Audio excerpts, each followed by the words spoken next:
Ciao a tutti. Good morning. Hello, Profers. This is Prof Joe at Prof Joe Explains, and this is 8:30 on, I believe it's Tuesday. At least I hope it's Tuesday. It's still early for me, and we've got about, on my clock, about 2 minutes before trial starts. I saw the judge come out about 8-10 minutes ago, and then he went right back in his little door. So I don't know whether they're having a meeting back there or what's going on, but we're here ready to go. At least I hope we're all ready to go. I hope they had a nice long weekend and rested themselves. I hope the defense lawyer has had time to ponder what she's done so far, and we have reformed or at least different behavior from her. And I hope the juror that was sick on Friday is now feeling okay, because otherwise I don't know that they're going to be able to wait much longer or any longer for her or him, and they'll have to go to a alternate to replace, which is can be an issue. So let's hope that the juror is okay. The sun is shining. The world is what the world is, no worse than it was last Friday, and we are ready to proceed. I am doing a show tonight with Matt Murphy. It's too early in the morning. And I will, talk about, he's a lawyer in New Jersey, I believe New Jersey. I'll talk a little about what his background is later today, but it's scheduled for 5, so there will be no trial recap today. Typically, we would have scheduled a recap and then the show, but it didn't work out that way. So no recap. And I don't see anything in the chat except hello. So hello, everybody. Hello. Well, as long as I'm sitting here, nothing's going on. Let me say hello to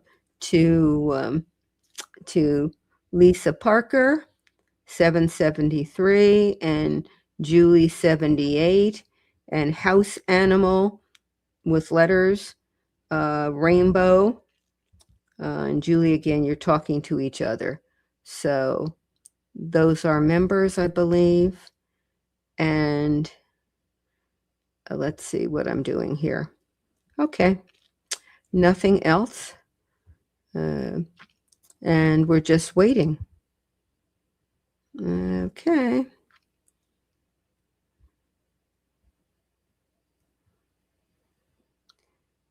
It's very tiring when we just sit here and wait. I don't see any comments in here. And I don't really have anything to say. It's too early in the morning for me to even think of something to say. This is terrible to tell you, but it is true. It's early in the morning, and even my not even my thinking function, clearly my thinking function goes off in some odd direction. So let's see. Matt Murphy is brilliant. Oh, that's right. He convicted Rodney Alcala. You are right. And I will talk to you more about him a little later, but not right now. Not right now. And coming up day 5, we know that we're in it. At least we're hoping to be in it. And let me think if there's anything I can say. I don't know. It's been so many days since this trial was on. It's hard to sort of remember what is happening or what happened. So hopefully by the time we start, I will remind myself, or you all can remind me, so that we can have a sort of a reasonably coherent view of the trial today. And I don't know who's coming on next. I never did have the witness list, so I don't know what the state is going to do with regard to the witnesses coming up now. And I'm trying to think what it would be given this given the trial and the way it's going. But we're just going to have to wait and see what the state decides is the order of witnesses. Oh, Annalie Finch, thank you very much. I appreciate that very much. So I don't know what else to say. I'm telling you, 8:30 in the morning is not my time of day. I can't. I just am not coherent right now. Somebody became a new member, and she's going to say, "Who would want to pay for this? This is just nuts." And I don't know that I would disagree. This is just too early. Very bad. That's what it is. Very, very bad. So let me think if there's anything going on. Did you watch the college football playoff game last night? The championship game? Did you root for Indiana? Did you root for Miami? Did you just watch and not root? Or did you do something else with your time?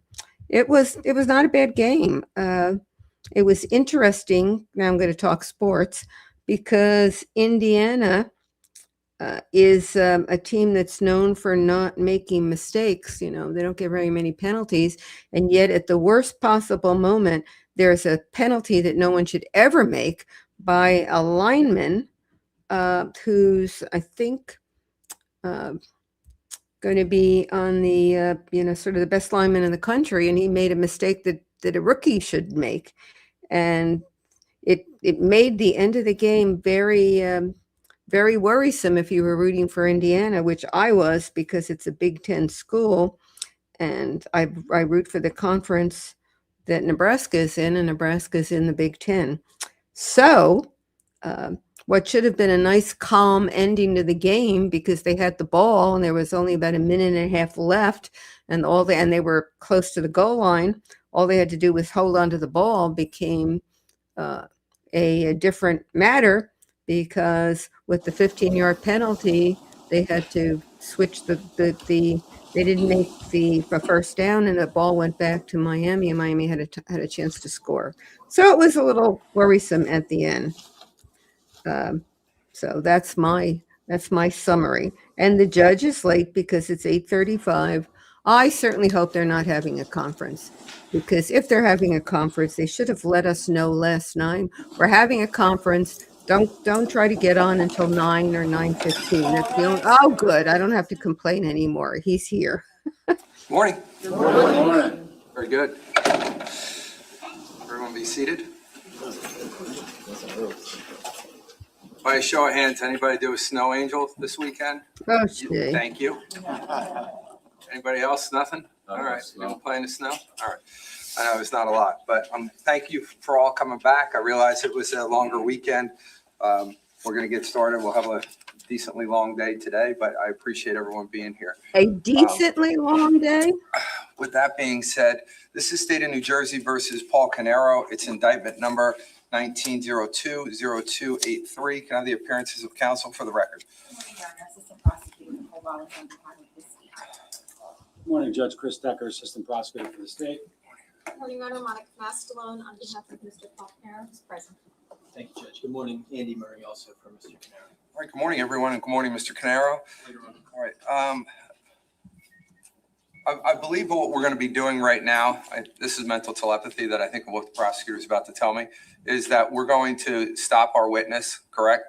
We're going to take another witness at a turn. Sometimes we have to take witnesses at a turn for scheduling issues.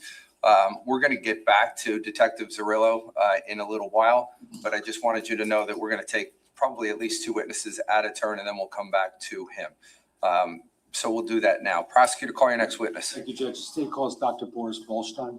Okay. We're going to hear from a physician, maybe the coroner. Let's see.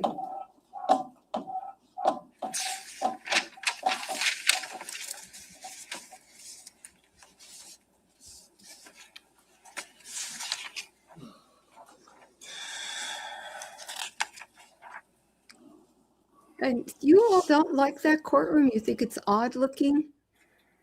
I think it just looks fine. My only complaint is that the witness box is so close to where the defendant is. Okay, here. Good morning, sir. Good morning. You can come right on up, come around here, just watch your step. He's a casual guy. Doctors usually come in with Stand a up tie. by the witness stand there. There's a Bible there. If you could put your left hand on the Bible, raise your right hand for me. Do you solemnly swear or affirm to tell the truth, the whole truth, and nothing but the truth, so help you God? I do. Okay. Once you get seated and you're comfortable, can you state your full name for the record and spell your last name, please? My name is Boris Volstein, Boris Volshteyn. Thank you, sir. And what I'm just going to ask for you, just please make sure you keep your voice up because jurors number 15 and 16 in the back there, they need to be able to hear you. Okay, sir? No problem. Thank you. Prosecutor. Thank you, Judge. Good morning, sir. Can you tell us what you do for a living? I'm a plastic surgeon here in Monmouth County. Okay. Now I want to take your attention back to November of 2018. Can you tell us where you were living at that point in time? I lived at 2 Evergreen Lane in Colts Neck. Okay. Now, I want to draw your attention specifically to around noon, November 20th, 2018. Do you remember approximately where you were? Yes, I was on my way to Trenton, New Jersey to meet with Department of Business and Insurance. Do you recall whether or not you received some sort of communication which kind of forced you to turn around?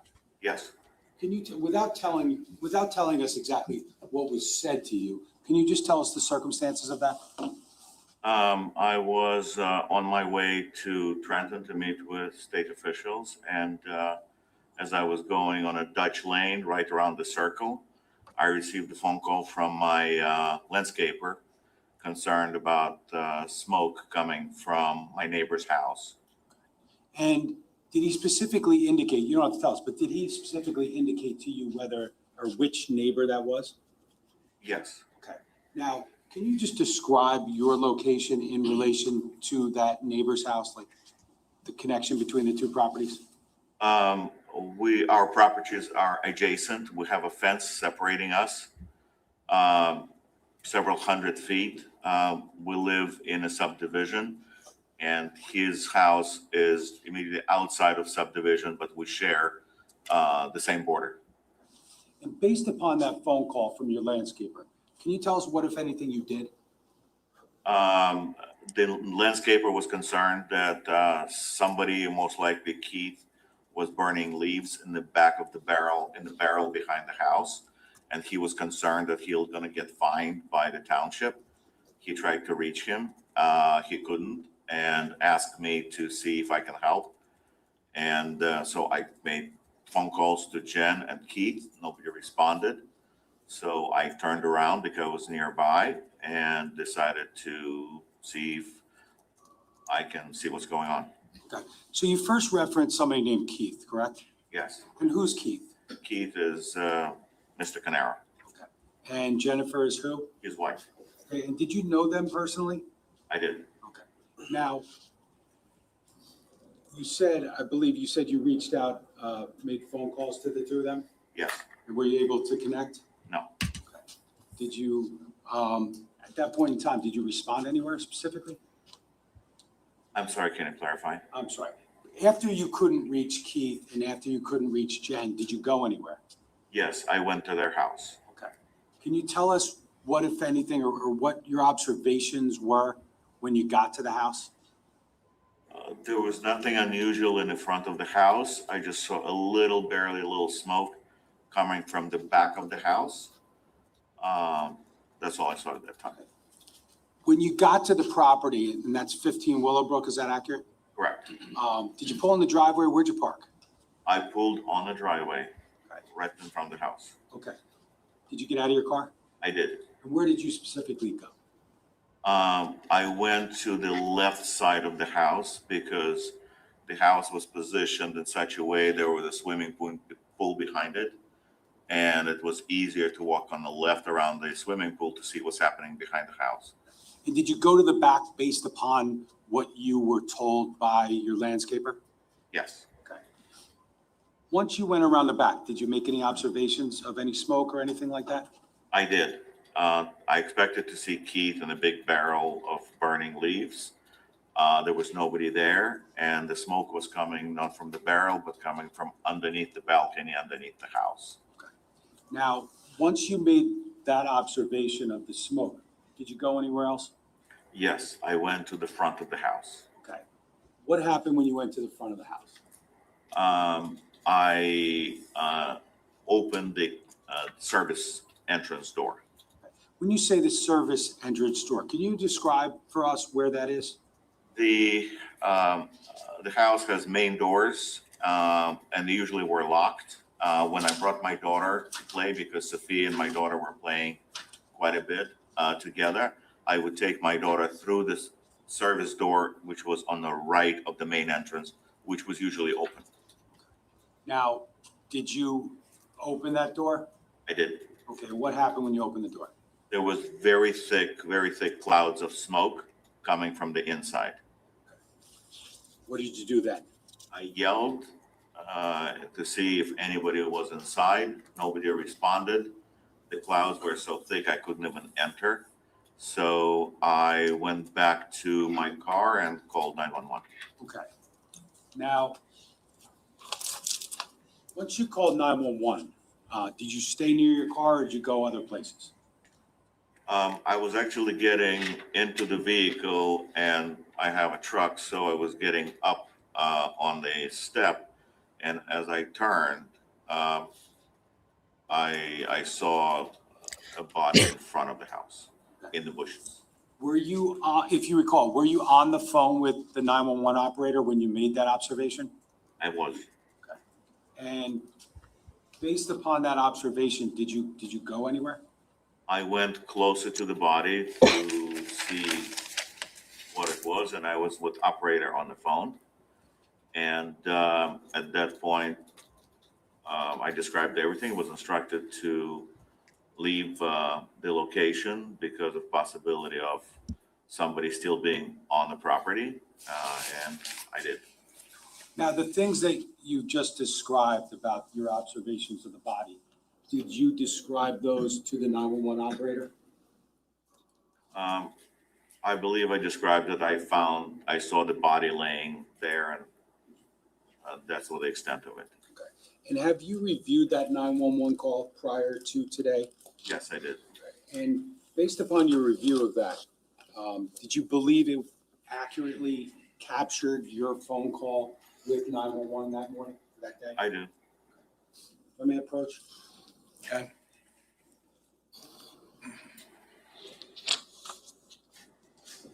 Doctor, I'm just going to show you what's been marked as S96 for identification. Do you see what that is? It's a disc with a recording of 911 phone call, my name on it. Okay. And again, you said that you reviewed that 911 call and that it was accurate? Correct. Judge, I just asked for permission to play the 911 call. Any objection? No. You can. Thank you, Judge.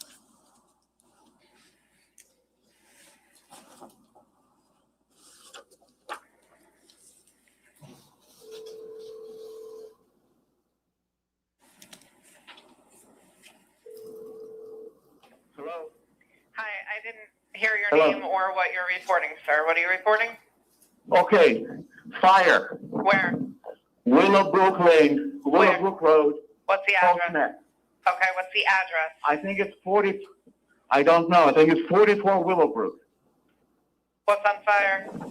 This, What is on fire? the house.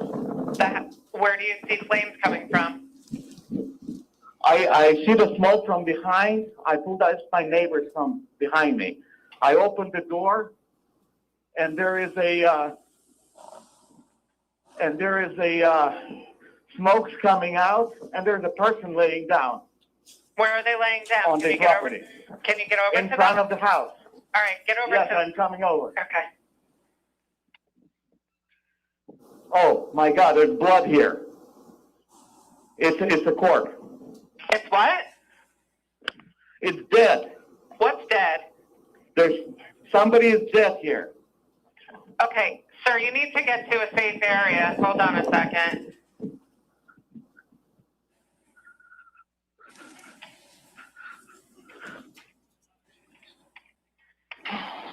Sir, are you getting into a safe area? I'm leaving the property. What is the house number? I think, Are you able to see it on your way? let me get to the parking. Let me get to the, just 1 second. Just 1 second. It's, I'm sorry, it's 15. Okay, it is number 15, okay. Give me your name again, sir. All right, it's 15, get over there, and I see the body on the premises. Yes, I told them, just keep everybody away from that, okay? What is your name, sir? All right, What is your my name? name is Boris Volstein. Can My you name spell- is Boris Volstein. Can you spell it for me? V-O-L, Yeah. okay, V-O-L-S-H-T-E-Y-N, and I am at 2 Evergreen Lane. Okay, I'm what's, right behind them. all right, now what is Volstein your first name or last name? Okay, Boris is my first name. Boris, okay. Volstein is my Okay. last name. Okay, what's your phone number?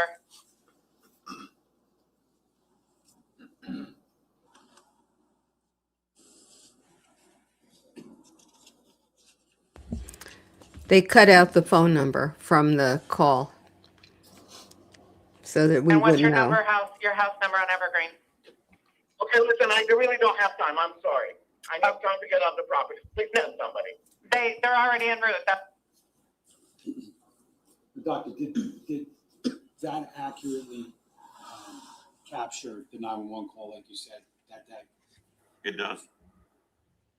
Now, after making that 911 call, or actually after the end of the 911 call, where'd you go? I parked my car across the street on the property, on the curb, and awaited the arrival of police and fire. And did they ultimately respond to that location? They did. Did you have any other contact with any other neighbors around that time? I think I had a contact with my neighbor, Kathy, whose house I parked in front, but it's been a while, so. And where did Kathy live specifically in relation to 15 Willowbrook? She is right across the street, 15 and 44 across the street from each other. Just going to approach with S1C, slide 31, 131. Doctor, I'm just going to show you a photograph. It's S1C, slide 131. Do you recognize that photograph? Yes, And what does that show? it shows the body laying on the grass. Okay, is that essentially, does that look like what you discovered on November 20th, 2018 on the front yard of 15 Willowbrook? Yes.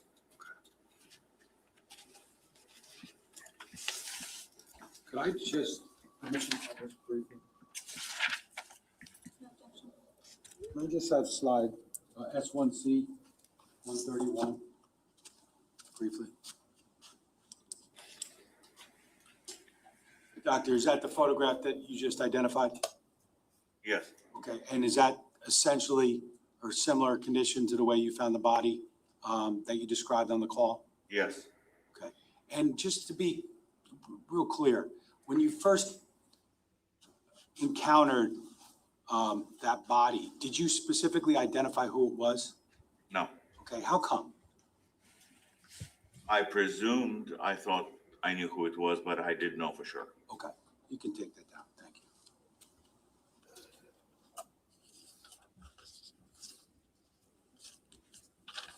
Now, just lastly, once the police arrived on scene, did you have any contact with any police officers? I think I spoke to somebody, but I don't remember who. Do you recall whether or not you provided some of that information to the police officers? I believe so. And ultimately, did you see the police officers approach the body that you found on the lawn? I did not see that. Okay. Your Honor, I have no further questions. Ross? Morning, Doctor. It should be short. We'll see. I want to clarify a couple of things that you mentioned. So originally, you mentioned during your testimony that you had initially assumed that Keith might be in his backyard burning leaves in a big barrel. Yes, Is that a big barrel that you had seen before? there was a barrel behind the house next to the pool that I've seen, yes. And is it something that you've seen him use before? Yes, I know that sometimes he would burn the leaves in the barrel. And you mentioned that your daughter was friends with Sophia, Keith's daughter. Yes, So you've been to the house before? Yes. And were you familiar with Claudia? No. When you saw what we now know as Keith's body lying on the ground, did you also notice a cell phone there? I did. And you had tried to call Jennifer and Keith, or just Jennifer? Both. Both. And obviously they didn't answer, right? No.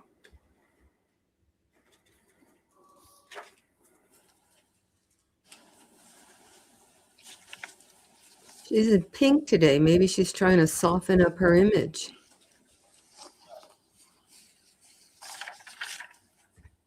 I'm just really amazed that he turned around from a meeting to go back because his neighbor might be fined by burning leaves in the back of the house. That's quite a neighbor.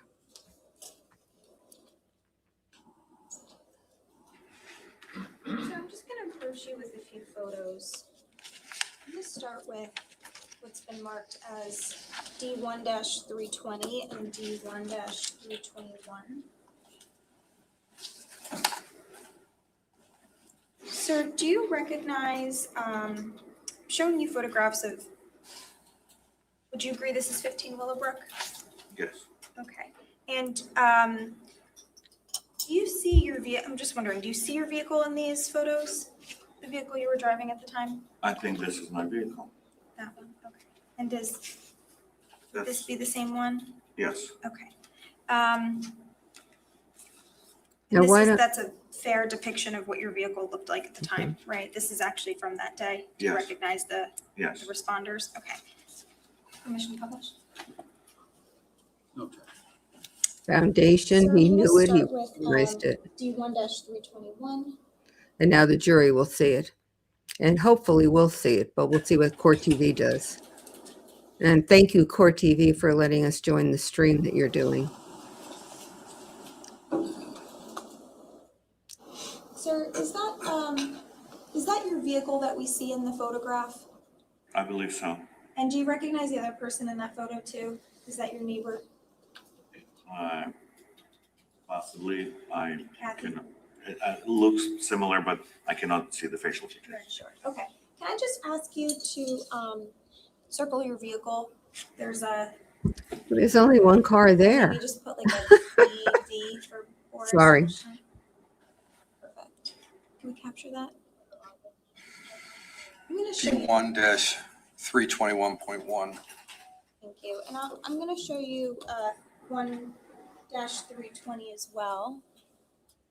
There's an undo button at the bottom right-hand corner. On the right. There you go. You just hold it down.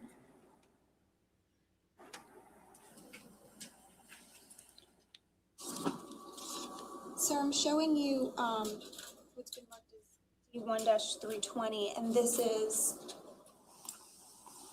after a few responders arrived that day, correct? Yes, You can see the police vehicles, and then it looks like maybe an ambulance or an EMS truck. correct. Are you able to, can you just circle your vehicle in this thank you, and put your initials as well? I could circle it. I don't know why she's having him circle it. Nobody would have any problem knowing it was his car. D1-320.1. But we'll see. Maybe she's got a reason. Sir, I'm gonna approach you with a few more photographs. Or she has a reason. Excuse me for the grammar. It's still early. These are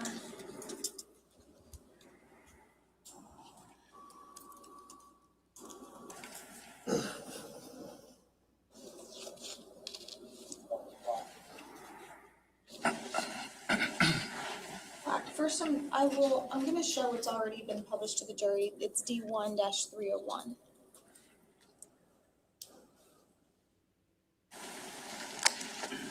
Sir, do you recognize this photograph as 15 Willowbrook? Yes, And does this accurately depict what it looked like that day? yes. Okay. Can you just circle the door that you were referencing when you mentioned that you went into, they opened? Okay, that's the door that was it was unlocked. Service door. Yeah, It it was was unlocked, correct. but it wasn't opened, right? No. You had to open it? Yes. Okay. Can you also just put your initials there as well? And maybe just put a U for unlocked. Thank you. Do we have a .1 on this? On 300, 301? So we've created a new exhibit. Let's take a look. Oh, All right, 301.2. thank you.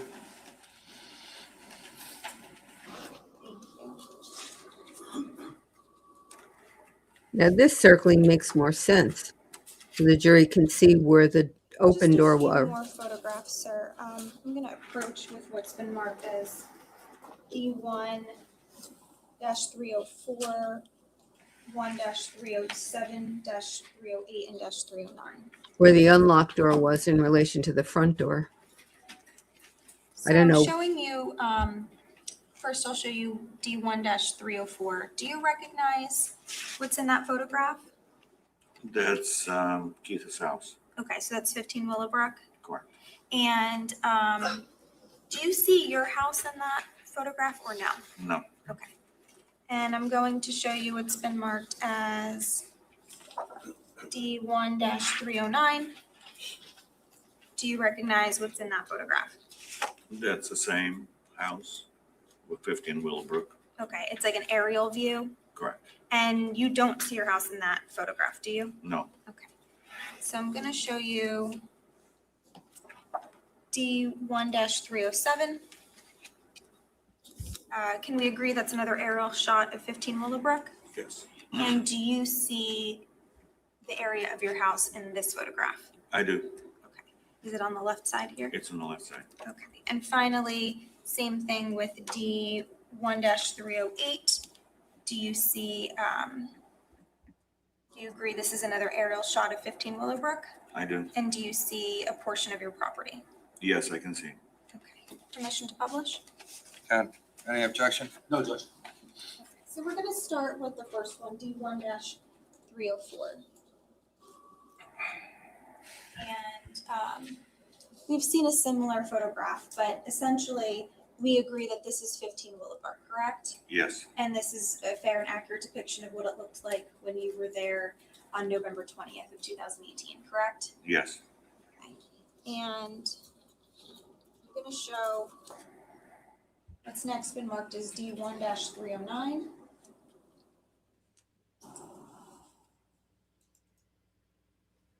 And sir, we agreed that this is also this is an aerial depiction of 15 Willowbrook, correct? Yes. And that we cannot see your property in this photo, right?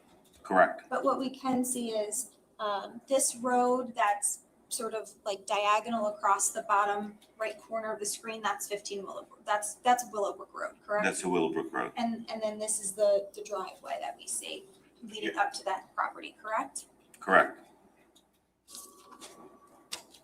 Now I'm going to show what's been marked as D1-307. Now imagine if you were reading that on a page, how you would know what he was talking Now, sir, about. we also agreed that in this photograph, we can see the 15 Willowbrook property. It's on the right portion of the photograph, correct? Correct. And you also noted that in this photograph, you can see part of your property line, correct? Correct. Do you want to just like circle generally where your property was at the time?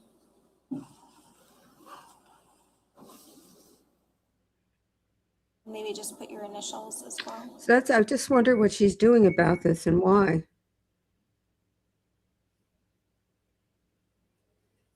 Thank you. 307.1. And lastly, this is a very similar photo. It's 1-308. And this is the same thing, right? We see 15 Willowbrook, we see Willowbrook Road in the front, and then we see on the left portion your property, and then we see what's behind the property, correct? Correct. Because we're spending a lot of time identifying the property and the neighbor's property and his car parked and the first responders parked. I'm asking you a little bit about, I'd like to talk a little bit about the area. Okay, let's see. At the time that this happened, you had lived there since 2014? Correct. Okay. Or is it fair to say that you're familiar with the immediate surrounding area? Yes. Okay. When you in the vicinity of 15 Willowbrook, right? I think, is it fair to say that if you pull out of Keith's driveway and you make a right, meaning going toward your house, right? And you drive for just a little bit, there's some bodies of like small creeks, some small bodies of water that you would pass over. Yes. Are you familiar with those? Yes. And one of them would be, it's actually the first one you pass it. It's like, it looks like it's right on Willowbrook down just a little bit. And looks like a little creek. It's actually called Willowbrook. Are you familiar with that? Yes. Okay, and so when you're driving over Willowbrook, like the actual brook of water, there's like a little bridge on the road, but it's essentially a one lane road each way, right? Correct. Okay. And if you drive down a little bit further than that, so going toward Long Bridge, going toward Laird Road, there's another little brook of water. It's called Hop Brook. Are you familiar with that? I'm not familiar with it. Not familiar with the name? No. Okay.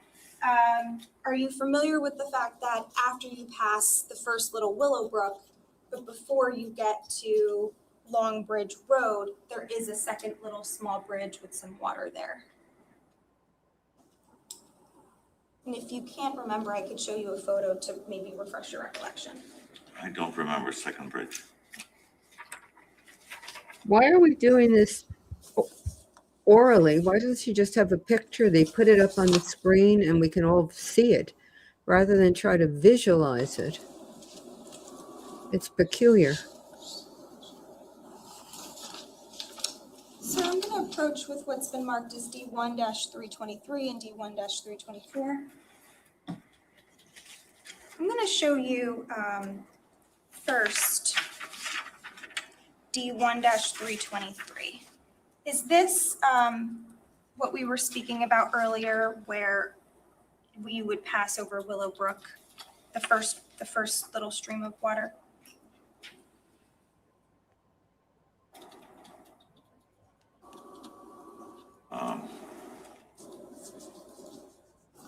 Perhaps I usually see the bridge that dives downwards and comes up. I don't remember this portion. Okay. Maybe I didn't pay attention. How about this one? Only if you remember. Does this refresh your recollection as to whether you've passed over Hop Brook? Yes, this I remember. This one you remember? Yes. Okay. So this is a little bit further down Willowbrook Road going toward Long Bridge. There's what you were able to remind yourself from the photo. There's like a little bridge and there's water. Correct. Thank And you, it's Kim a Hastings, one-lane highway each way, Yes. right? for the And comment then finally, as well as the after gift. you turn right onto Long Bridge, right? There's Swimming River Reservoir. Does that sound familiar? Yes. And that's like a bigger body of water compared Yes. to what we just saw, Yes. right? The Willowbrook and Hot Brook are like little sort of more like creek looking water. But once you make that right onto Long Bridge and go down a little bit, there's like a big body of water. It's a reservoir, correct? Yes. But when you drive over the reservoir, it's also one lane each way. Yes. And it looks similar to the photos we saw where there's just like maybe a small rail and you're very kind of close to that water. Is that fair to say? Yes. Okay, like you'd be able to toss anything out that window. Objection, Judge. Sustained. Supposition. Also on Long Bridge Road, going toward Laird Road, can we agree that there's like some wooded areas? Yes. I know Cold Snack generally, there's a lot of like open space, but there's also a good amount of wooded areas. Is that fair to say? Yes. And there's another lake nearby. It's called Marley Lake. Are you familiar with that lake? I'm not.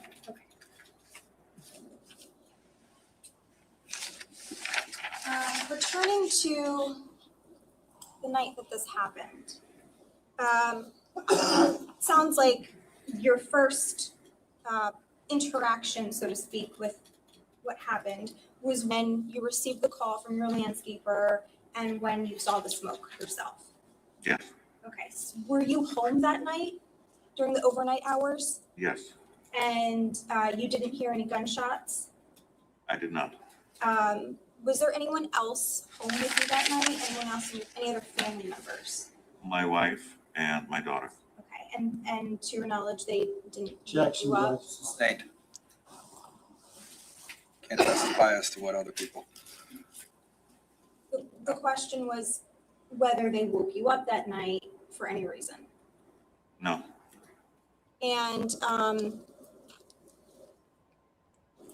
in addition to not hearing any gunshots, you didn't hear anything else out of the ordinary? You didn't any screaming or yelling or loud struggles or anything like that? no. All right.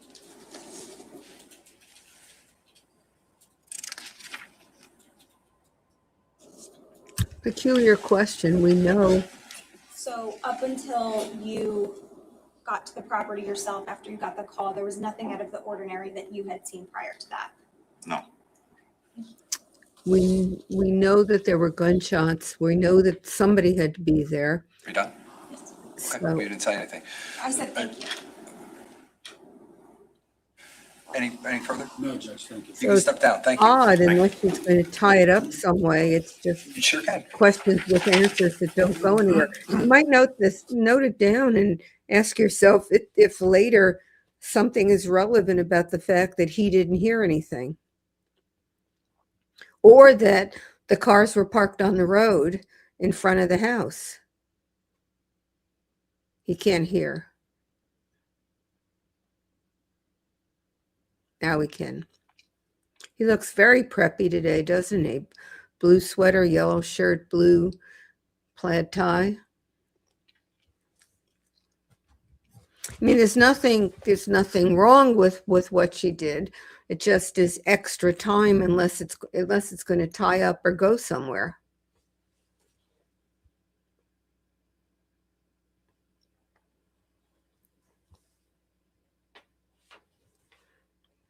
We're going to swear in an interpreter for our next witness. We're going to ask the interpreter to come on up. Who? Thank you so much. You can just come up for me. The witness will be up here. If you could just listen to my clerk, please. I appreciate it.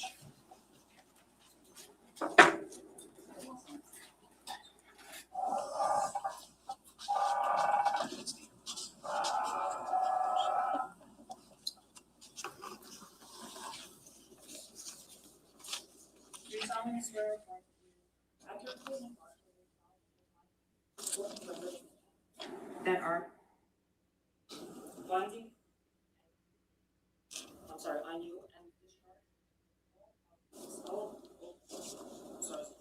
duties and obligations of an official interpreter. Yes, I do. This is Margaret Serrano, Serrano. I am an AOC approved Spanish court interpreter. I'm sent to you on staff from the New Jersey AOC this morning. I do. Julia Vargas, VAR, GAS, staff interpreter for the IOC. Good morning, y'all. Great. Good morning to you both. Thank you.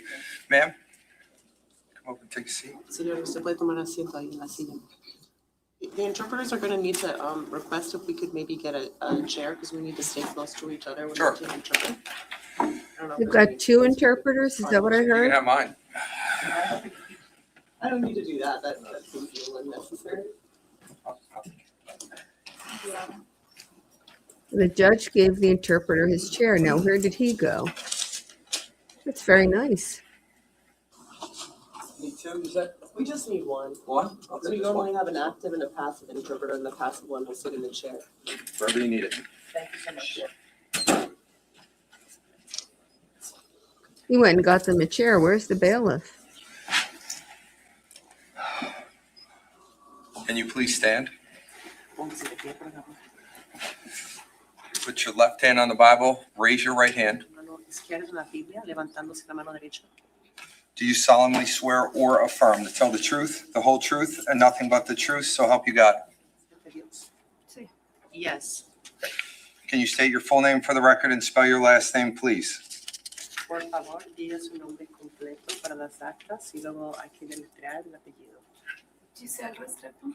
Giselle Restrepo.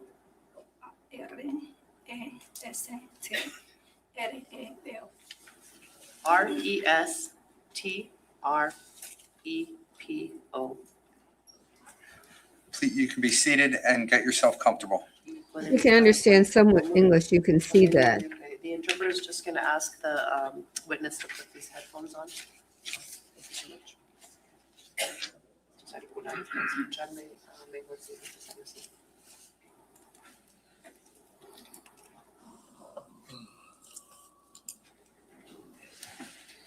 Now she's going to talk into that, translating as we go. Thank you, Amber.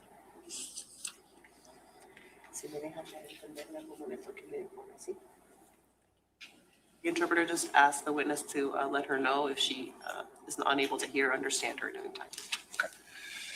And I would just ask for you to keep your voice up so everyone can hear you.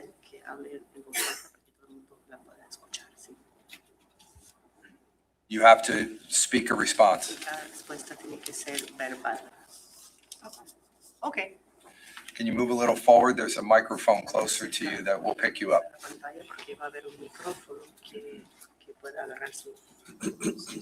Thank you. Prosecutor. Thank you, Judge. Good morning, Mr. Restrepo. Buenos días, señora Restrepo. Good morning. Mr. Restrepo, I want to take you back to the time frame of around November of 2018. Do you remember that time?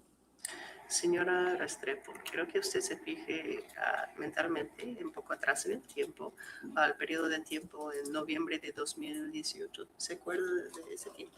Sí. Yes. Now, back in that time frame, did you know someone by the name of Paul Caneiro? En ese entonces usted conocía a una persona con el nombre de Paul Caneiro. Sí. Yes. Now, would it be fair to say that you and Paul Caneiro had a friendship? ¿Y sería justo decir que usted y Paul Caneiro tenían una amistad? Sí. Yes. Now, do you recall where you first met Mr. Caneiro? ¿Usted se acuerda de dónde es que usted conoció por primera vez al señor Caneiro? En un restaurante en Asbury Park. At a restaurant in Ashbury Park. Now, I want to ask you if you recall the last time you actually were physically with Mr. Caneiro at a restaurant. Quiero pedirle a usted que se acuerde de la última vez que usted estuvo físicamente en un restaurante con el señor Paul Caneiro. Okay. Okay. When was the last time you shared a meal with Mr. Caneiro? ¿Cuándo fue la última vez que usted compartió una comida con el señor Paul Caneiro? Para un cumpleaños de mi hija. It was for a birthday of my daughter's. Now, for purposes of context, at some point on November 20th of 2018, were you made aware of a fire at Mr. Caneiro's home, Paul Caneiro's? Para dar contexto, en algún momento del 20 de enero de 2018, usted supo de un incendio en la casa de Paul Caneiro? Sí. Yes.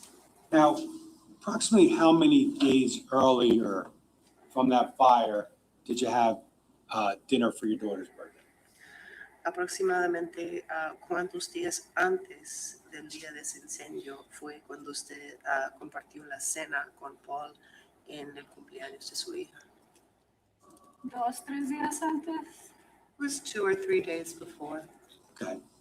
Now, the night before the fire at Paul Caneiro's house, did you communicate with him at all on the phone or through any sort of messaging? La noche antes del incendio en la casa de Paul Caneiro, ¿usted estuvo en comunicación con él por teléfono, por mensajes de algún tipo? No que me acuerde, no me recuerdo. Not as far as I recall. I don't remember that. Okay. Now, on the morning of November 20th of 2018, how did you learn about the fire at Paul Caneiro's house? En la mañana del 20 de noviembre del 2018, ¿cómo es que usted se enteró del incendio de la casa de Paul Caneiro? Él me mandó un texto bien corto dejándome saber que había un incendio en la casa de él. They sent me a very short text letting me know that there was a fire at his house. Now, I want to ask you about your friendship with Mr. Caneiro. Were there any points in time during that friendship that you and Mr. Caneiro went anywhere, like vacation-wise? Le quiero preguntar sobre su amistad con el señor Paul Caneiro. En algún momento durante esa amistad hubo un momento cuando ustedes salieron a algún lado juntos, como de vacaciones, algo así. Sí, Yes. Where do you recall going? Según sus recuerdos, ¿a dónde fueron? fuimos a Colombia. We went to Colombia. How many times did you go to Colombia? ¿Cuántas veces fueron a Colombia? 2 veces fuimos a Colombia. 2 times we went to Colombia. Okay. Can I ask you who paid for the trips to Colombia? Le puedo preguntar, ¿quién pagó los viajes a Colombia? Él pagó los viajes a Colombia. He paid the trips to Colombia. Now, do you recall where you lived back in November 2018? ¿Usted se acuerda de dónde vivía el 20 de noviembre de 2018? Ocean Township. Ocean Township. Call if you lived, did you live in a house or an apartment or something else? ¿Usted vivía en una casa, un departamento o algo más? Apartamento. An apartment. Do you remember the name of the apartment complex? ¿Usted se acuerda del nombre de departamentos? Twinbrook. ¿Cómo? Twinbrook. Twinbrook. Twin Brook Apartments? Los departamentos Twinbrook. Sí. Yes. Do you remember, Ms. Restrepo, what your rent was there back in 2018? ¿Usted se acuerda, señora Restrepo, de cuánto pagaba en alquiler en el 2018? Como 1,300. It was like 1,300. Was there ever a time when Mr. Caneiro paid that rent or helped you with that rent? ¿Hubo un momento cuando el señor Caneiro le pagó ese alquiler o le ayudaba a pagar ese alquiler? No. No. Now, during the course of that friendship, was there ever a time when Mr. Caneiro helped your children or you or your children with any expenses? Durante el transcurso de su amistad, ¿hubo algún momento cuando el señor Caneiro le ayudó a sus hijos o le ayudó a usted a pagar los gastos de sus hijos? No. No. Was your daughter applying to colleges back in 2018? ¿Su hija estaba aplicando a universidades en el 2018? Sí. Yes. Did Mr. Caneiro ever provide any assistance with application fees? ¿El señor Caneiro en algún momento proporcionó asistencia o ayuda con los pagos de las aplicaciones o solicitudes? Él le regaló el dinero para aplicar a los colegios. He gifted her the money to apply for the colleges. Now, was there a point in time, I believe in approximately 2018, when you got a new car? aproximadamente en el 2018 cuando usted consiguió un nuevo carro. Sí, Yes. Do you recall what kind of car it was? ¿Se acuerda de qué tipo de carro era? sí. Yes. What kind of car was it? ¿Qué tipo de carro era? Audi. It was an Audi. Do you remember approximately what the monthly payment was for the Audi? ¿Usted se acuerda de aproximadamente cuánto era el pago mensual del Audi? No hice pagos de carro. I did not make car payments. Okay. Who made the car payments? ¿Quién quién pagaba los pagos cada mes? Paul. Paul. Now, was there ever a point in time in 2018 when Paul talked to you about any financial difficulty that he was having? ¿Hubo algún momento en el 2018 cuando Paul habló con usted sobre alguna dificultad financiera que él estuviera experimentando? No, nunca. No, never. Did Mr. Caneiro, did he ever reference the IRS? Señor Caneiro, ¿en algún momento hizo referencia al IRS? No, nunca. No, never. Was there ever a time when Mr. Caneiro used one of your credit cards? Hubo un momento cuando el señor Caneiro utilizó una de sus tarjetas de crédito de usted. Sí, Yes. Do you recall which credit card that was? ¿Se acuerda usted de cuál tarjeta que era? una de Macy's. It was Macy's. Do you remember how much money was spent on your credit card by Mr. Caneiro? ¿Usted se acuerda de cuánto dinero fue que el señor Caneiro gastó en su tarjeta de crédito de usted? No, No. Do you recall if he reimbursed you for the amount of spending that he did on your credit card? ¿Usted se acuerda de que si el señor Caneiro le reembolsó a usted por el dinero que él gastó en su tarjeta de usted? no, yo la pagué. No, I paid it.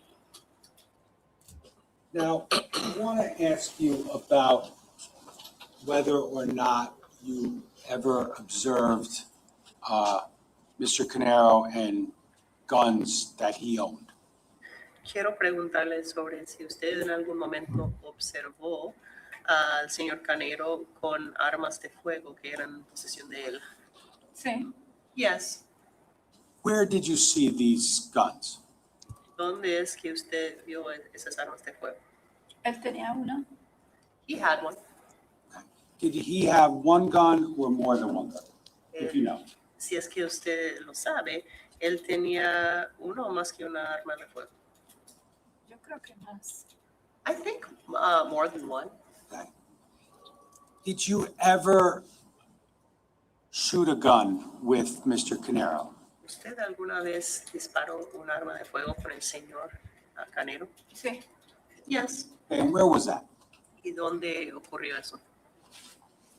un lugar donde va uno a practicar. It was like a place where one goes to practice. Like a shooting range? Uh, Would be accurate? Sería como una pista de práctica de armas de fuego, lo que decimos en inglés shooting range. Sí, Yes. Did you do that once or more than once? ¿Ustedes hicieron eso una vez o más que una vez? una vez. One time.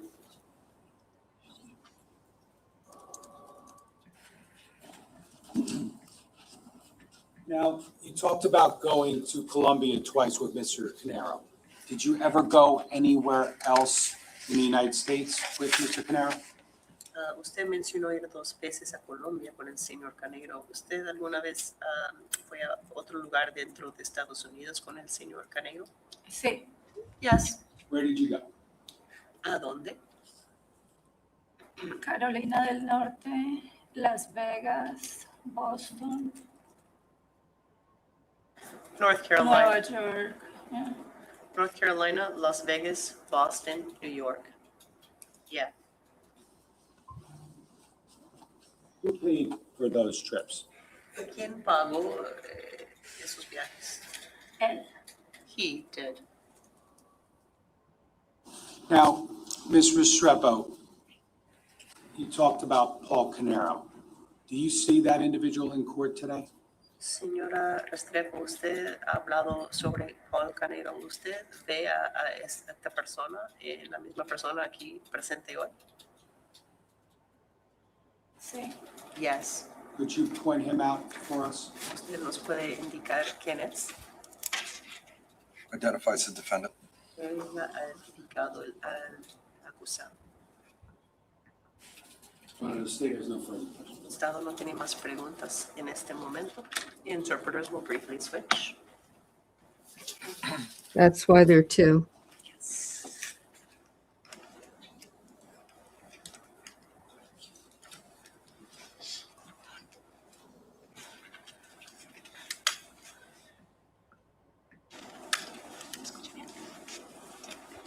Thank you. Ross?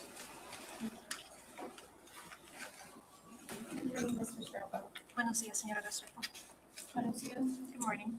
I just have a few questions. Solo le voy a hacer unas preguntas. So, other than the trips that were mentioned, the car, and the college application fees, fair to say that you supported yourself? Aparte de los viajes que mencionó, el carro, las tarifas para presentar la solicitud de una universidad, ¿es justo decir que usted sola se mantenía? 100%. 100%. And you mentioned that you paid your own rent, correct? Y mencionó que usted pagaba su propio alquiler, ¿correcto? Correcto. Correct. Was there one time when Mr. Caneiro helped you with your rent, but then you paid him back? ¿Hubo alguna ocasión donde el señor Caneiro le pagó el alquiler, pero luego usted se lo pagó de vuelta? Correcto. Correct. And Colombia, that's where you're from.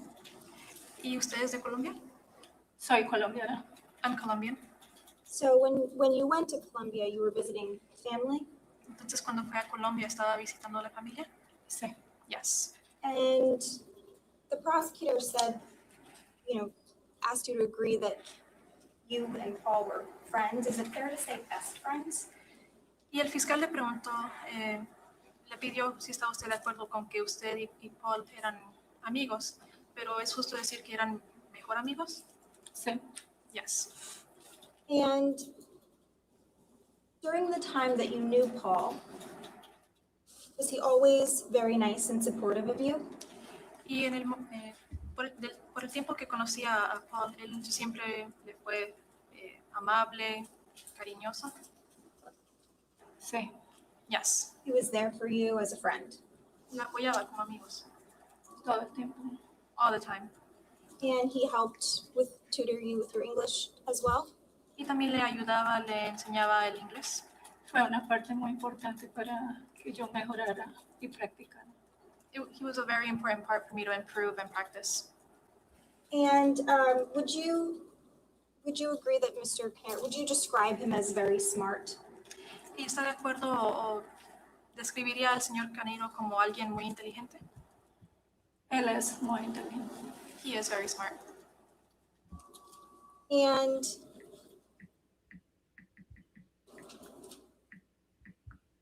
since you knew Paul well, are you familiar with the fact that Paul was very close with his brother Keith? Y entonces, como conocía tanto a Paul, ¿usted sabía que él era muy cercano a su hermano Keith? So, eran cercanos. They were close. And was Paul close with Keith's family as well, like the kids, Jesse and Sophia? Y Paul también era apegado a los hijos de Keith, Justy y Sophia. Sí. Yes. To your knowledge, did they spend a lot of holidays together? A lo que usted sabe, ellos pasaron los días feriados juntos. Sí. Yes. And did Paul speak very highly of Keith? Y Paul hablaba bien sobre Keith? Siempre. Always. And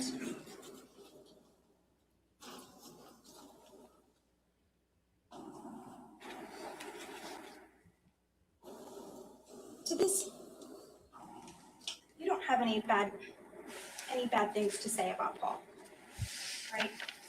Usted no tiene nada malo que decir de Paul, ¿verdad? No. No.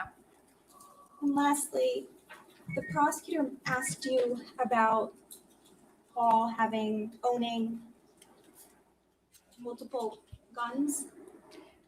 Y por último, el fiscal le había preguntado sobre Paul teniendo varias armas de fuego. Was that normal to you? ¿Eso le parecía normal? Sí. Yes. And was it ever anything abnormal or unusual? ¿Era alguna vez algo inusual o fuera de lo normal? No. Is it fair to say that Paul owned guns, liked guns, and you didn't really think much of it?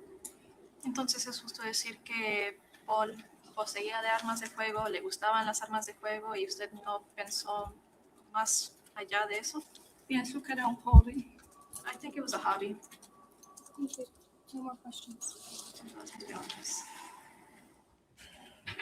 Redirect. Mr. Restrepo, did you ever meet Keith Caneiro? Señora Restrepo, ¿usted conoció alguna vez a Keith Caneiro? Nunca. Never. Did you ever see Paul Caneiro and Keith Caneiro interact then? Entonces, ¿alguna vez vio a Paul Caneiro y Keith Caneiro interactuar? Solamente cuando estábamos juntos y habían llamadas. Only when we were together and there were phone calls.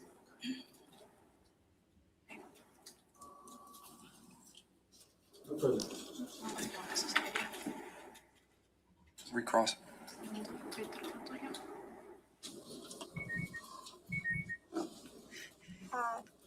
You never met Keith, but Paul talked about Keith. Objection, Judge. Seriously. There's no statement of charges. It's just I'll have this question.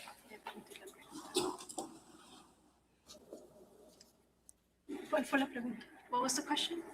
even though you never met Keith, Paul did talk about Keith, right? Aunque usted nunca conoció a Keith, Paul hablaba de Keith, ¿verdad? Por supuesto. Of course. Gracias.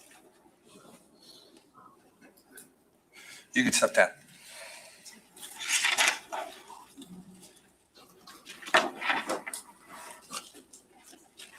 So now we know, Paul, that Thank you very much to the probably interpreters. We very much appreciate your an time. affair on the side and was spending some money, but I don't know what else we learned from this. You can tell me in the chat if you can think of what else we State and learned call our next from witness. State calls Carmelo Lamarca.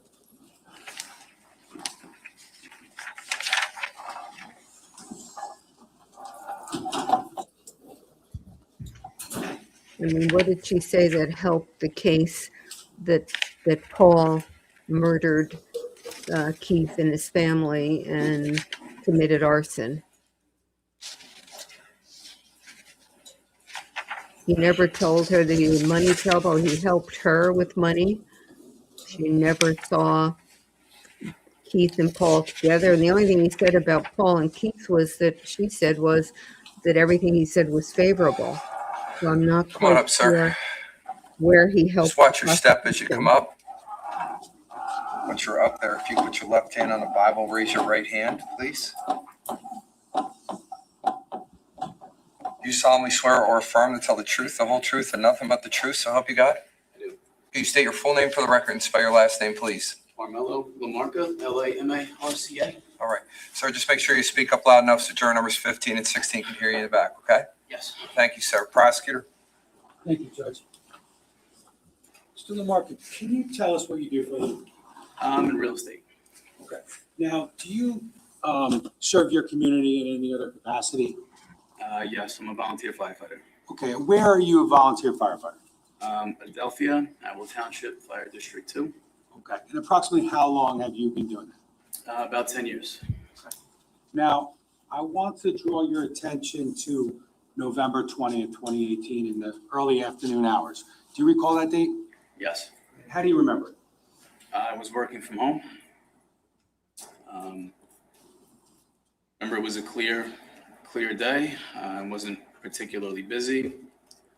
We had a group chat amongst our firefighters that there was a call in Colts Neck, potential residential fire. So I kind of stayed near the door with my keys ready. And at some point thereafter, was there any confirmation of that structure fire? Yes, we were dispatched to Colts Neck for mutual aid for confirmed. Thanks, structure Debbie fire with Crossing. entrapment. Now, just so we all understand, you talked about mutual aid. Yes. Can you tell us what that means? Colts Neck had originally called us for the RIT team, which is a rapid intervention team. It's a team that has specialized training to rescue downed firefighters. But ultimately, when we got there, we found out that we were going to work and we were not on standby as a RIT team. Okay. So were you a member of that RIT team? Yes, sir. And, okay, so you said the call was structure fire with possible entrapment. Is that accurate? Yes. Based upon the call, where do you go? I responded to the firehouse. Okay. Where's the firehouse generally located? That firehouse is 925 Adelphia Road, Freehold. And once you got there, what happened? Once I got there, I put my gear on, got on the rescue apparatus, and responded with the rest of the crew. What's the rescue apparatus? Can you tell us what that is? The rescue apparatus has tools and equipment specifically for search and rescue, car accidents and incidents of that nature. And you said, I think you said the rest of the crew. Approximately how many people did you respond with, if you recall? We were 6 firefighters and a chauffeur, driver. Okay. And approximately, do you remember approximately what time the call came in and you responded to the firehouse? Sometime between 12:30 and 1 o'clock, I believe. Now, just going to ask permission to approach. You can.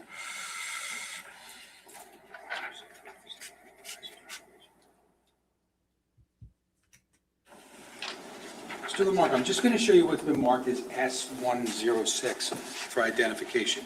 Do you recognize what this is? Yes, looks like a report for the incident. Okay, we Now got, speak up, sir. Yes, it looks like an incident report. okay, and it's an incident report for who? Or it looks like an in-first report. Okay. And does this concern your firehouse? Yes, it does. Okay. And is it authored or is there a name on it? My chief at the time, yes. Okay. Now, based upon your review of this, is there a section which talks about dates and times? Sorry. Yes. Yes. Would you like me to? No, I'm going to ask you a question in a second, but does it indicate the call location or street address for that call? Yes, it does. Okay. Now, would that be for 15 Willowbrook Road? Yes. And would that report then concern to the incident that you're here to talk about? Yes. And you said there's a portion of that report that says dates and times, correct? Yes. Can you look at those dates and times? And then I'll ask you a question. Yes. Did you read that to review it? Yes. Okay. Now, based upon that, does that refresh your recollection as to like the alarm time and potentially the arrival time at Colts Neck? Yes. Okay. What was the alarm time? 12:41 p.m. And what was the arrival time? 12:55 p.m. Okay. And that 12:55 p.m., would that represent arrival at 15 Willowbrook in Colts Neck? Okay. So when you get to 15 Willowbrook, it's you and the 7 or 8 total guys? 7, yes. Okay, 7 total guys. And that rescue apparatus, is that like a fire truck? Yes. Okay. And when you got to Colts Neck, did you see police cars? I did see did see some police cars. I don't recall exactly where they were located, but I remember seeing. Sure, but was there a police presence at the scene when you got there? Yes, there was. And was there any fire presence at the scene, if you recall? Yes, there was. Can you describe that? Like how many, who, if you remember? Fire apparatus. Yes. I remember seeing Earl Naval Weapons Station. They had their ladder truck parked in the driveway up near the house. I don't recall any other fire apparatus at the time from when we got out of the truck and we walked up to the house. Were you and your crew, were you one of the early fire responders at that scene? Yes. Now, when you get there, do you make any observation of smoke or fire? Yes, there was a heavy smoke condition. Did you see flames upon your initial arrival? I don't recall specifically whether or not I saw flames, but I do recall a very heavy smoke condition. Was it a large residence or a small residence? It was a large residence. Now, when you got to the fire scene that day, how do you decide, or how does someone decide where you're going to go, what you're going to do? Can you tell us? It was decided per command that my chief was going to assume control of operations for the scene. So my assignments were going to be given, my crew's assignments were given directly from my chief. Now, if you're a Howell Fire Department and you're going to Colts Neck for mutual aid, why was your chief at that point in time in charge of operations? To be honest with you, I'm not 100% sure how those roles and responsibilities were doled out. Okay. I can tell you that my chief was assigned operations and I was taking assignments directly from my chief at the scene. Okay. So based upon commands from your chief at the scene, what's the first thing you did at that fire scene? My crew's assignment was to make entry from the alpha side, the A side of the building, and to conduct the left-hand search.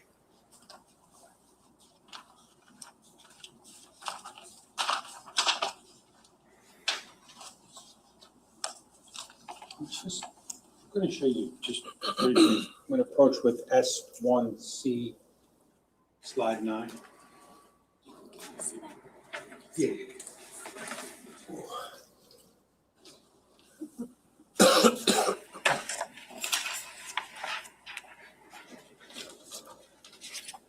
Mark, I'm just showing you what's been marked as S1C, slide 9. Do you recognize generally what that picture shows? This is a picture from the Alpha Bravo corner of the residence. Okay. Now, when you talk about Alpha Bravo, can you just explain what that means? So if you're looking at the house from the driveway, the Alpha is going to be where the front door is. The left side is going to be the Bravo. Back of the house is the Charlie. Right side is the Delta. Okay. So A is the front of the house, then you work around clockwise? Yes, that's correct. B, C, D, correct? Okay. So you reference which corner? The Alpha Bravo corner. Okay.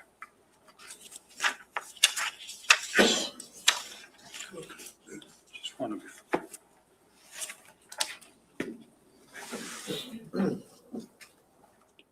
Why don't they just say front left? I don't know why we need more jargon in life. On slide.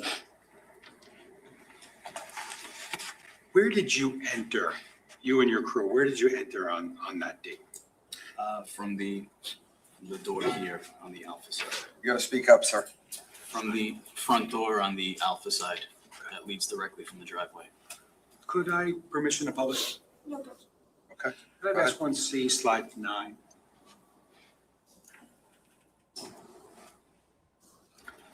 Sir, you have that photograph in front of you on the screen? Yes. Okay, and could you possibly just hit this and just put a little box around where you entered?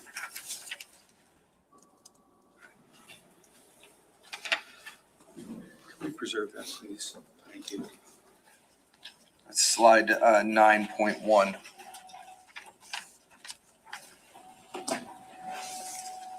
Whoa.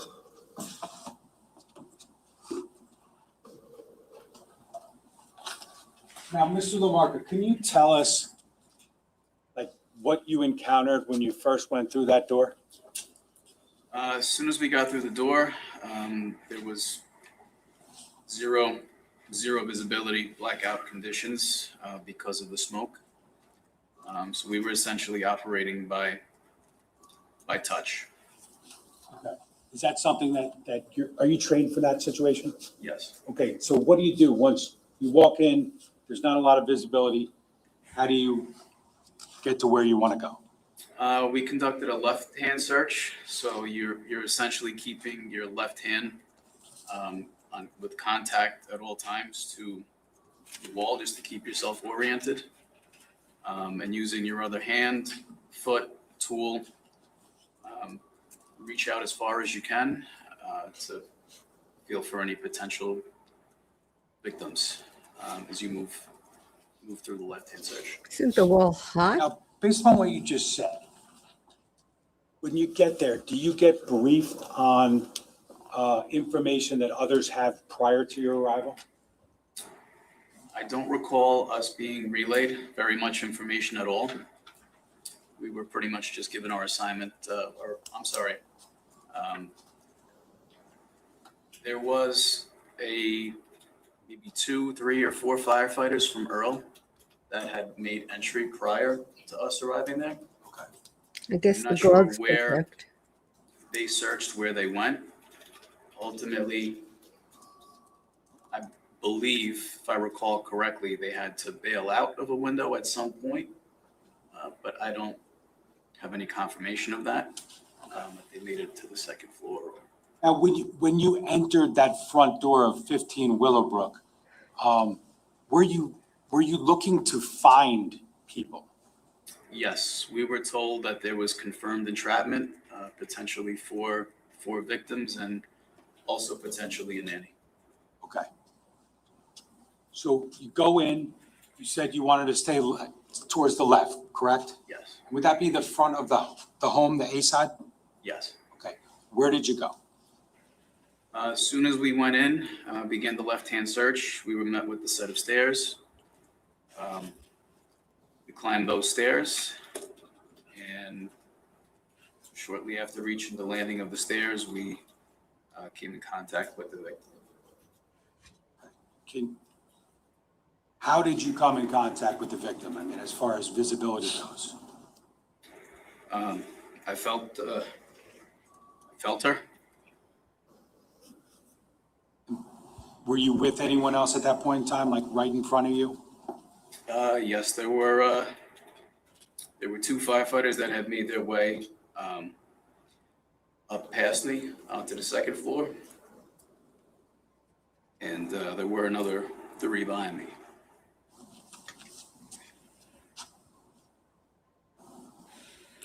Was the visibility still extremely compromised on that landing area?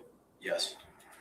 Based upon the identification potentially of an individual, what if anything did you and other firefighters do?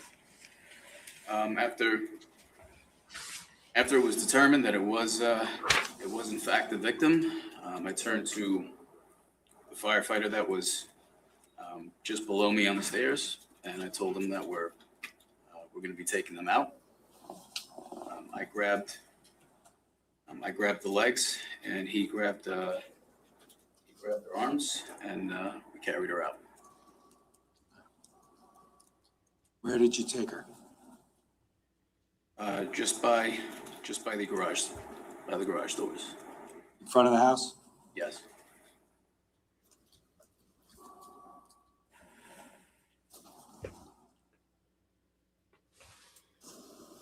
After you did that, did you ultimately continue with efforts to find other individuals and or fire?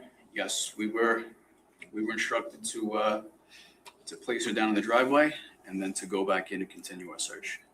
Just briefly, so I don't miss it. I'm sorry, but when you encountered the body on the landing, can you describe directionally where her body was? So she was towards the wall in the corner. Her feet were facing out towards going down the stairs. And her head was facing towards the wall of the landing, heading up the stairs. When you ultimately took her outside and put her down on the ground, were there any signs of life at that point? I wasn't able to determine, but it didn't. Once we were outside of the smoke, and I was able to see, it did not appear to be. Just to be clear, was it a adult female or a young female? A young female. At points in time, did you remain at the scene for several hours? Yes, we did. And did you and your colleagues, did you continue to fight the fire? Yes, we did. And was there a point in time later that day that the fire was actually extinguished? By the time that we had left, I don't believe so. There were still crews operating when we had left. Okay. Do you recall approximately what time you left? I believe it was around 8 o'clock.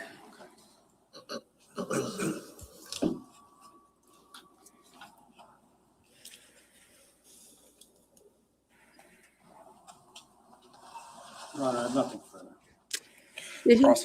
Did he agree it was a young female? I had trouble hearing the answer. All right. Sir, you can step down. Anybody in the chat here?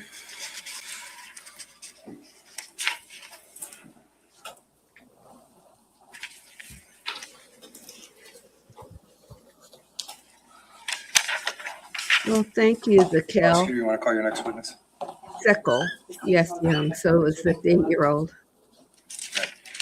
Terrible.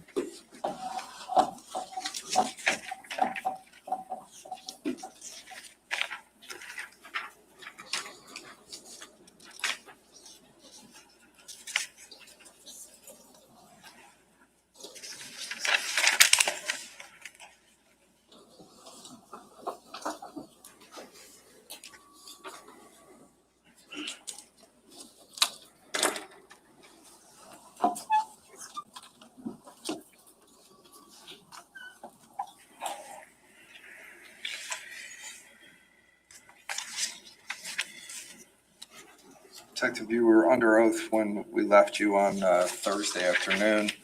You are still under oath here today. You remember the oath that you gave, correct? Yes, Your Honor. All right. We were still in direct examination, so we will continue with Ms. Wallace. Thank you, Judge. Good morning, Detective. Good morning. We left off when we were here last with the conclusion, essentially, of your investigation of day one. Do you recall that? Yes. Okay, and I wanted to show you some pictures. I know we looked at a couple, but I have a few more. It's gonna actually be, for the record, S1E, slides 20, 21, 22, 23, and 24, and S1C, slides 28, 29, 129, and 130. I'm showing counsel. Sorry.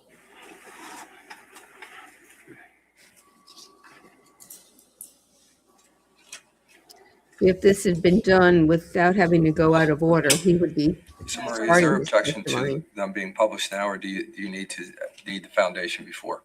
I don't know, Judge. There's no objection. This taken published now. Okay, great. Thank you. He would be starting his testimony now. If we could please have S1E, slide 20.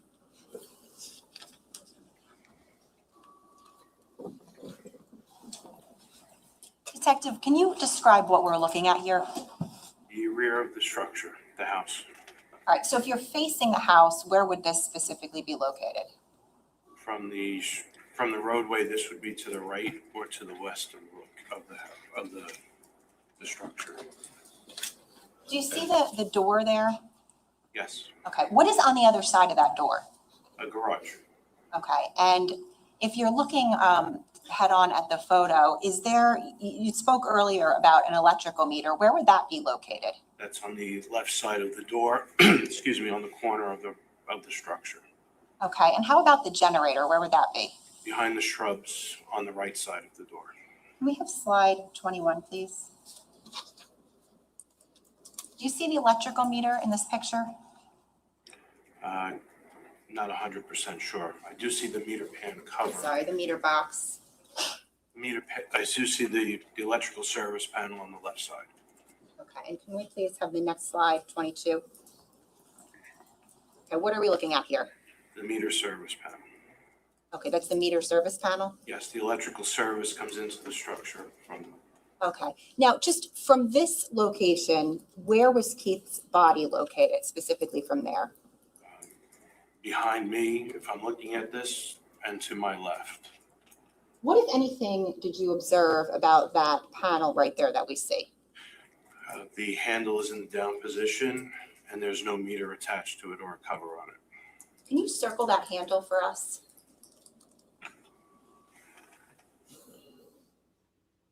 What, if anything, did it mean to you that the handle was in the down position? At that moment, I did not know what it was about until I looked into it a little further. It secured the meter into the box, or was able to bypass the service for the electric company to do work there. Okay, when you say you put the meter into the box, what are you referring to? There are clamps that hold the meter itself into the box, and that was used to secure it in there as well. Could you please have the next slide, which is, I believe, 23? We want to circle that. Do we want to print that 22.1? Yes, Judge, I'm sorry. So this is S1E slide 22.1.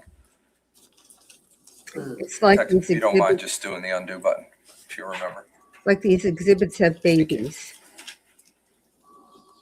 or are cloned, Slide now, please. cloned with an additional element. Detective, this is just a little bit of a different angle on this picture, but what, if anything, do you see in this photo?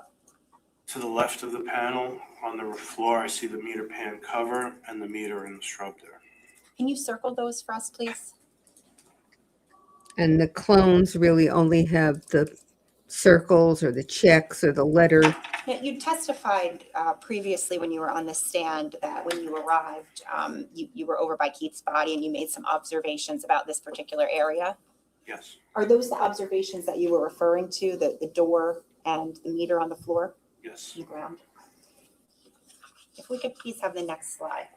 Do you want that captured? Yes, I'm sorry. 23.1. Now it has a number. Yes, please.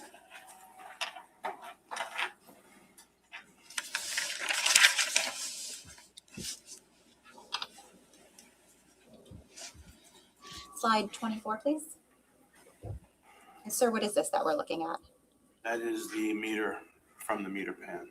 And is that how you found it? Yes.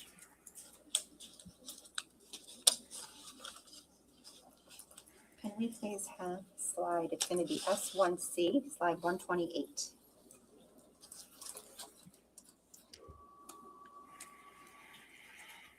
So of course, what you're seeing is that the meter, the box was open, the meter Detective, was you had taken. previously testified that when you were over by the electrical meter after you arrived, you received notification from a firefighter to come over to this particular area. Do you see that? Yes. Okay, and what was over in this particular area? That is where the live round of ammunition was located and where I placed the orange traffic cone. Can we please have slide 129? Is that just a little bit closer up? Yes. And slide 130, please. What are we looking at here? The round of ammunition that was found on the floor. Okay, thank you. You can take them down. Detective, I believe we're into now the next day of your investigation. So that would it be 11/21/18? Yes. All right. And I think you said last time, but just to clarify that from Pennsylvania, you had gone back to the scene at about 1 a.m. Yes. Okay. And when you arrived on the scene, what were your observations? Fire operations had concluded. There was a manned engine company for fire watch, and the scene was secured by Monmouth County Prosecutor's Office and Colts Neck Police Office. Did you go home from there that night? Got some sleep? Yes. And the next morning at about 8 a.m., where did you go? Back to the scene. And who was there when you arrived? I met Detective Petrozello there. There were members of Colts Neck Township Police, Prosecutor's Office, firefighters. Due to structural concerns, members from the USAR, Urban Search and Rescue Group, and the Neptune Township Office of Emergency Management were there. Okay, and what were they doing there? They were brought in to secure the location and shore it up to ensure that it did not collapse. And do you recall what specific location, was there a specific location in the house that they were concerned that would collapse? I believe they went into the basement of the location. They were concerned that due to the fire, there was a chance that it was going to collapse. And did they do what they had to do to make that area safe? Yes. On that particular day, what, if any, other detectives from the Monmouth County Prosecutor's Office were assigned to this case? There were several from forensics and Detective Basindos. Detective Bassender? Bassender. Okay, and do you know what unit she was in? Financial crimes. Did you leave the scene of 15 Willowbrook Road at some point that afternoon? Yes. Where did you go? I believe we went to the office in Asbury Park. Do you recall where specifically that was? I couldn't remember the exact address, 7-something Cookman Avenue. Cookman Avenue? Yes. And when you say the office, whose office are you talking about? That was where Keith and Paul Caneiro's office for Square One and Echo Star was located. Okay, who went specifically with you? Detective Petrozello. Why did the two of you go there? We wanted to make contact with Tiffany Rivera. Who was she? The office manager. Did you make contact with her at that point? Not at the location, we did speak to her by phone. Okay, and later that day, did you actually meet with Tiffany Rivera in person? Yes, Where was that? at the Monmouth County Prosecutor's Office. Did you end up taking a formal statement from her that day? Not that day, no. A couple of days later, did you take a formal statement from her? Yes, Okay, nonetheless, on that day, so on the 21st, did you and Detective Petrozello speak with Tiffany? yes. And did she provide you with information? She gave us basics on the business structure, some financials. I don't remember exact details. I apologize. At about 7:13 p.m. that night, did you receive anything from Ms. Rivera? She sent an email that was requested. The email was some conversations that she and Keith had via text message. Do you recall who else gave do you recall if anyone gave a formal statement on the 21st? We spoke with Corey Caneiro Okay, and do you remember where that took place? at the Monmouth County Prosecutor's Office. And I guess when I say formal statement, just to clarify, was it like a typed written question and answer statement that you took from him? Yes, myself, Detective Petrozello, there was a typist there, or secretary, and questions were asked. He answered and they were formalized. I want to draw your attention ahead a little bit now to about 7 p.m. that night of November 21st. What, if anything, happened with regard to yourself and the investigative team? We had a meeting at the Colts Neck Township Municipal Court building. I don't want you to tell us anything that was said, but what was the purpose of that meeting?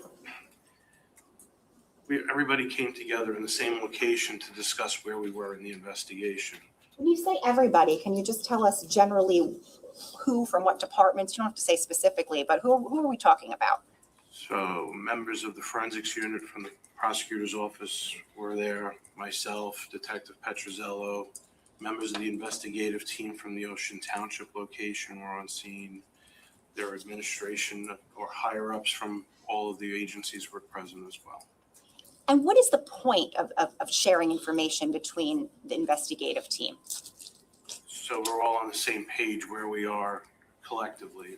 If additional things need to be taken care of, that would be the point where we would start, I guess, assigning them to different people. And is that important for you to know as the lead detective from Colts Neck? Yes. So what specific, don't tell me anything anyone was said, but did you learn of other evidence that had been gathered by other investigators with regard to this case? Yes. What types of evidence was that you learned about?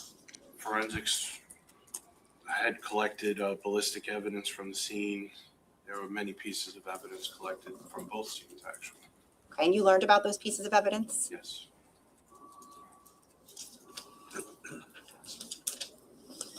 At that point, did you, again, you don't tell us anything that was said, but did you receive any preliminary results from any agencies?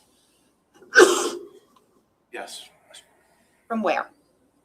From the Ocean Township location. Okay, and was it from the medical examiners as well? Medical examiners had given a very preliminary, based on their examination of the bodies. Did you learn about any evidence that had been collected thus far from any vehicles? Yes, from the Ocean Township location. The next day, November 22nd of 2018, was that a Thursday? Yes. Was that Thanksgiving? Yes. All right, so the day after that, November 23rd, that morning, where did you go? I responded to the Ocean Township location, 27 Tilton Drive. Who did you go with? Myself, I met Detective Petrozello there. And who else was on scene at 27 Tilton Drive that day?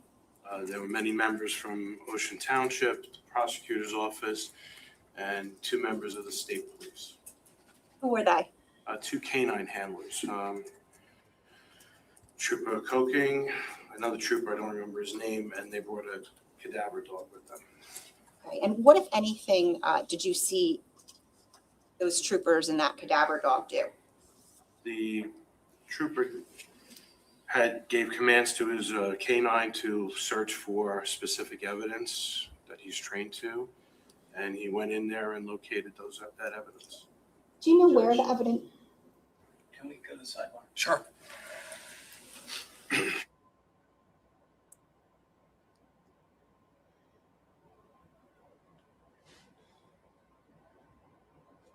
So now we're getting into the heart of the evidence that was collected, obviously.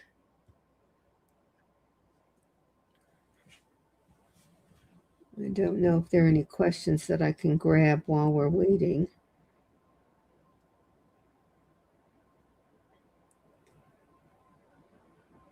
I don't see any. Here it is.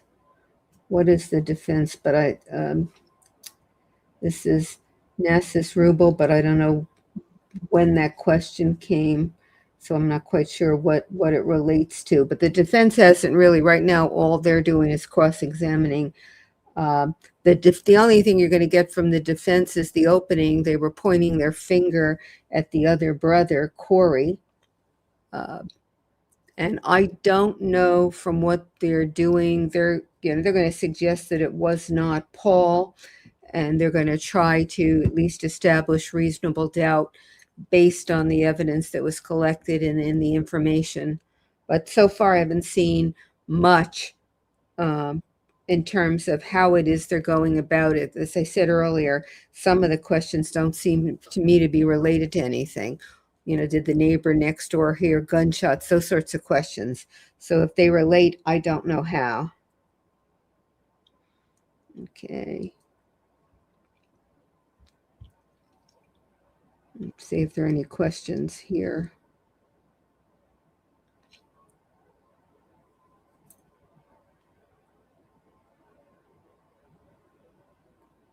Not seeing any as I'm scrolling up. There may be some, but I'm not spotting them as I scroll up on my phone. Oh, Christine TD wants to know what the sidebar is about. I don't know. It sounded as though it was a male voice, didn't it, that said, can we come up or can we go to the sidebar? I'm going to sustain the objection. So anything that that right. was identified by this witness or just testified to as it deals with what the canine dog may have hit on or identified, that's going to be for a different witness, not for this witness. Okay. So that last answer, I'm just going to ask to strike it from the record and for you to use that eraser, okay? Thank you all. Go ahead. Now you know. Sir, I just want to know what your observations were with regard to any evidence that may have been collected from the scene of 27 Tilton that morning. They recovered some clothing from the residence that believed had blood on it. Where specifically in the residence? It was located in the basement of the residence. Thank you. So now we know what the male public defender is After you doing. left the scene of 27 Tilton that day, where did you go? I believe we executed a search warrant that night. Did you go back to 15 Willowbrook Road? Yes, after that. Okay. And who were you with? Detective Petrozello, we met there. Was anyone from the crime scene unit or forensics there as well? Yes. any information did you gather when you went back to 15 Willowbrook Road? That they were still recovering evidence from the location. And at that time, did you have occasion to make any observations of the generator behind those shrubs? Yes. Okay, and what, if anything, did you note about that generator? I'd like the information from the generator to make contact with the company that serviced it. What When the- company was that? When the power went out. I believe was the name. Did you in fact reach out to that company that day? Yes. Who did you speak to from there? Sorry, I don't recall his name. When you spoke to that individual, were any requests made by you of that individual? Yes. What was that? Any service records that were available for it. And the person that I spoke to, and I don't recall his name, but he was the actual service technician for the generator itself. And he arranged to meet with us to do an inspection of the generator. And when was the arrangement to meet? I believe it was for the next day. Okay, so let's go to the next day at about 9:30 a.m. Where did you go? To 15 Willowbrook Drive. Now, when you got there, were forensics still on scene? Yes. Okay, what, if anything, did you observe about what they had done to the yard? They were sifting some dirt for ballistic evidence. About 10 a.m., who showed up on scene?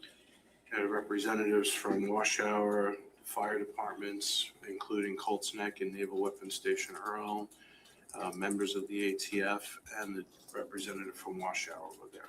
Now, the representative from Washour, what, if anything, did you see him do there? We requested he conduct an inspection of the generator for us. Did he do that? Yes, he did. Did you make observations about that? Yes. And what specifically did you see him doing? While he was inspecting the generator, it was noted that one of the switches that was not normally accessible was in the off position. The gas to the generator was into the off position as well. He was able to start it to demonstrate that it did work. I think you might have said it, but were members of the ATF there as well? Yes. What was their role? They were brought in to do, because of the scale of the fire, to help with the electrical inspections and engineering. Was the scene ultimately released that day on 11/24? Yes. Okay. And can you just explain what it means to release the scene? Once the police or fire can finish all of their investigative work at the scene, there's no longer a need for us to hold it. We'll release it back to representatives from the family or the family themselves. Now, just because the scene is released, does that mean that your investigation concludes? No. So drawing your attention now to November 27th of 2018, do you recall speaking with an individual named Stephen Weinstein? Yes. Right, and where did you speak with him at? The Monmouth County Prosecutor's Office. And who did you speak with him with? This is the accountant. Detective Petrozello and I think Detective Bacinda was there. Ultimately, did you obtain a formal statement from Mr. Weinstein? Yes. You heard him. Was that later in testify. January? Yes. On November 28th, the next day, do you recall meeting with Ronald Artigas? Yes. Did you obtain a formal Insurance. statement from him that day? Yes. And then finally, He on testified. 11/29 of 18, do you recall that date? Yes. What, if anything, of significance happened with regard to this investigation? I believe that was when I signed the formal charges against Mr. Caneiro. And did you remain involved with the investigation after that? Yes. Be present for statements, et Yes. cetera? Yes. I have nothing further. Okay, ladies and gentlemen, it's 10:15. We're going to take our 15-minute break. Don't discuss this case. Don't do any research. I'll bring you back out at around 11:30. Excuse me, 10:30. That would have been a long break. huh? 11:30 would be a nice break. Thank you. Maestro asked me how I'm doing today. I'm doing fine now that it's 10:15 and not 8:30.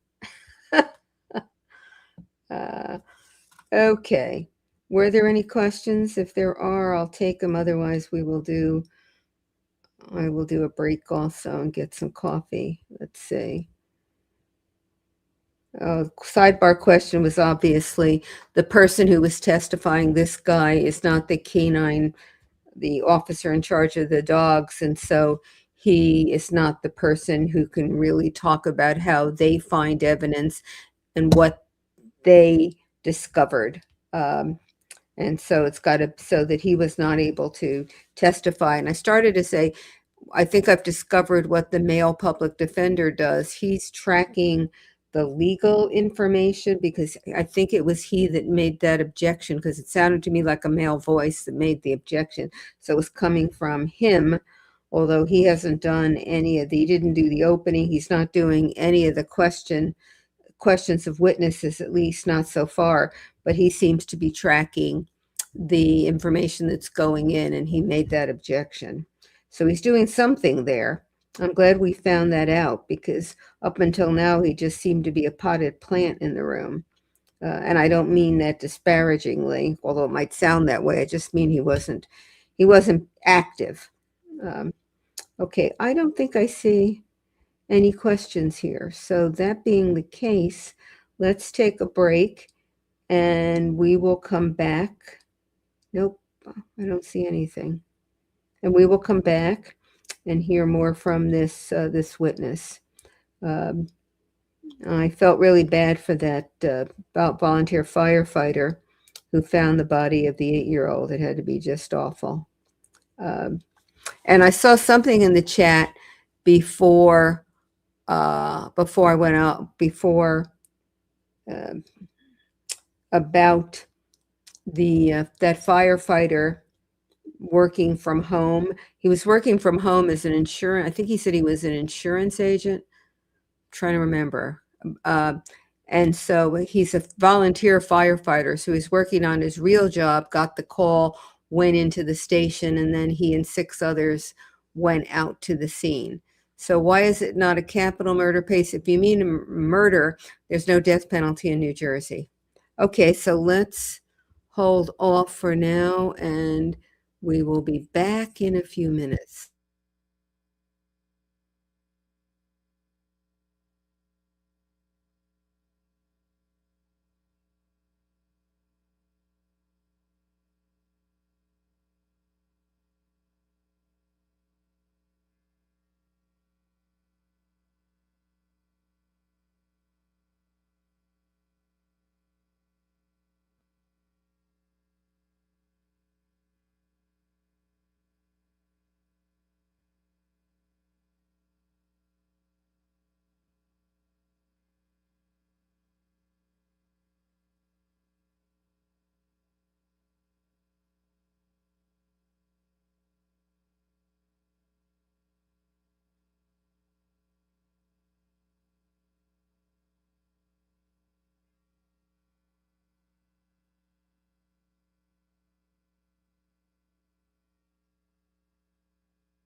Court is back in session.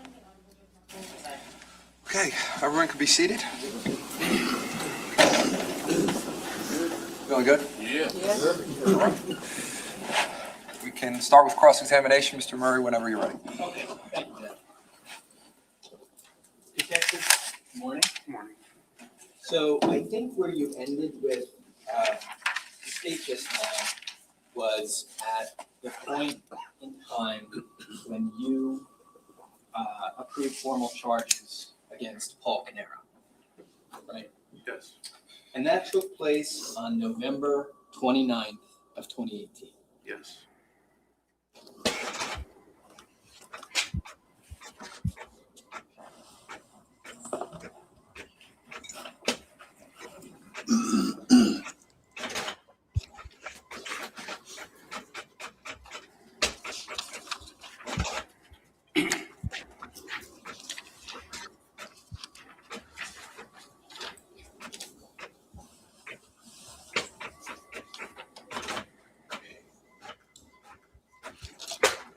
Now, as part of the filing of those formal charges, you completed something known as an individual arrest report, Yes. and that includes personal details about Paul Caneiro. Is that fair to say? Yes. And it's going to include things like his address, right? Yes. It's going to have a booking number on it. Yes. It's going to indicate things like his height and his weight, Yes. marital status. Yes. These items were entered into this form for Paul Caneiro in particular, correct? Yes. And do you have a recollection of Paul Caneiro's height and weight at the time of arrest on November 29th of 2018? I do not. If I were to show you the document, the individual arrest report, would that help you recollect those facts? If it is written in there, yes. Judge, I'm going to approach. This is S409. Detective, do you recognize that? Yes. And could you tell us what it is? It is an arrest report for the Colts Neck Police Department. Does For that- Paul Caneiro. For Paul Caneiro, Yes. relating to the charges that you approved on November 29th, 2018, correct? Yes. Does that document list Paul Caneiro's height and weight at the time of arrest? Yes. And could you tell us what that information is?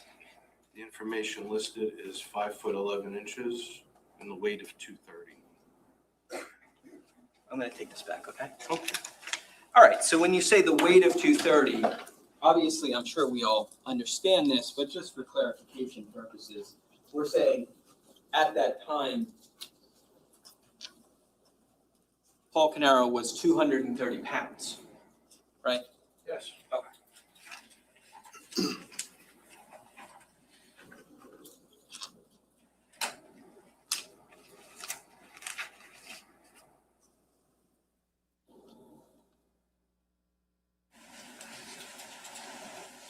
Now, you testified today about responding to the 15 Willowbrook scene numerous times between November 20th of 2018 and the 27th of 2018, right? Yes. Are you familiar with something called a first responding officer's scene entry log? Yes. Okay. Could you tell us in general what that is, what that document is? It would be a log of who entered, when they entered, what agency they're from, when they left. Okay. And when you say it would be a log of who entered and when they entered, would that be who entered a crime scene? Yes. Okay. Was there a first responding officer scene entry log filled out for the 15 Willowbrook scene? I don't know. You don't know. Okay.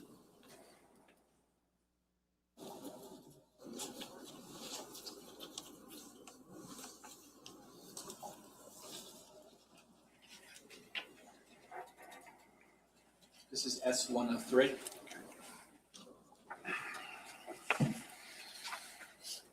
Looking at that, do you Yes. recognize it? It's a first responder scene log. Okay. Is it a first responder scene log for the 15 Willowbrook Road address? That's what is written on it, yes. Okay. Is there a date on it? 11/20/18. Okay. Do you see names and agencies Yes. on that document? Yes. Do you recognize the names? Most of them, yes. Okay. Do you recognize the agencies? Yes. Okay. And you recognize these as names of people who responded to the scene that day? Yes. At 15 Willowbrook, right? Yes. Okay.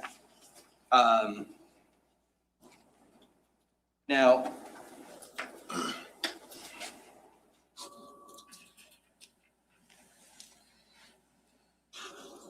this document also, and I can show you if you don't know or don't recall, spans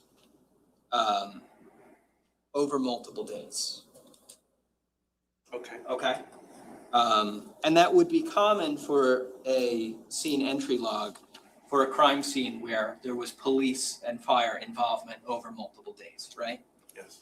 And the point is that the purpose of this document is to keep an accounting of what members of law enforcement from what agency came onto the property, right? Yes. And when they came onto the property. Yes. And obviously, this is a multi-page document because there were a number of different police and fire personnel who came onto the 15 Willowbrook property, correct? Yes. And they were from a number of different agencies, right? Yes. And there was also, aside from there being numerous police and fire response, there were also there was attention about this location from media outlets during this time, right? Yes. And there were news helicopters flying over the house, right? Yes.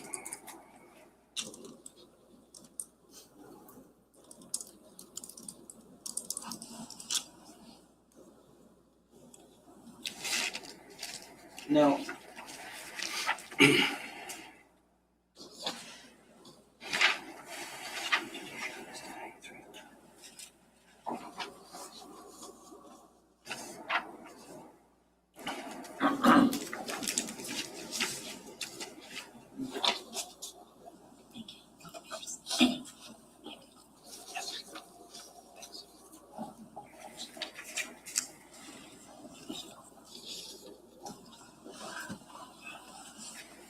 wanted to, Detective, if we could, get into some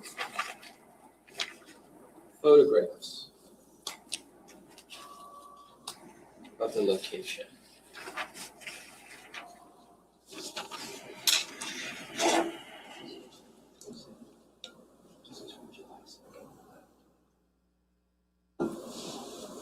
Prosecutor, you're okay to publish? Yes, Judge. Okay, so you don't have to go through that step, you can just do it on the Oh. screen. Okay, thank you, Judge. I'll save you the step.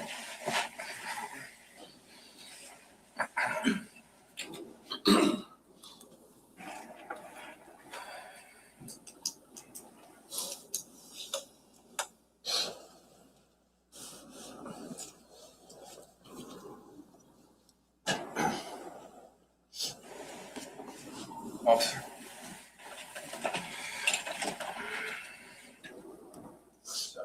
Just 1 second. Okay. Can you see that clearly? Yes. Okay. Do you see the property 15 Willowbrook Road in Colts Neck on that photograph? That looks to be 15 Willowbrook in Colts Neck. Okay. And that 15 Willowbrook address would be in the area of the center of the photo, right? Yes. Okay. Do you see the solar panels depicted in that photo as well? Yes. And obviously you did some inspection of those panels as part of your investigation, correct? Yes. Towards the top of the photo, do you see a road running across the photo? Yes, Is that Willowbrook Road? yes, And then to the left of the photo, do you see another road that appears to run from the top of the photo to the bottom of the photo? looks like a driveway. Okay. Are you familiar with whether that driveway was paved or unpaved around the time of November 20th of 2018? I don't know. As part of your investigation in this case, did you ever travel down that driveway to the left in this photo? No. Do you see what appears to be a structure towards the bottom of the photo at the end of that driveway? You do? Yes, Do you know if that structure, as of November 20th of 2018, was occupied or unoccupied? no, It was not, or you don't know? I do not know. You don't know. Okay.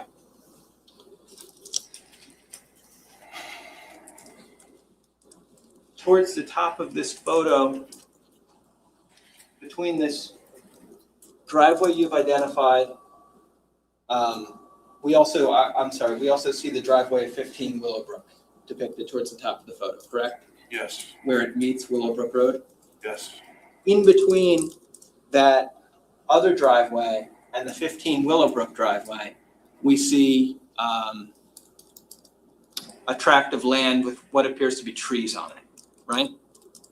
in that picture, yes. Okay.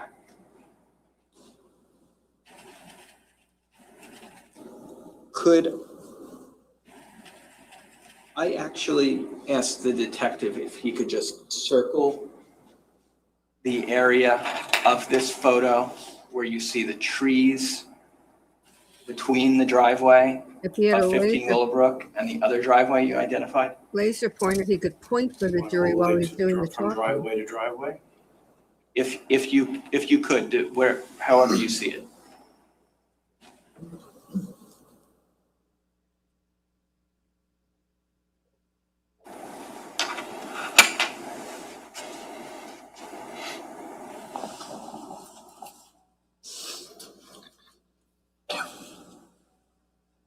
So Murray, can you tell me the number one more time? I apologize, of the actual photo. It's D something. I forgot what it was. It's captured? It's captured. Okay, thank you. This is D1-317. So this is 317.1 that we just captured. Another clone.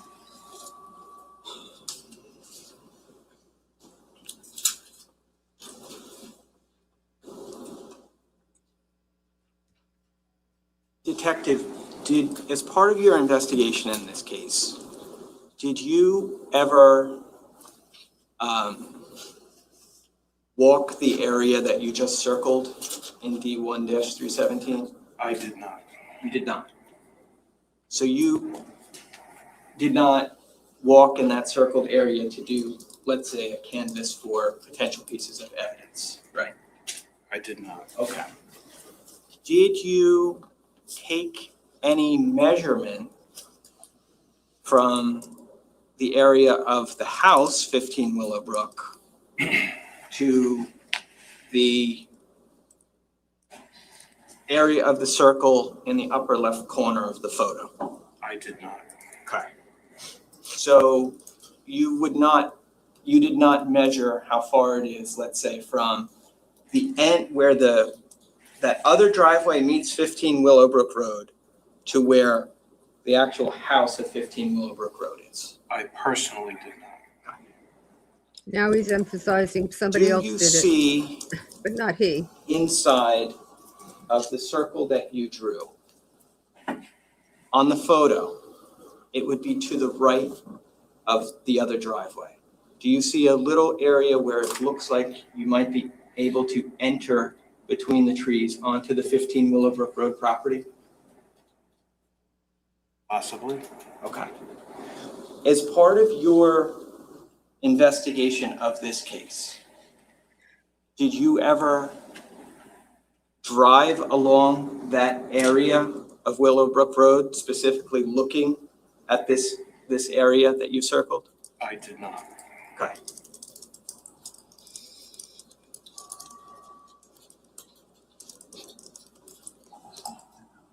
You became aware, I would imagine, at some point that there was, let me retract that, I apologize. You mentioned a meeting that took place with law enforcement agencies and yourself at the municipal building, right? Yes. And the purpose of that was to coordinate the efforts amongst law enforcement, I'm sure to make sure that you weren't duplicating each other's efforts. Fair, yes.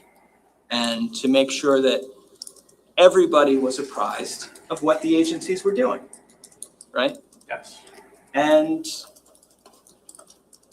one of the questions with this developing situation is, if there's a perpetrator being looked for, how did that person get on to the 15 Willowbrook property? Right? Okay, yes. I mean, that, you know, that's a question that law enforcement is going to attempt to answer through this investigative process, right? Yes. And the indication, as far as you know, is that whoever this person is, this perpetrator that came onto the 15 Willowbrook property, didn't do it by driving down the driveway of 15 Willowbrook. I don't know that for sure. You don't know for sure? No. Okay.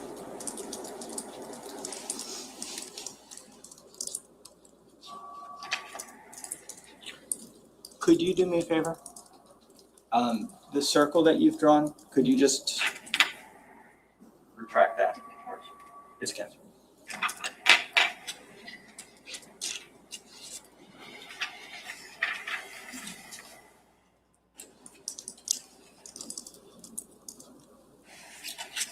Did you, in the course of this investigation, get a sense of how big the property at 15 Willowbrook is? And by that I mean, do you know what the land measurements are? I don't know.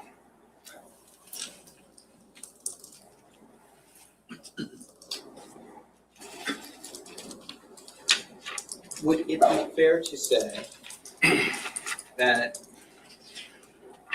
in this time period, November of 2018, you were familiar with the roads surrounding Willowbrook Road in Colts Neck?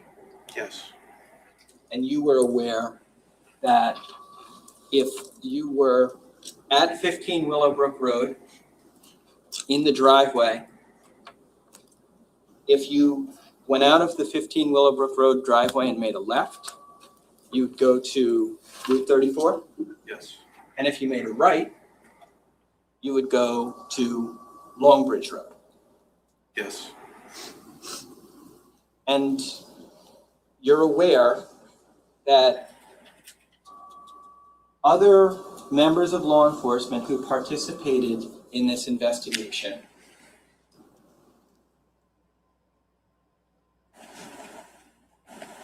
went on a canvas to look for surveillance from various roads in the Colts-Neck area. Yes. And the purpose of that, as far as you understood, is to see where the person or people who had been on 15 Willowbrook property, how they got to the location and and the direction they took to leave the location, right? Yes. Okay. And you knew that at some point in time,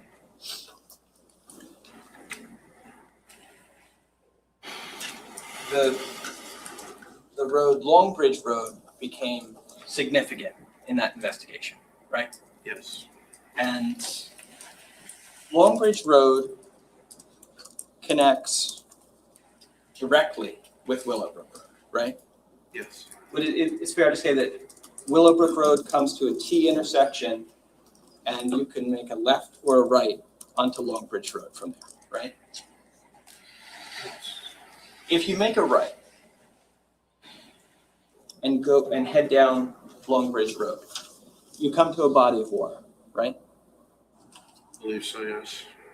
I don't work in the town anymore, so it's been some time. Okay. Are you speaking of a reservoir? I'm speaking of, yes, so I think that's Swimming River Reservoir, Yes. right? And Longbridge Road actually crosses over Swimming River Reservoir. Yes. And where it crosses over Swimming River Reservoir,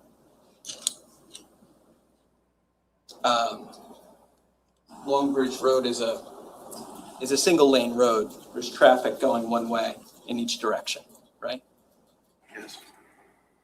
And where the road crosses over the reservoir, there's water on both sides of the road, right? Yes. When we're talking about these streets in Colts Neck in 2018, Willowbrook Road was not, if you know, was not a heavily trafficked road late at night, right? Correct. Nor was Longbridge Road. Correct. Longbridge Road is what we might describe as a rural road, right? It's not a highway. It is not. And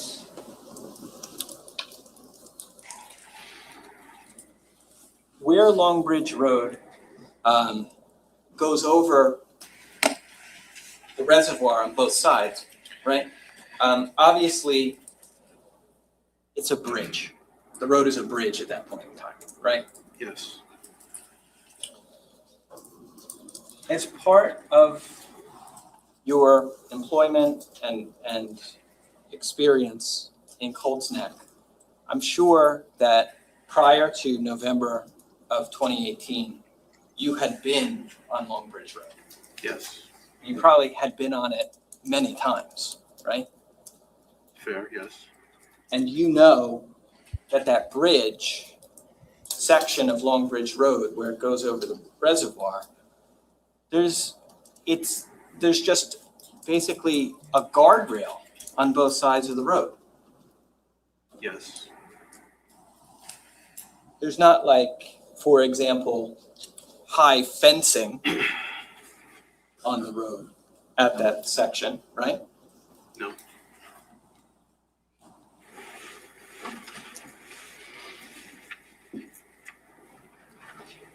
And as you mentioned before, it's the kind of road where late at night or in the early morning hours, a person traveling on it probably wouldn't expect to encounter other vehicles. Objections. If you know. They're going to throw the gun off or should have there? Is that the idea? No, they wouldn't. They wouldn't. Okay.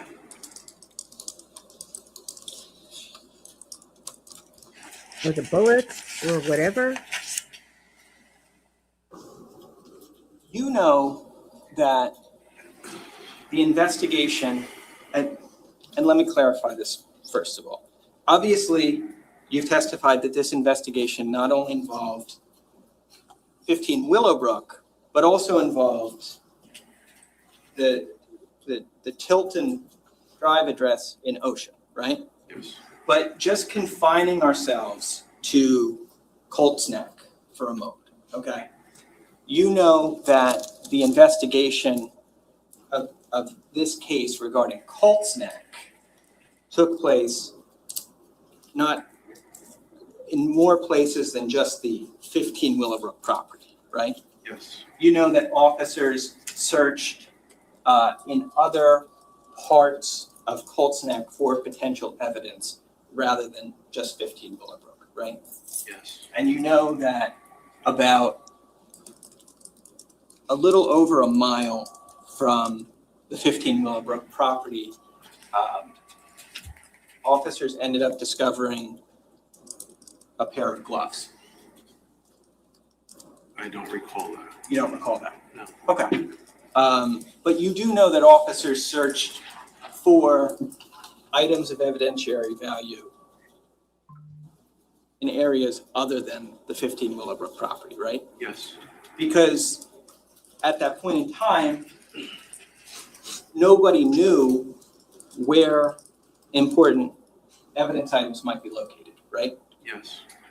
And obviously, a person who came onto the 15 Willowbrook property to commit these crimes might have disposed of evidence as they were leaving the property, right? Potentially. And they might have disposed of evidence along the road as they were traveling away from the property, right? Potentially, yes. And what I'm trying to say is that's a reason why you would search elsewhere for evidence, right? Yes. And we also know that going back to Longbridge Road for a second, Longbridge Road, specifically going over this reservoir, is a route that one could take to travel from Colts Neck to Ocean Township, right? Potentially, yes.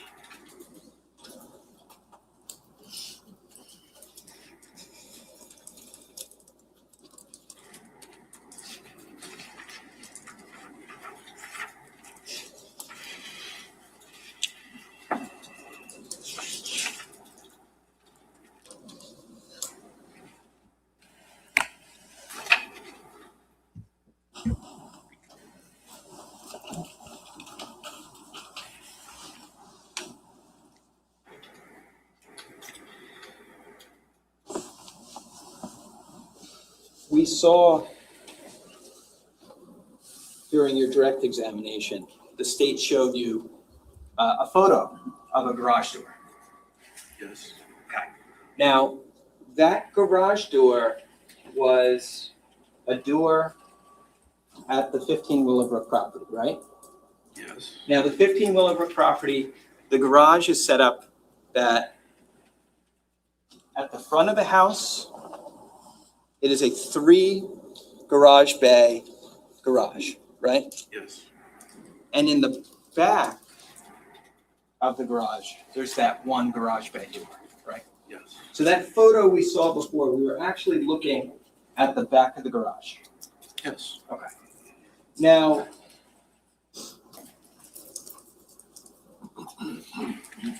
you became aware over the course of this case that there were cameras located inside of that garage, right? Yes. And you became aware over the course of this case that those cameras may have captured something significant in terms of the investigation, right? Yes. And because those cameras at around 2:36 in the morning on November 20th record what appears to be a human figure walking by that garage door, right? I believe so, yes. Did you ever see the I footage? saw it once a long time ago. Okay.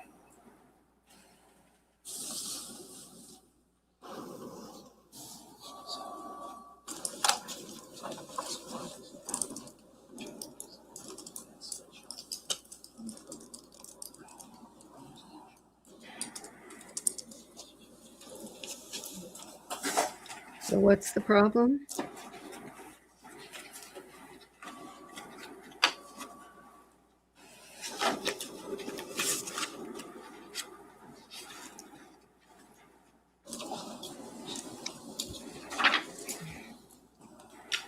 I should say I can tell it's early in the morning because when he made the objection earlier, what I should have said was, that means he's going to be the person to cross-examine this witness because the lawyer who does the objection is the lawyer handling the witness. Judge, I'm just going to approach with, this is slide 217.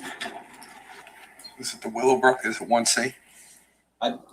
Yes, this is 1C, 217. Are you going to put it on the screen or not? You can do whatever you want. If you're going to put it on the screen, I was just going to ask if there was an objection.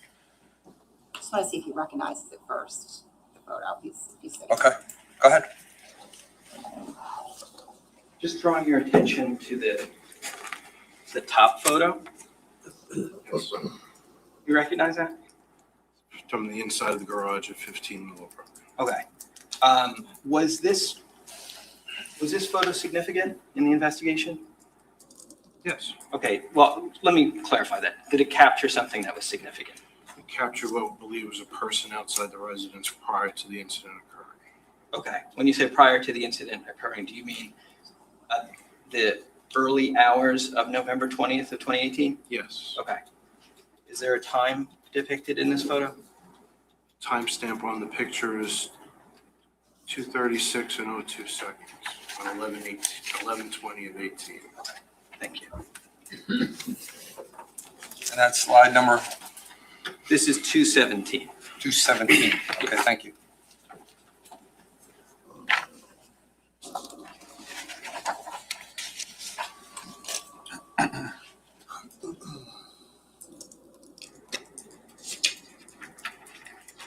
Are we going to see it?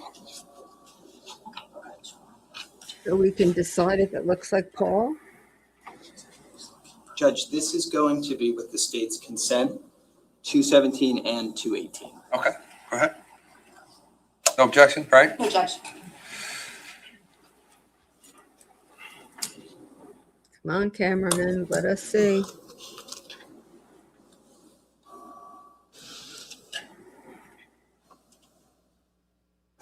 Ah, there we go. Okay. Detective showing you what is 217 on the top and then S1C slide 218 on the bottom. We just looked at, you and I just looked at the top slide, correct? Yes. Appearing to show a human figure walking by that garage door at 2:36 in the morning, right? Yes. Below that, we have a daytime photo of that same garage door, correct? Yes. And we can see that in that lower photo, that's 218, there are what appear to be frosted panes of the door, right? Yes. And there's kind of a metal support structure to the door, right? Yes. Now, we see the figure in 217 walking by, and we can see that figure relative to that metal structure on the door, right? Yes. Did you make any effort to measure the height of that door? I did not. Okay. Did you take any effort to measure, for example, how high it is from the upper half of the metal support structure to the ground? I did not. Emphasizing I. Did you hear him emphasize the I? I'm going to remove this slide. So they're trying to, I guess, figure out the height of the person in the picture by knowing the height of the door. Because you have to know how high the ground was on the other side, or how low the ground was on the other side.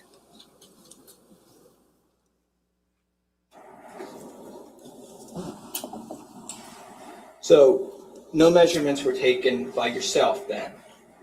as I understand it, that would be useful in determining the height of the person There you go. in that photo. I did not forensically process the scene, so I did not take any measurements.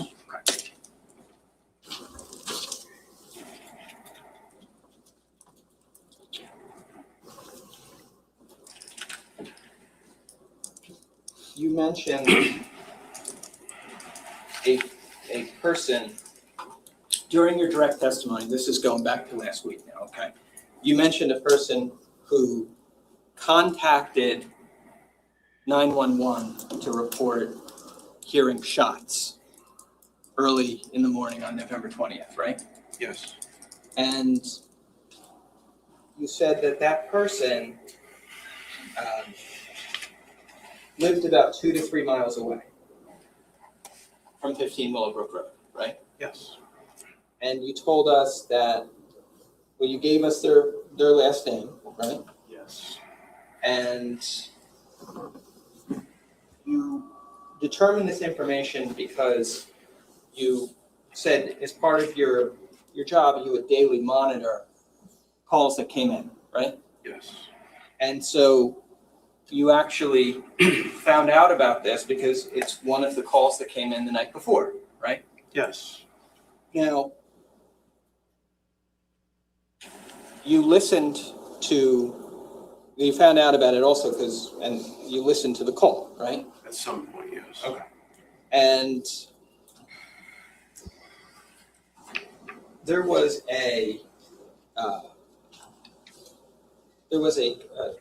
this call became part of what's known as a CAD report, right?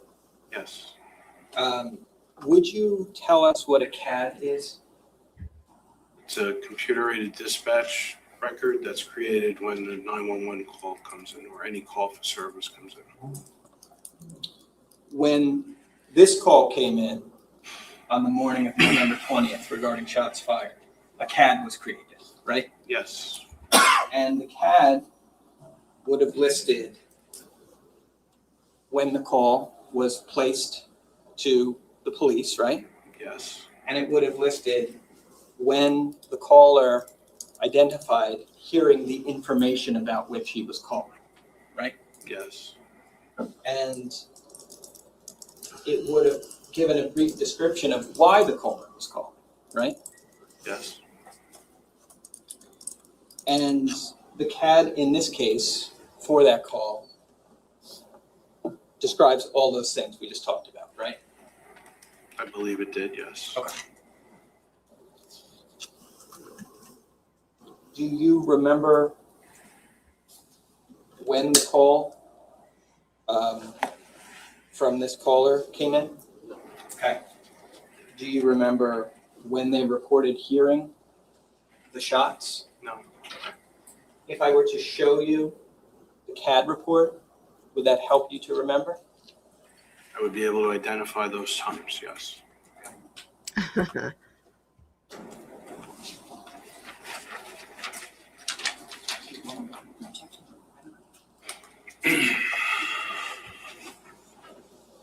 This is D109.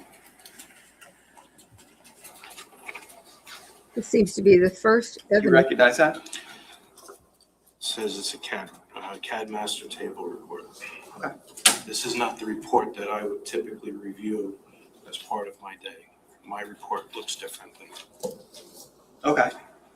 Well, is this a CAD printout? Yes. Okay. Is it a CAD printout about the call that came in for the shots fired? Yes. Is it from the relevant period of time? Yes. Okay. And I believe you had testified before, meaning last week, that the caller who called had called in from River's Edge and Laird Road. Yes. And is that where this caller called in from? That's the address listed on this report. Okay. So far we can see that all the information on this document is the same as the CAD that you had reviewed, right? Yes. Okay. Does this document indicate the time that the caller called? according to this report, was received by telephone at 3:31 and 33 seconds.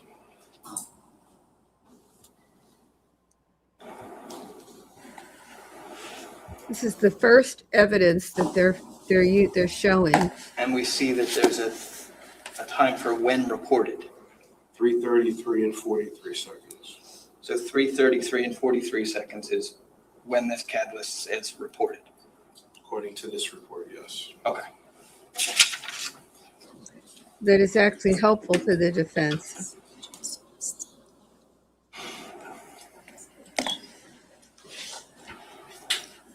Oh, okay. I'm sorry, this is S1 of 4. When you said you had seen a different version of this before, were you talking about this Yes. document? That is the way the report would be generated at the Cold Snake Police Department. Okay. Does it contain the same information that we just went over? Yes. Okay. All right, thank you. He's very good at identifying documents and laying foundation.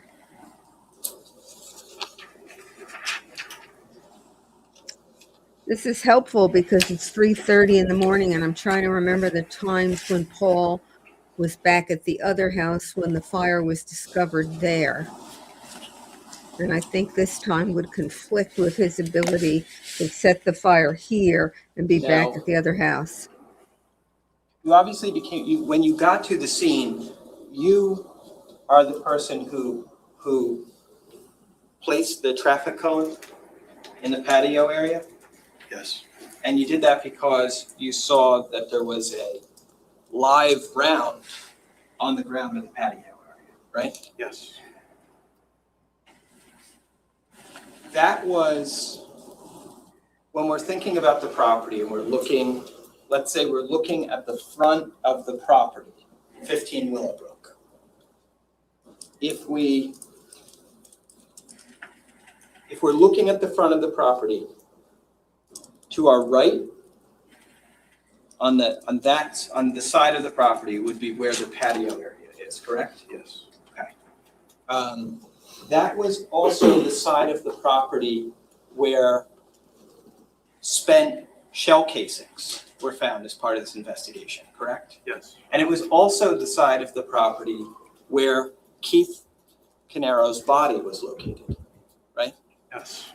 And it's also the side of the property that the primary bedroom of the house was located on, correct? I don't know that for sure. Okay. Did you look at any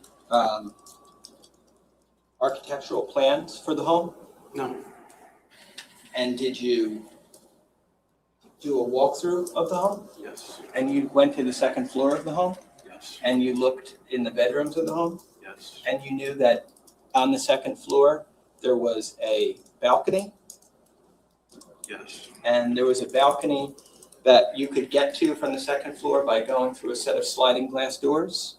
Yes. And you knew that if you went out on that balcony and looked to your right, you'd be looking at the side of the house where the unfired bullet was found, right? Yes. And you'd be looking at the side of the house where the shell casings were found? Yes. And those doors that you would have come out of to get onto the balcony would lead you into the primary bedroom of the house, right? Okay, yes. Okay, so when I'm saying that the primary bedroom is on the same side of the house that the shell casings were found, that's why I'm saying that. Does that make sense to you? Yes. Okay. Nice job. That was a nice job. So that evening, we know that a person called 911 about shots fired around 3:31 in the morning, right? Yes. And that person, we know, was 2 to 3 miles away. Yes. We have no record of 911 call being made by anyone from 15 Willowbrook, right? Correct.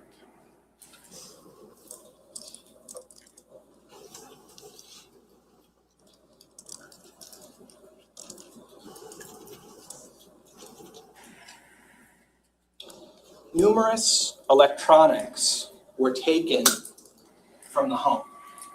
Does that fair to say? Yes. And that would include computers, right? It would include cell phones as well. Yes. It would include surveillance systems. Yes.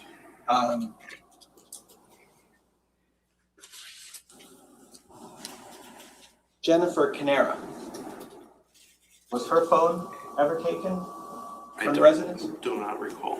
You don't know? I don't. Okay. Do you know, so you don't know if her phone was ever collected? I don't recall. You know if her cell phone records were ever obtained? I do not know.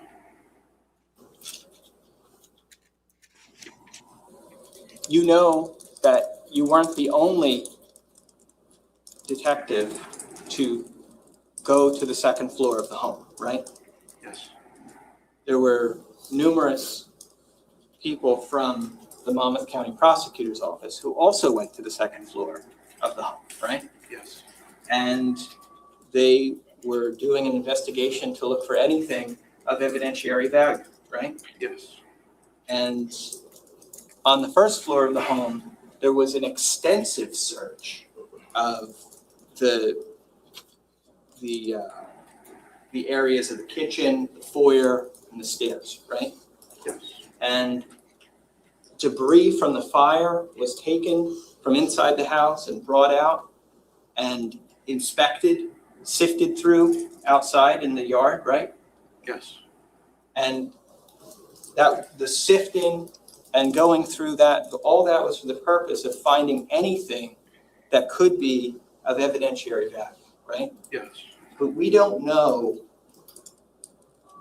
with all that searching, whether Jennifer Caneiro's phone was ever found. Objection asked and answered. He said he doesn't know. So I'm going to sustain the objection. I'll ask a different way. Okay. Phone, just as part of a normal investigation, right?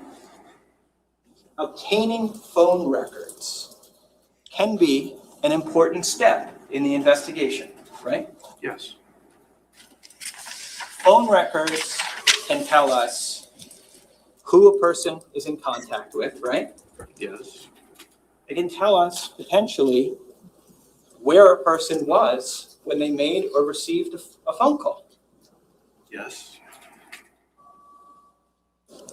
And you know that phone records were obtained in this case, right? I believe they were, yes. Okay.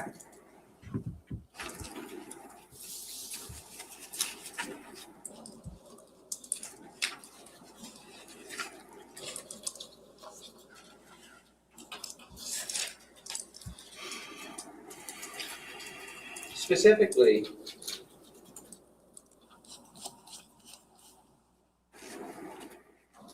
your report does indicate that phone records were obtained for Keith Caneiro. Okay. Yes, if it's in the report, then I wrote Okay. yes. I mean, do you want to see it, or do you? I could look at the report. It was 7 years ago for me. I'd be happy to show it to you. I believe somewhere in the report it says that multiple warrants and affidavits were done as well.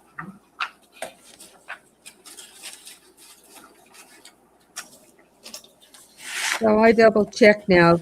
The neighbor cat at the Paul's house said she heard the noises at 4:30. She looked at her clock and it was 4:30.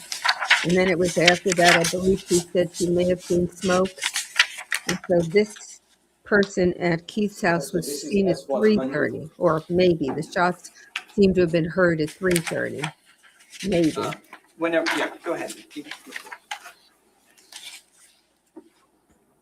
And I think it's maybe a 10, 15-minute drive. Does that document include the report you wrote in this case? Yes. And do we see that report starting on page 17 of this document? Particularly at that time of night, there wouldn't be cars on the road. Okay. And that's where your report begins, right? Yes. All right. I'm going to just direct your attention to page 46 He's very prepared. And to the third full paragraph, you want to read that to yourself?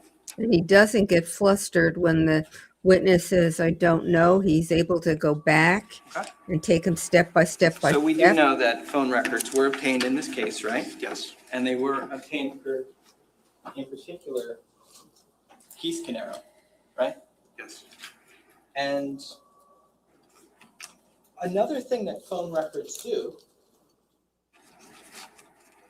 is potentially show us where a phone has traveled to, right? Yes. Because when a person receives a call or a text, it comes to them from a cell tower, right? Yes. And that cell tower has a certain geographic range that it can reach to, right? Yes. So I know if I have phone records showing me that a person, or I shouldn't say a person, but showing me that a person's phone bounced off of a certain cell tower, I would know that phone was in the geographic range of that tower, right? Yes. Okay. So if you are conducting an investigation and you cannot locate, let's say, a person's phone, you might be able to use phone records to see where that phone traveled to, right? Yes. Okay.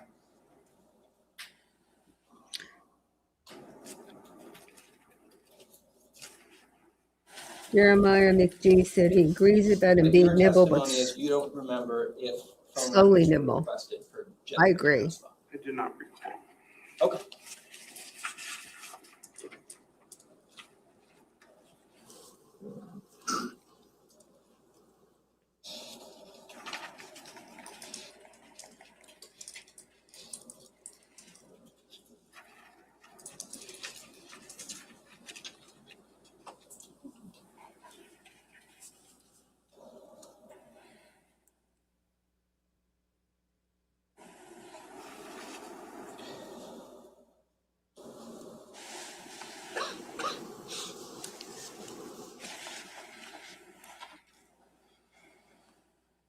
The property, you had mentioned during your direct today that the property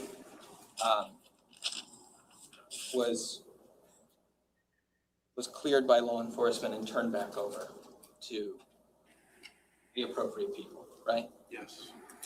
And so basically that's an indication that at some point in here, police and fire had concluded what they needed to do on the property. They could release it to whoever, either the homeowner or somebody else, right? Yes. And in this particular case, there was an insurance company involved. Yes. And that insurance company was involved with securing the property, right? Yes. And that insurance company was AIG. I believe so. And AIG was involved because they were actually the insurers of the home, 15 Willowbrook, right? I believe so.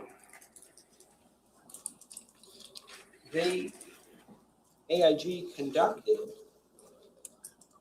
an evaluation of what items were within the property, right? Okay. I guess. Sir, if you don't know, you say, I don't know. Don't say okay, because then we don't know what you're talking about.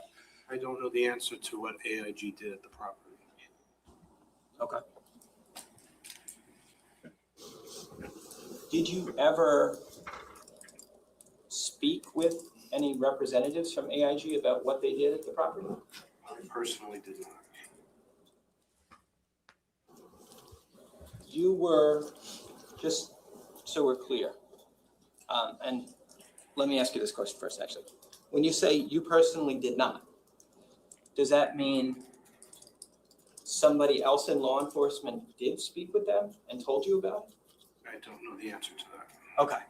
So you don't know so you didn't speak with them, but you also don't know if anybody from law enforcement ever did. Correct. Okay.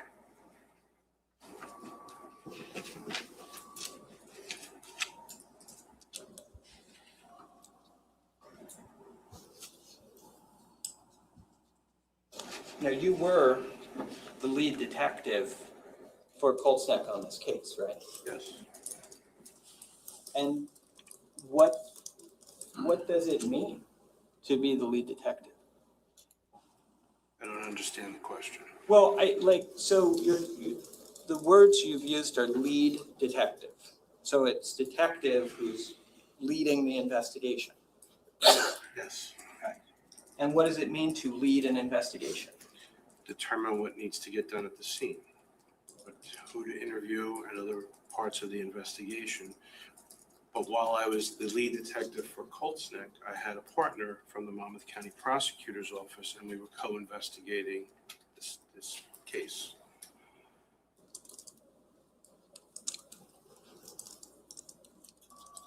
Indicating, I suppose, that some of these things that you're not sure if they were done or not could have been done by the person co-leading the investigation. Yes. But you don't know if they were. I don't recall. It's been some time. Okay.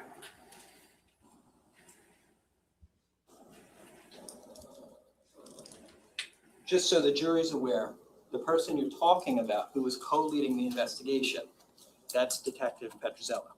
Correct. Okay.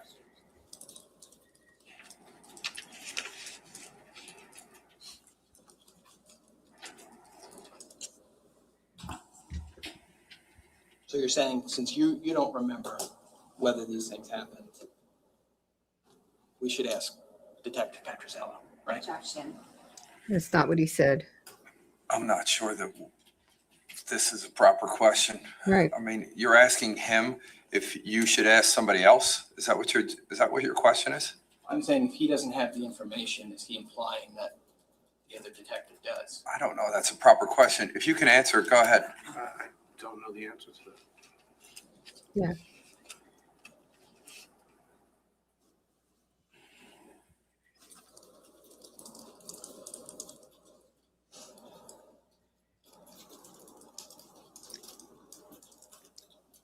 You mentioned in your report the idea of creating a timeline of events for what happened in this case. Yes. A timeline would establish what items of significance happened when, right?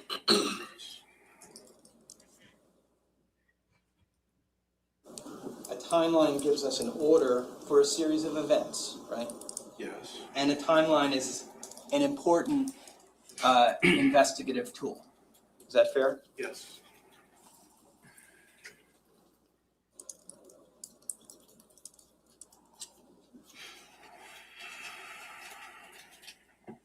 You mention in your report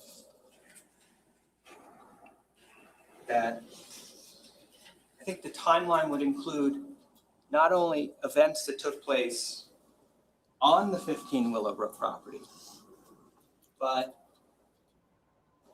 events that show when people of interest came onto the property and left the property, right? Yes. And when they might have been driving down the road away from the property, right? Yes. And one of the things that you put in your timeline is that a vehicle of interest, in this case, is seen driving away from the property at 3:45 in the morning.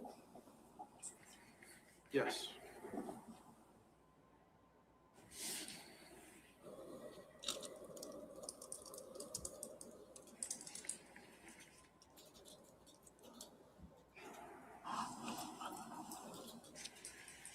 You've also, I think, would agree that it would be important to put in the timeline when events like the cutting of power to the home took place, right? Yes. There was the de-energizing of the home, and then there was also perhaps some manipulation that happened with the generator, right? Yes. And there was also a Verizon Fios line to the house that was cut, right? I believe so, yes. Okay. Did you document the times that it was believed that those items took place? It might be in the report, I don't recall. Okay. Do you know if they are or are not?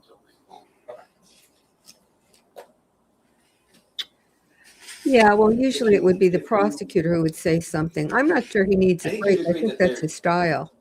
That those are significant, right? He looked like They're that significant yesterday, parts right of at the investigation. start, or Yes. So last if you knew Thursday, them specifically, you would place them in the report? last Yes. Friday, whenever it was, last Thursday. You also learned through the course of this investigation that the surveillance systems at 15 Willowbrook, at least primarily, were cloud-based. Yes.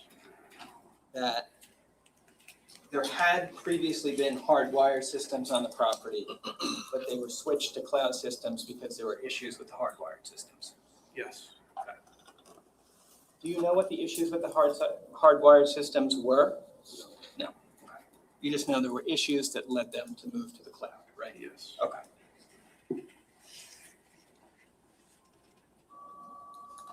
One of the things that you noticed when you came onto the property, as far as surveillance, was that there was a Nest doorbell camera. Yes. And that camera is in the front part of the house, right? It's not at the front door, but it's at that side service entrance next to the garage, right? Yes. And that's a doorbell camera that captures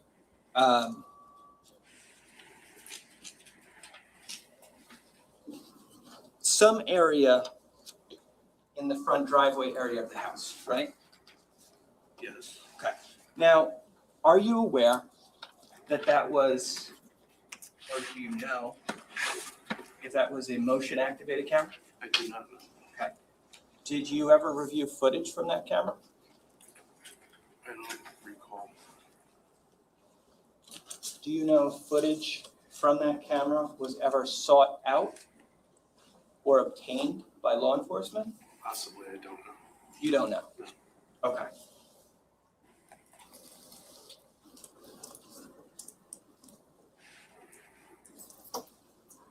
Thank you. This is previously published.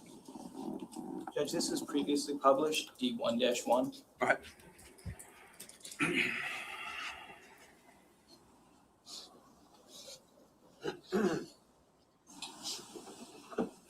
Just showing you what's been previously published, Detective, as D1-1. Do you recognize that as the front of 15 Willowbrook?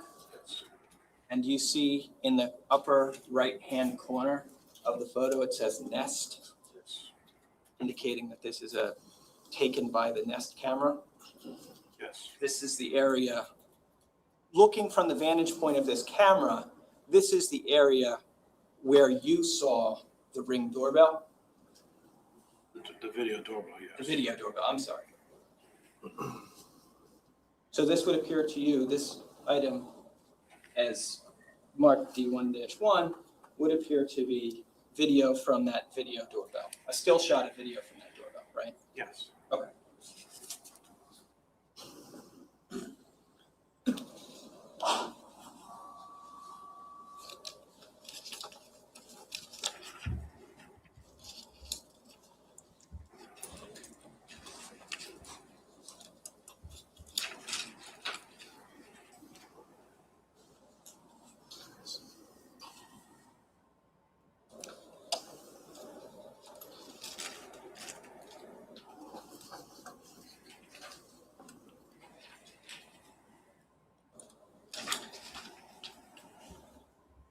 You mentioned taking a number of statements from people in the case, right? And you participated in statements involving Tiffany Rivera, right? Yes. And Steve Weinstein Yes. and Ron Ortigas. Yes. And Detective Bassender also participated in all those interviews. Some of them, yes. And she actually was involved in this case because she was involved in financial crimes. Yes. And you were looking at this case in terms of how finances potentially played a part in it, right? Yes. And specifically, you were looking at things that could go to motivation for the crimes, right? Yes. And obviously, when you were conducting these interviews with Steve Weinstein and Ron Artigas and Tiffany Rivera, that idea of motive is something that you were interested in exploring, right? Yes. Tiffany also was going to be an important person to talk to because she, as far as you understood, knew both Keith and Paul, right? Yes. And knew them in terms of their business relationship, right? Yes. You went to 705 Cookman Avenue in Asbury Park, right? Yes. That was the location of their business. Yes. Tiffany also worked there, right? Yes. You knew that when you went to the location? Yes. In fact, you went there hoping that you would speak to her at that location, Yes. but she wasn't there. Yes. So you talked to her later that day. Yes. And your report indicates that you talked to her fairly extensively that day, right? Yes. And you recount that, you don't need to tell me what was said, but your report recounts what took place during that conversation, right? Yes. And it's about over a page and a half of your single-spaced report goes to recounting that conversation with Tiffany. Yes.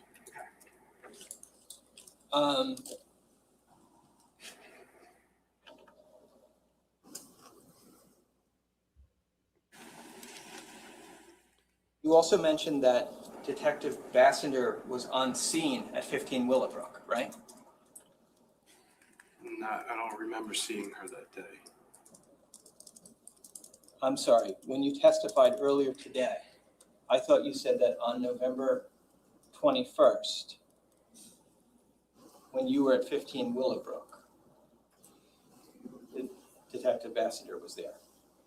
I don't recall. Did I mishear you? I don't recall saying that she was there that day. Okay. All right. Well,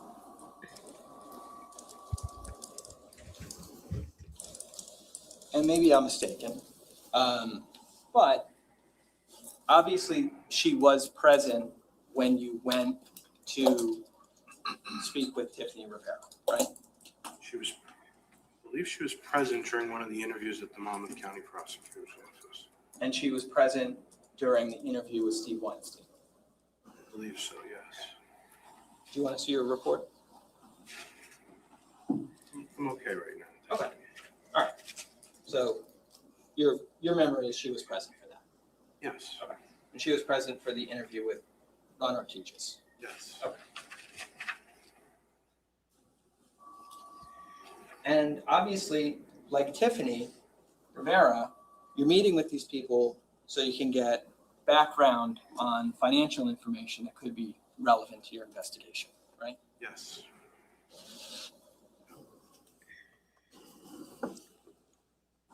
You are aware that, and I think you testified last week, that when you first got to the property at 15 Willowbrook, you obviously didn't know who was still inside the house, right? Correct. And there was a point in time where you thought that the babysitter could still be inside the house. Correct. But over the course of that day, you learned that that person is not in the house, right? Correct. You also learned that person's name. At some point, yes. Okay. And that person's name was Claudia Tamayo. Yes. Do you want me to show you? This is If I the were Manning to show you your report, would that help you refresh your recollection? Okay. Or the This is housekeeper? for Claudia's name, you're saying? Yeah, just for her last name. Do you have any reason to disagree with what what you're being asked as what her last name was? No, Your Honor, if it's in that report, that was the name that was provided. Okay, I'm going to save you this step. Okay. That's the name. Okay, so this was Claudia Tamano. Okay. Claudia is identified through this investigation as the babysitter of Keith and Jennifer's children, right? Yes. And actually, law enforcement officers take a statement from her, right? Yes. And now, law enforcement wanted to speak with her because she was at that house very often, right? Yes. And knew who would come over to the house to visit the people she babysat for, right? Yes. And she knew who came and went from the house, right? Object to the speculation of what she did. One of the reasons you would want to speak to her is because you believe that she may have information of that nature, right? Yes.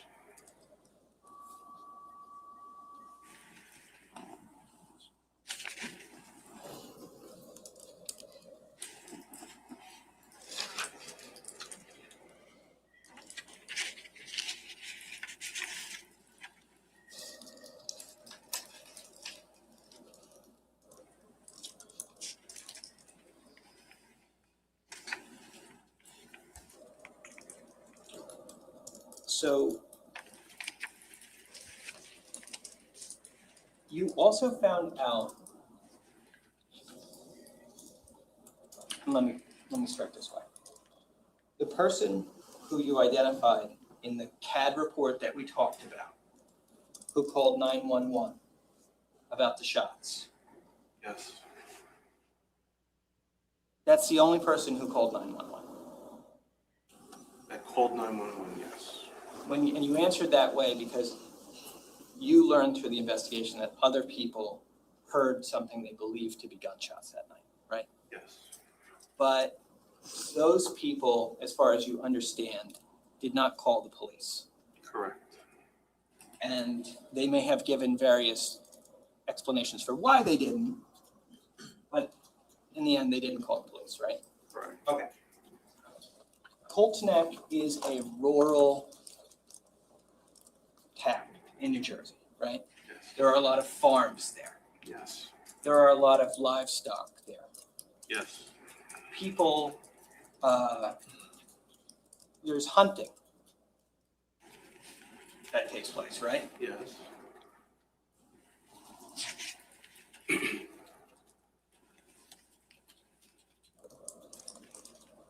Do people hunt are you allowed to hunt at night in Colts Neck? Or let me clarify, were you allowed to hunt at night in November of 2018? No, I don't believe it's legal to hunt during those hours.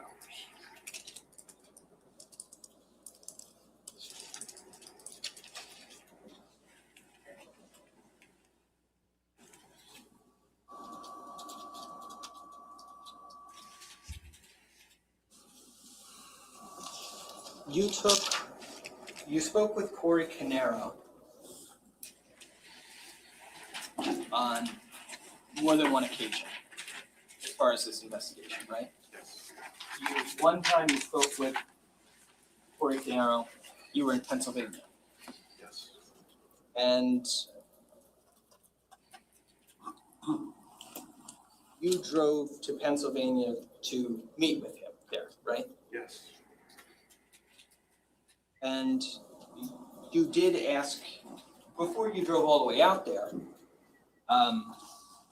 obviously you were involved in this investigating the scene at 15 Willowbrook, right? Yes. And so I'm sure you didn't want to leave that investigation to drive all the way out to Pennsylvania unless you had to, right? Yes. It would have been obviously more convenient for your investigation if Paul Caneiro had come to you, right? Yes. But that you determined was not going to be possible, right? Correct. And you, if you wanted to talk to him that night, you would need to drive to Pennsylvania. Yes. And that was because Corey had a medical condition that prevented him from driving at night? That was what was told to Detective Petrozello, yes. Told to Detective Petrozello by Corey. Yes.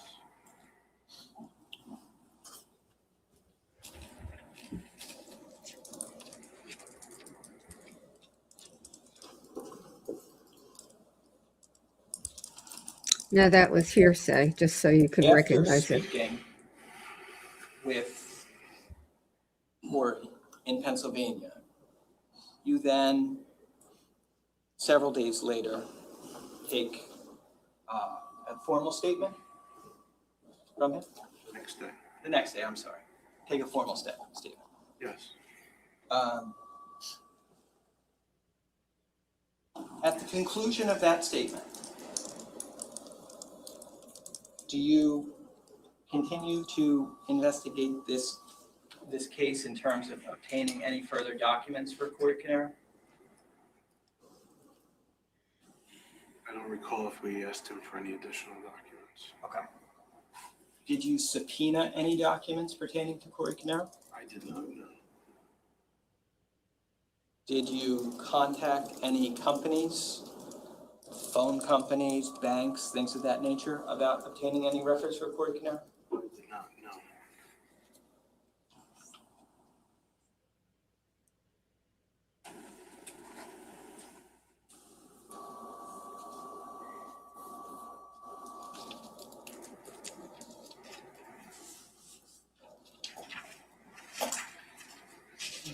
You said during your direct that on one of your returns to the 15 Willowbrook property, you saw forensic personnel from the prosecutor's office sifting through dirt in the ground, right? Yes. And they were specifically looking for ballistic evidence?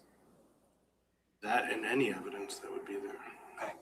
And your understanding is that they dug in the dirt and found some additional ballistic evidence, is that right?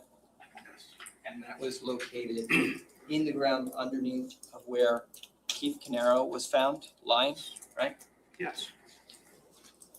And that was included in what was found there was a shell casing, right?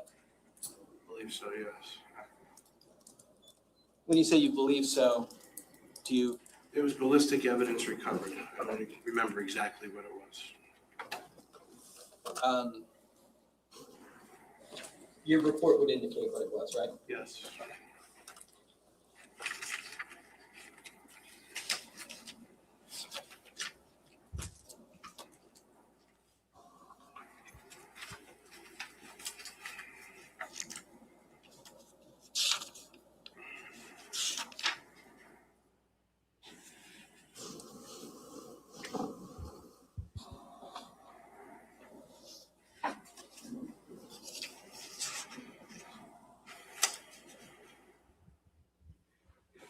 Christine, the lawyer's not being sneaky. That's what you do on cross. You try to get information by catching the witness on, I'm off showing you guard. S-100 again.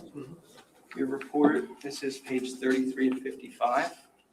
Just referring you to the second full paragraph from the bottom. From the bottom? Yeah. Second full paragraph. This one here you're referring to? Yes. The DNA part of it? You're pointing to this? Yeah, I'm part? sorry, I'm pointing you there, I'm sorry. There were projectiles found during the forensic investigation. Okay. So underneath of Keith was a,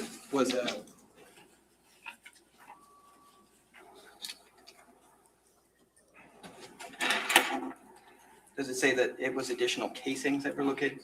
They advised that additional casings were located, including inside the house and in the ground where Keith was located. Okay. So in that section of dirt where the forensics team was digging, they did locate a shell casing? Yes. Right, okay.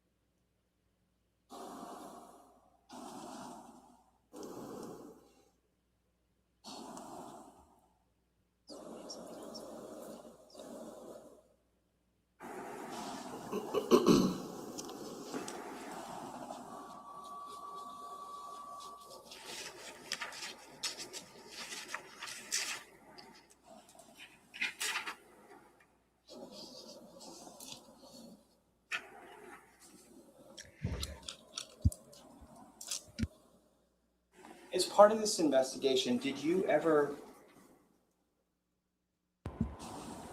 have conversations with law enforcement officers about whether certain items of personal property were missing from the house at 15 Willowbrook? I don't recall that. I don't know. You don't know? I don't. Okay. Do you know if you ever had contact with any companies about potentially items missing from that location? I don't remember.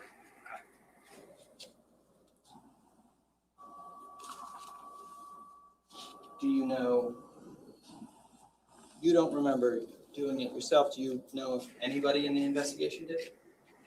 I can't answer to what others did. Okay. Well, if you were aware, but you're not. I'm not aware. Okay.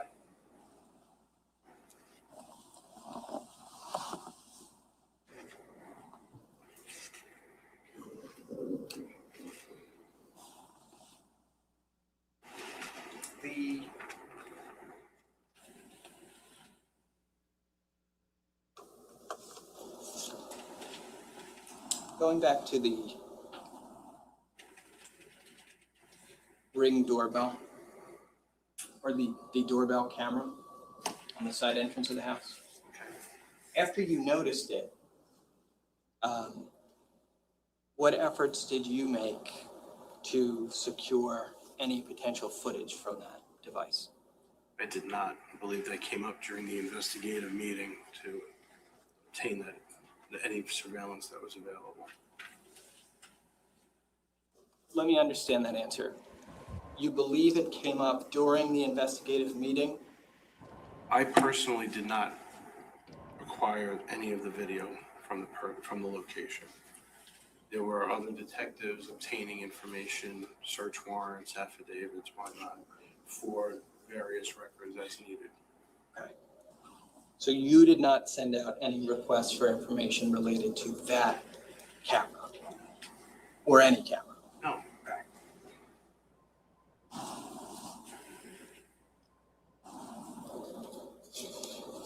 Your understanding, though, to go back to what we were talking about before with the cameras in the house, your understanding then was that that was a cloud-based camera system?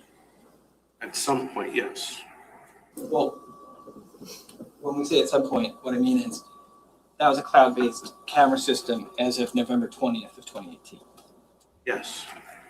So just so everybody here is clear, when we say cloud-based, what do we mean by that? Storage of the images on the premise. So when the device records, the data from the recording goes somewhere other than the physical location of the property. My understanding, yes.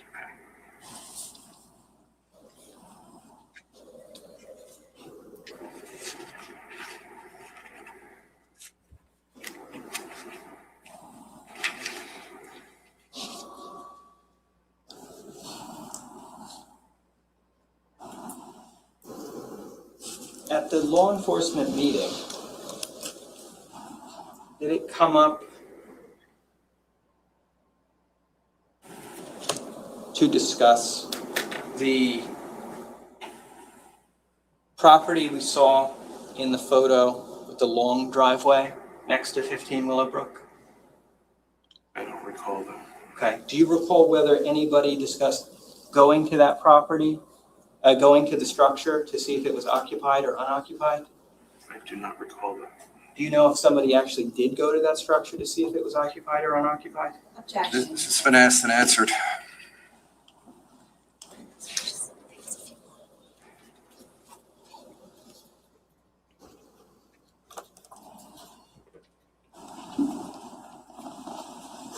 In the second statement that or in the statements that you took from Corey, he provided you with certain email communications, right? Yes. And without going into what they were communications between Keith and Paul. I believe they were, yes.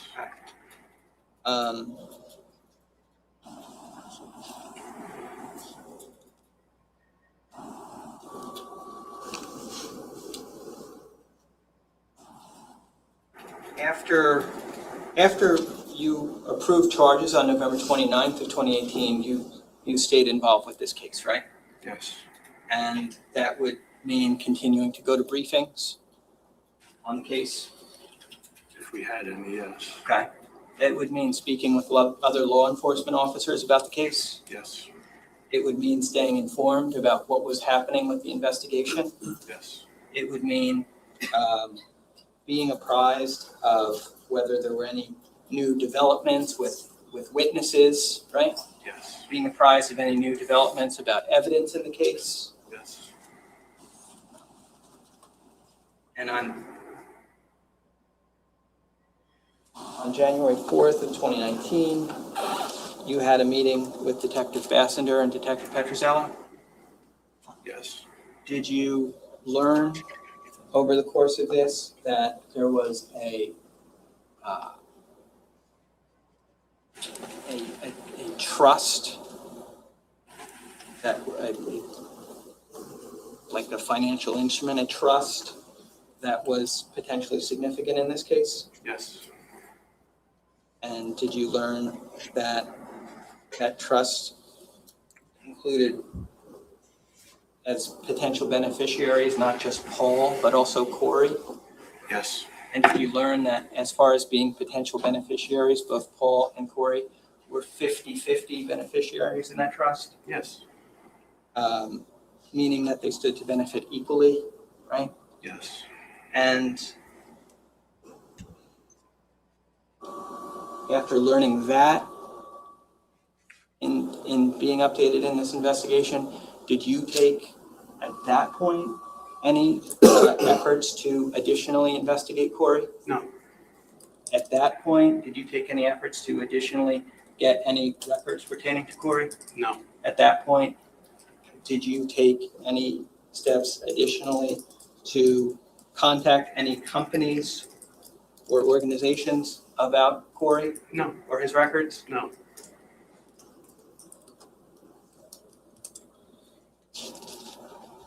This was obviously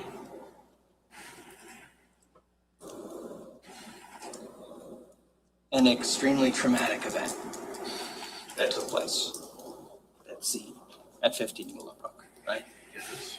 And something that was totally unexpected for the entire Colts Neck community, right? Yes. And something that certainly deeply impacted the Colts Neck community in its aftermath, right? Yes.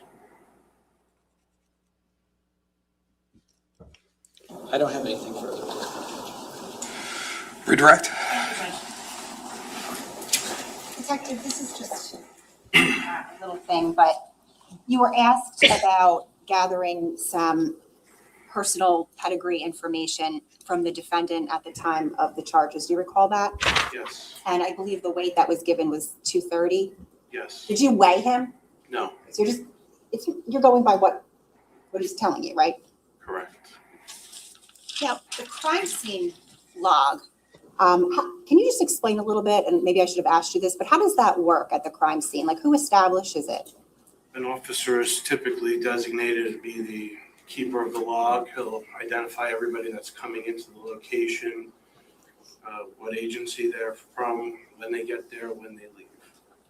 Now, you observed that crime scene log?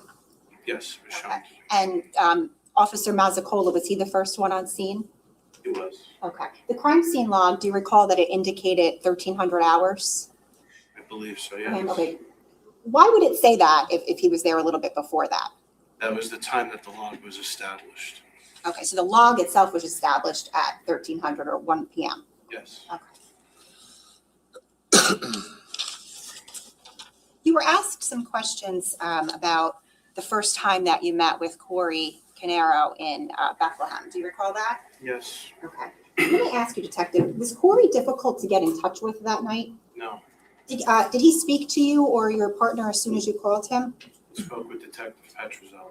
Okay, and did he agree to meet you that night? Yes. Okay, and was he in fact cooperative? Yes. And he agreed to meet with you again to provide a formal statement? Yes. And he actually met with you again the next day and provided a formal statement, is that right? Yes. And by the way, did you notice any injuries on Corey Caneiro that night? No. Corey, you'd indicated this on cross-examination that he had an eye condition, I believe you said, that prevented him from driving? Yes. You were asked about that. Do you recall that? Not verbatim, but he did have something that would not allow him to drive at night. Okay. Corey was actually at his in-laws' house with his children that night. Isn't that correct? Yes. Check. Already answered. Well, it's Did you meet the children that night? Not the children, no. You just met him? Yes, sir. All right. Let's sustain the objection. Ladies and gentlemen, as I pointed out to you before, you erased the fact that you heard about the children. Now, Corey provided you with certain information as it came up on cross-examination regarding emails. Do you recall that? Yes. Okay, and those emails were between Keith Caneiro and the defendant. Do you recall that? Yes. Did he come into headquarters waving those emails around? No. Did Corey essentially provide information to you as you were asking it to him? Yes. Detective, there was a lot of talk about the fact that you didn't subpoena any records for Corey Caneiro for any sort of financial records or anything like that, right? Yes. To your knowledge, was Corey Caneiro involved with the businesses of Keith and Paul? No. To your knowledge, was Corey Caneiro the trustee on the trust document? Not at that time, no. To your knowledge, was Corey Caneiro taking money from the trust on a routine basis? No. Was there any physical evidence connecting Corey Caneiro to either of the crime scenes? No. Yes. I have nothing further. That was a nice redirect. Any recross? just two questions. When you say there was no physical evidence connecting Corey to the crime scenes, that would include, I guess, physical evidence like DNA, right? Yes. But if no one ever got Corey's DNA, it'd be impossible to answer that question, wouldn't it? DNA was collected and matched. I'm asking you, did you collect any, are you aware if DNA was collected from Corey Caneiro? I'm not. Okay. And without that, could we match Corey's DNA to anything on a crime scene? No. No. And injury on Corey, when you met with him in Pennsylvania, you were asked about just now? When you met with Corey, did you ask him to take his shirt off?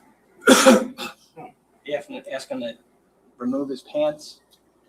You tell him you want to take pictures of his body? No. Did you photo document his body in any way that evening? Okay. I have no further questions.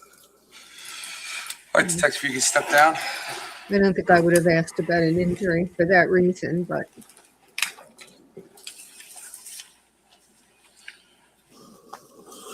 State, you can call your next witness. Just have a moment to go outside. Yes. Thank you.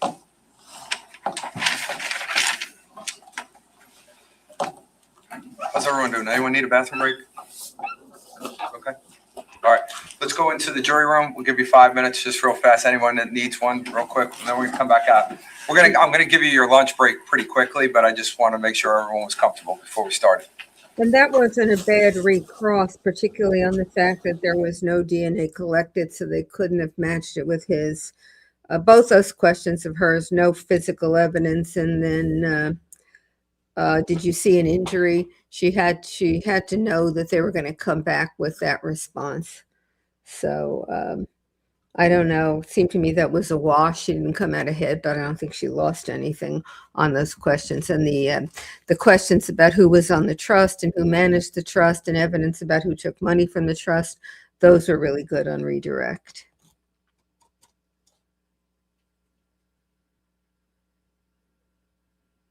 Christine TD wants to know if there's unknown DNA from the crime scene. Didn't hear them talk about it.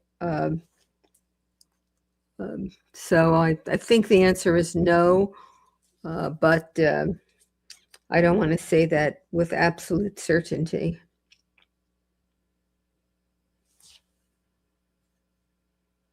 And it was a very, very large crime scene. I mean, they did the lawn, they did the whole perimeter of the house. It wouldn't be a particular surprise if there was unknown DNA at the house. They have the landscaper there, and they must have a housekeeper.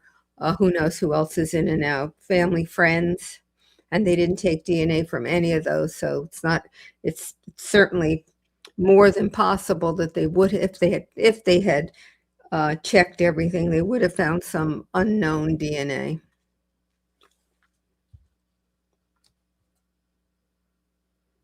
Okay, any other questions?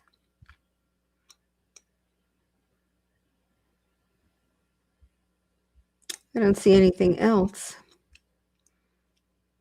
Oh, here's one. Do you think the prosecution needs to try and rehabilitate the witness after defense is crossed?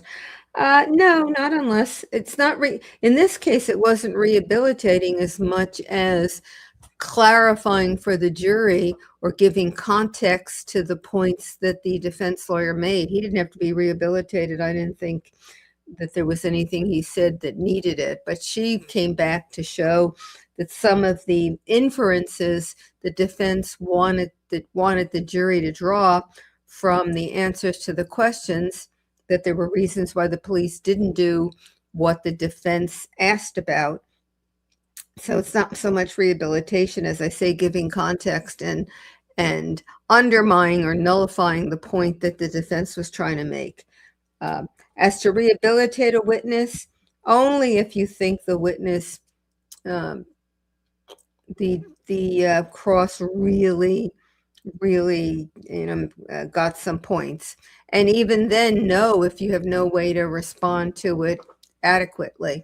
No questions that you could ask that would give more context to it, because the defense always has the right to recross. So, which is what happened here. But if the defense scored some points and you as the prosecutor have some questions you could ask to mute them, then of course you would do it if you think the points were significant. Otherwise, you don't do it. You expect the jury's going to have some common sense, and a lot of the information is just not important enough to making the case. And that's true the other way around too. The defense, when the prosecutor has direct, or when the defense has a witness and then the prosecutor crosses, the defense isn't going to redirect unless the points made matter, and they have a way to respond to it. But if the points made matter, you might get up on cross just to do something to direct the jury somewhere else. Okay, I don't see any more questions here, so I guess you're all talking a lot about cooking. The other day it was brownies. Today I see air fryers here.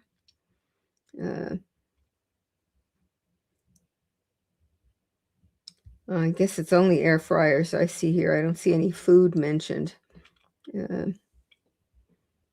So a couple of you say, listening to me is like being in class. I hope to God my students weren't thinking about making brownies and what they were going to do for their air fryers while they were in class.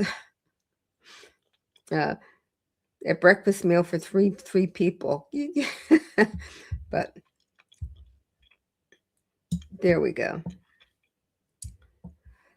So I guess we'll be back in a moment and we will finish up. I think the judge is going to let them start another witness. He's got a schedule. It's interesting to me, and I think most of the judges do this. I mean, we're at 12:05 or 12:10 when he took the 5-minute break. I mean, at that point, it is lunchtime. You might just as well say, okay, let's take the lunch break now, rather than to take a little break, come back and start another witness, which is apparently what they're going to do. So, but the judge is running the courtroom. I'm not.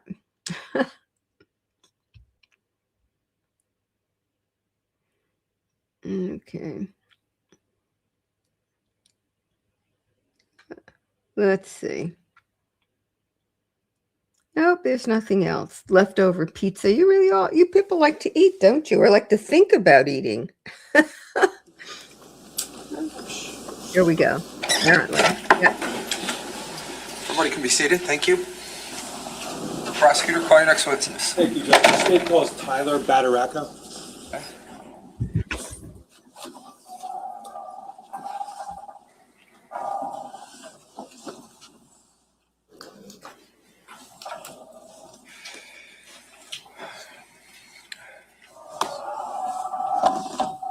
Well, sir, just watch your step. Once you get up next to the witness stand, can you put your left hand on the Bible, raise your right hand? Do you solemnly swear or affirm to tell the truth, the whole truth, and nothing but the truth, so help you God? Okay. Once you're comfortable and seated, can you state your full name for the record and spell your last name, please? Tyler Badaracco, Badaracco. Thank you. Prosecutor? Sir, can you tell us what you do for a living? I'm an operations manager for an electrical contracting business. Are you actually an electrician? I've grown up in the trade. Okay. Now, I want to ask you some questions about your role in a certain fire company. Are you a member of volunteer fire company? Yes, sir. And where? Colts Link, Okay, and approximately how long have you been a member of that fire company? roughly 19 years. Just going to ask you to keep your voice up a little bit just so everyone can hear you. So you said about 19 years? Yes. Okay. I want to draw you back to November 20th of 2018. Do you remember that time frame? Yes. And what was your role in the fire company back then? I was the chief of the department. Okay. Now, specifically, I want to refer to the early afternoon of November 20th, 2018. Do you remember that day? Yes. Do you remember if you received a call regarding a fire in Colts Neck? Yes, I did. Do you know where you were at the time you received that call? I was at work on a project in the Meadowlands. The Meadowlands up north? Yes. That's where the Giants Now, play. as a result of that, did you do anything? I got my stuff together and headed down to the fire. So when you say the fire, do you recall the address? 15 Willowbrook. Okay. Now, do you recall approximately what time you arrived at the scene there? It was between 1:45 and 2 o'clock. Do you recall whether or not you went to the firehouse first or to the residence? I went to the firehouse first to get my chief's vehicle, and then I headed to the fire. Okay. And upon arrival at 15 Willowbrook, can you just tell us generally what you observed? There was still heavy smoke and an active fire ongoing. There was a lot of agencies on scene, police, fire, EMS. Their fire operations was well underway at that time. Okay. Now, just for purposes of some clarification, I just want to show you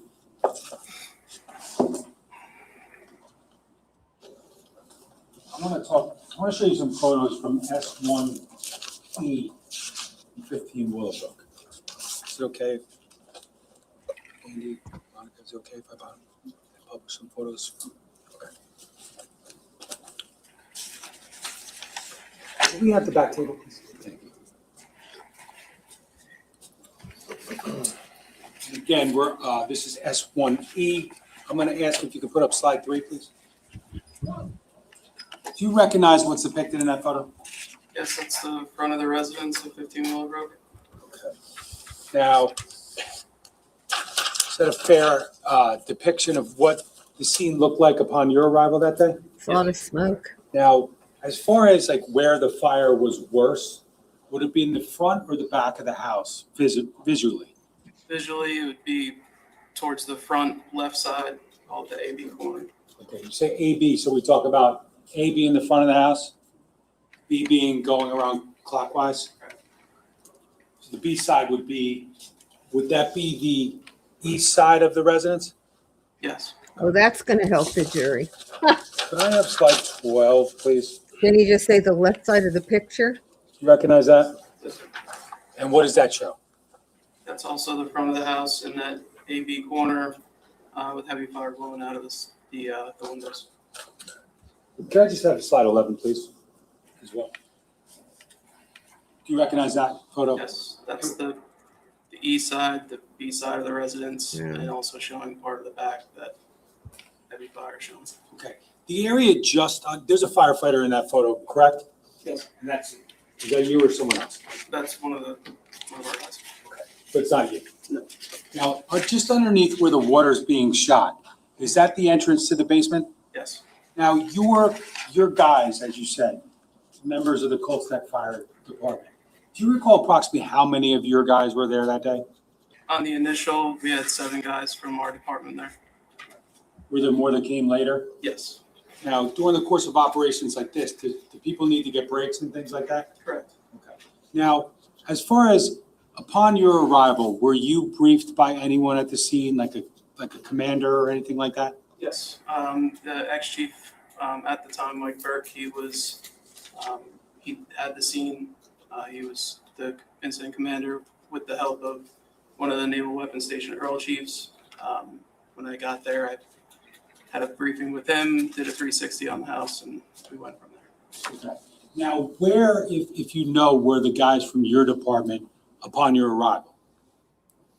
The guys from my department were in this side of the house, on the east side, and as well as the front side of the residence.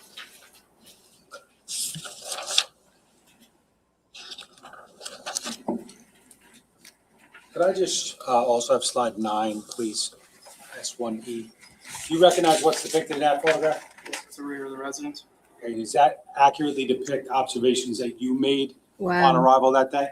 Yes. So you said your guys are in the basement, is that accurate? Correct. Can you imagine Now, going I into just that? want to What a job. ask you, what was your role once you got there as the fire chief? Managing fire suppression, Okay, and how do you manage fire suppression? Can you tell us about that? incident command. There was multiple chiefs and multiple other township agencies that were there assisting in fire suppression. So staffing, resources, staging. Things like deciding like who needs a break and how do we get more guys to replace them and things like that? Correct. Okay. Now, obviously, at some point that day, you're ultimately going to leave the scene, correct? Is that a yes? Just say yes or no. We're just recording, just need to be clear. So at some point you did, based upon the status of the fire? Yes. Later on that evening, I left for some time. Was that because the fire was, under control or out or something else? Fire was out. Overhaul was complete.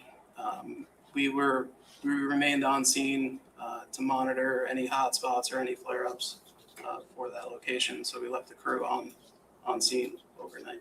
Okay. When you first arrived that day, as the fire chief, and this is your town, obviously, correct? Correct. Do you ask about utilities when you get there? Yes.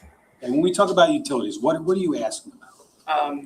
To know the status of the gas and electric into the residence, mainly to make sure that with guys operating on the interior, that there aren't any other potential issues with them operating inside with electrocution or additional flames. Okay, without telling us specifically what people told you, did you learn whether or not the gas had been shut off? At that time, I don't recall getting brought up to date on the gas. Okay, what about the electric? The electric, yes. Did you specifically ask how the electric was turned off? We were told when I was there, the Jersey Central representative came up to the command post and said that he disabled the electric at the street. Now, had you been to fires and other situations where JCP&L or whoever turns the electric off at the street? Yes. Actually, it's not the first time you've encountered that, correct? Correct. Is there another way to shut it off? Yes, the meter on the side of the house can be removed, and that'll turn the power off into the house, and it'll just be live back to the street. Okay. And again, I think you, upon arrival, learned that they did it the street way, right? Correct. And in your experience, is there any reason to do it that way? There's a few different reasons. If that area where the meter is located is compromised, or if it's easier for the utility just to to pull up the cutouts at the street for access or whatever. Not the answer he was looking for. At least I don't think so. So you indicated previously that at some point you leave 15 Willowbrook because the fire's out, but you're going to leave a crew overnight, correct? Correct.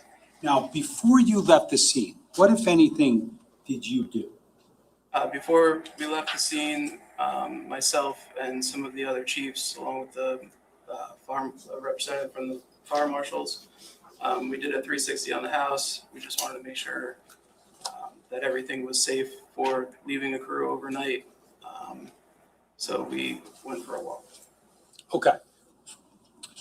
What, if any, observations do you make when you go for the walk around the property? At that time, we left the command post. We headed west towards the D side of the building. Our main objective was to make sure that utilities were disabled for safety precautions. At that time, we found the meter pan with the cover off and the meter on the ground. Also, we checked the generator. The home had a backup generator. We wanted to make sure that that generator was in the off position. When we inspected the generator had been disabled prior. And for precaution, we disabled the breaker that fed the house, just in case something did go wrong and the generator did start, it wouldn't feed power into the house. And we also disabled the disconnect that was the feed from the solar array that was on the west side of the residence. Okay, so you mentioned the solar array on the west side of the residence, correct? Correct. You mentioned the electrical panel, The meter pan, yes. meter pan, and then you also mentioned the generator, correct? Correct. Now, starting with respect to that solar panel, and I think we've all kind of seen photos, can you tell us the condition you found it and what, if anything, you did to it, to be clear? The solar panels were, the disconnect that fed back into the house was still in the closed position, so power could be fed that way. We opened that disconnect up to eliminate any sort of. Okay, so you're trying to eliminate any ability of that solar panel to feed the house? Correct. Now, had that solar panel been feeding the house prior to going around and looking at it? Like, Yes. okay. Now, as far as storage goes, did you make any determinations regarding the solar panel and storage or anything like that? Did not. Okay. Now,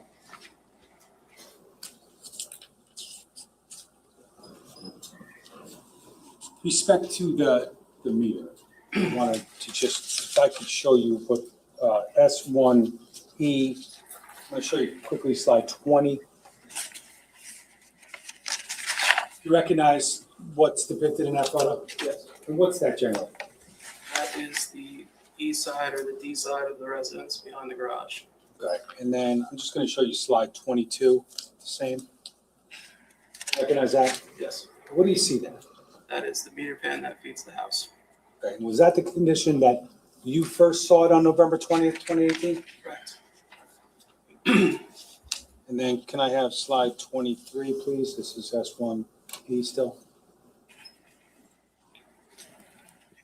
And do you recognize that photograph? Yes. Is that just a little closer up picture? Yes. And do you see anything on the ground there? The cover to the meter pan. And then also S1, I'm sorry. And also the meter in the shrubs. Okay. I'm going to show you slide 24 of S1E. Do you recognize that? Yes. What's that? That is the meter to the house. Now, were you made aware of anyone that had contact with that meter panel prior to your inspection of it? We discussed it with the incident command team. Nobody was instructed to remove that meter or do anything with the power. Jersey Central was called to disconnect the power from the house. That's where we stopped. Now, fair to say, as fire chief and as a firefighter, have you been to many fire scenes? Yes. And have you paid attention to electric at those fire scenes in the past? Yes. Now, what is it normal to find the meter on the ground? Is it normal to encounter a meter that doesn't have that door on it? No. Would your firefighters ever, under your command, take the door off and leave it on the ground? It's getting speculative. If you know. They would ever judge, in this case, they didn't. If you know, have you ever had a situation where someone took the actual door off the meter in one of your fire investigations? Not in my 19 years of doing this. Okay. Now, I want to direct your attention, I think you went next to the generator, correct? Correct. And could I have slide 26, please? Do you recognize that? Yes.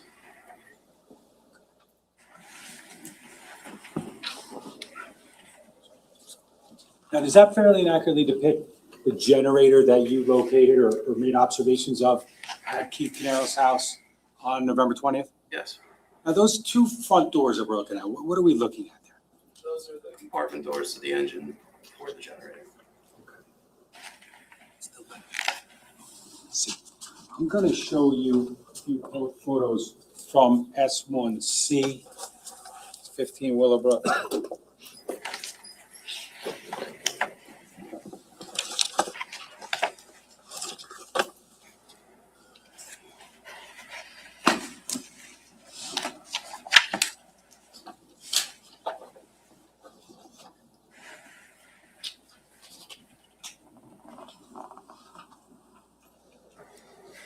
Mr. Decker, I'm going to cut you now, just for lunchtime, and then we'll start back up. Okay. I want to give jurors enough time to go downstairs. Clear. So it's lunchtime. Don't discuss this case. Don't do any research. I'll bring you back up at about 1:35 or so. Actually 1:40, because I need to talk to the attorneys about one thing. So you guys will be taken downstairs, and more have you back in your seats at 1:40. Thank you. Okay, so we've got 70 minutes, not 60. I'll take any questions if there are any. I had a couple, the question about what would it be, the B side of the house or the east side of the house? I can say that people in this area, many, if not most, don't typically talk about east-west. They talk about up, down, left, right. It's when you get sort of past Pennsylvania into Ohio that people start talking about directions that way. At least that's my observation. And another observation, and then I'll answer this question that's on the screen. Don't take the question away, is that this firefighter looked a little nervous or maybe a little, tentative. I don't want to say afraid on the stand. And I think one or two of the others looked a little very uncomfortable. One of them, as you recall, tried to get some help from AI. And it seems to me it's an interesting observation, at least for me, that they can go into those burning buildings that we saw with the fire looking the way the fire did, with smoke so heavy they can't see what they're doing, that they've got to put their hand against the wall. What did he call it? A left-hand approach? And yet they get on the witness stand and now their nerves come out and they look a little tentative or afraid. So those are my two observations. I have a third observation. The people who say that they had to talk about food because they couldn't keep paying attention to this, I hope you're not speaking the way the jury would be speaking, because the jury's supposed to pay attention. Okay, the question from Jeremiah McGee: how would I coach the prosecution after this morning? Do I think they're being as effective as they can be? I don't know enough about the case to make really suggestions to them. I think they're doing a good job. There would have to be something more pretty dramatic for me to be able to say, gee, I think they should have done A rather than B. And even when I'm doing it on the defense side, and I'm doing it quite a bit, I know it's more, I don't know that I'd call them style points, but it's more that than whether they're making, thank you, ski bump JMJ, that they're not doing an adequate job or a more than adequate job. My complaint on the defense side, if it goes to substances, they're asking, or she's asking, it's usually her, asking a lot of questions that I don't see are going anywhere. And it may be that we're going to find out that it matters that those cars were parked on the street, that the plastic surgeon's car was parked on the street, and then he identified his car. It may be, trying to think what other questions he asked her that are going to, she asked that are going to turn out to be relevant. Now, one did. She wanted to know, you remember, she wanted to know where his house was, how far it was from the Caneiro house. And then she asked if he heard gunshots, and he said no. Well, now they've got the person who heard the gunshots from, I don't know, much farther away. So it seems as though they're trying to make some sort of point out of that. I don't know what the point will be, but at least they've tied it up a little. So quilting girl, quilt gal. Do I think the woman that testified earlier was really a mistress of Paul's? I do, yes. But, you heard the testimony too. You may have a different view of it. Okay. Other questions? Or do you all want to just, since you've been talking about food, you want to just break and go get some? If you tell me no, after you've been talking about air fryers and cold pizza, and I don't know what else you were talking about there, then I'm going to be a little perplexed by you all. So I see that at PPUG6NX agrees with me that people in this area say left, right. And you're right. She said Nebraskans say north, south. It's not just Nebraskans, it's that area. And I don't know why. Maybe that, in this area, you drift from one town into another. There's no division. If that was a question or something, you need to put it back up. You got to leave these questions up. You can't take them away until I respond. Just leave them up there. Okay. Phyllis Dracopoulos said she was, quote unquote, good friend on the record in the court. And the defense asked her, was she a very good friend? And she said yes. And the way newspapers used to describe affairs and mistresses, they would describe them as very good friend. I don't know if they still do, but that's the way they used to signal affairs in the press before. Okay. So I don't know if there's anything else here. Let me see. Oh, she said right. So yeah, it was the direction. Oh, that was the directions. Oh, thank you, Ski Bunk JMJ. That's very kind of you. That was a gift. And that's just, it was Midwest. What I was saying was here that the towns just, you hit one, you hit another. You don't know what town you're in. I was once I had a teenager on Christmas Eve, actually, hit the back of my car, and I called AAA, and I had no idea. I didn't know what town to tell them. It was a choice of 4 where I was. So, but when you get past, when you get into Western Pennsylvania and then into Ohio and Illinois and Iowa, Nebraska, South Dakota, North Dakota, there's large, areas where there's really nothing.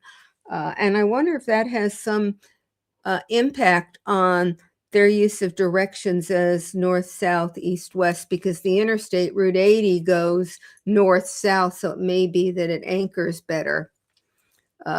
Christine TD says the Midwest is mostly flat. It's easy to know which way is north. Well, I will say, having lived there, I don't agree with that. What does flat have to do with knowing whether it's north or south or east or west? I mean, you could turn me in any direction and I could say it's north, it's still flat. So if that means something, you're gonna have to give me much more information. Where was Corey Caneiro the morning of Paul's house fire? I think they said he was in Pennsylvania, because they talked about the last witness, I think it was the last witness, maybe it was the one before, who was asked, no, it was this witness, because they went out to interview him and he was asked a question. He mentioned the kids, and that answer was struck because he actually hadn't seen the kids. So it sounds as though the family was there. I don't know whether Paul lives in Pennsylvania, but it sounds as though the family was there, and that's where he was when the when the police called. Now, he did come back because the information, if you recall, at Paul's house was he was at Paul's house and actually gave Paul, somebody saw him give him some money, I guess to get a hotel room or something. Corey was at his in-laws' house. Thank you. Christine DTD, that's very helpful. The flat land means you know where north is was not as helpful. But maybe it was helpful to everybody else. It wasn't helpful to me. And don't tell me I can look up at the sky and see where the sun is and figure it out, because that never worked for me either. And when the sun is down, that's a useless way to do it. Not that you would give me that advice. I'm not saying that you would give me advice that wouldn't like that, but I'm telling you. Okay.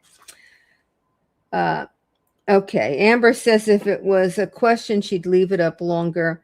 She's just putting comments up there so the screen looks pretty.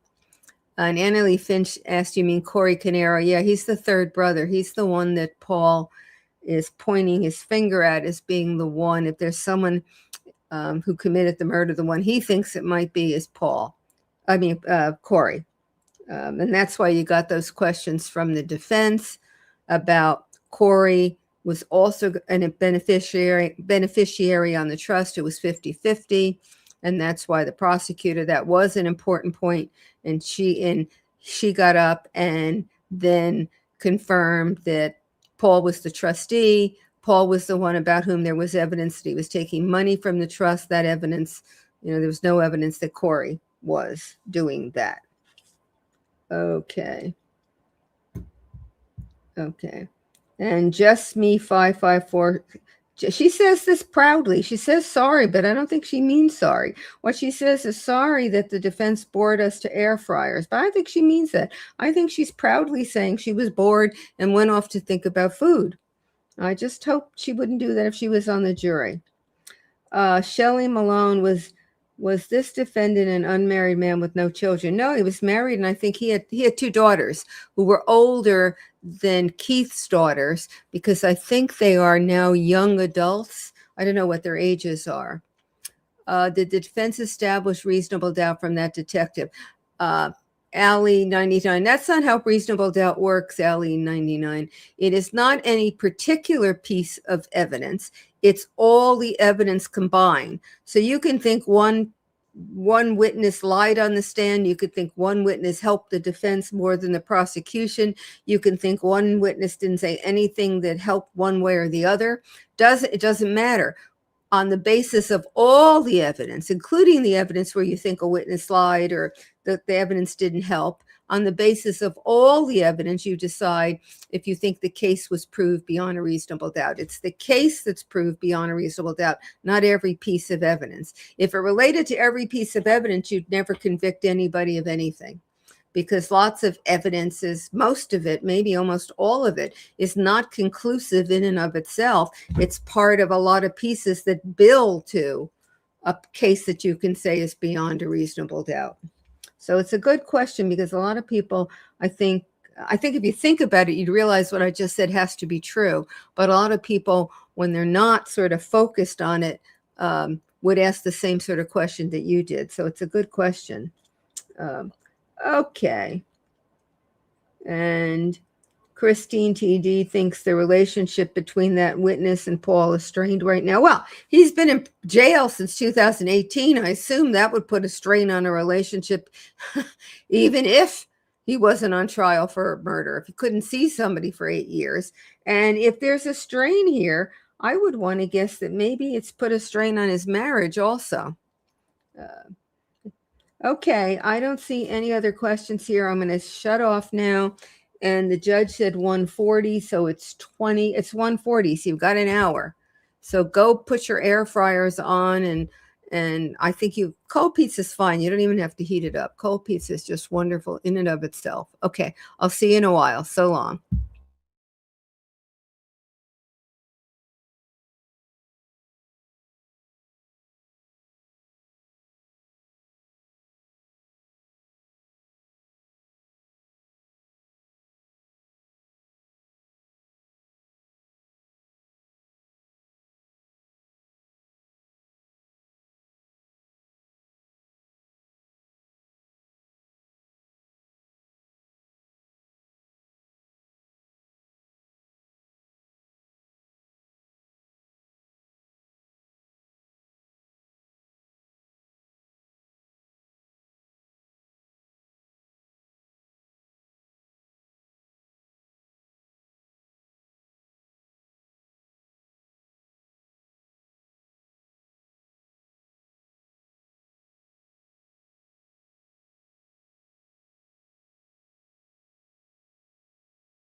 Ciao.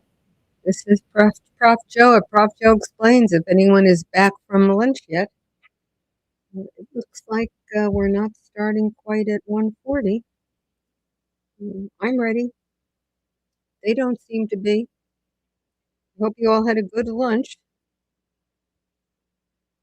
Hope those of you who had cold pizza enjoyed your cold pizza.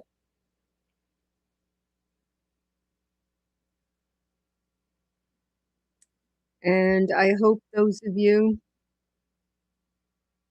who decided to use your air fryer had a good time using your air fryer.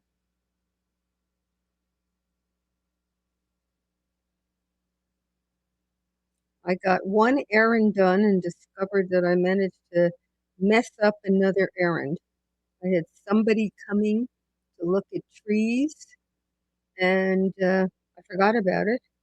And I ran out to do another errand, and he came at the time we agreed on, and I wasn't here. So I inconvenienced him, and I apologize, but I feel really bad about it.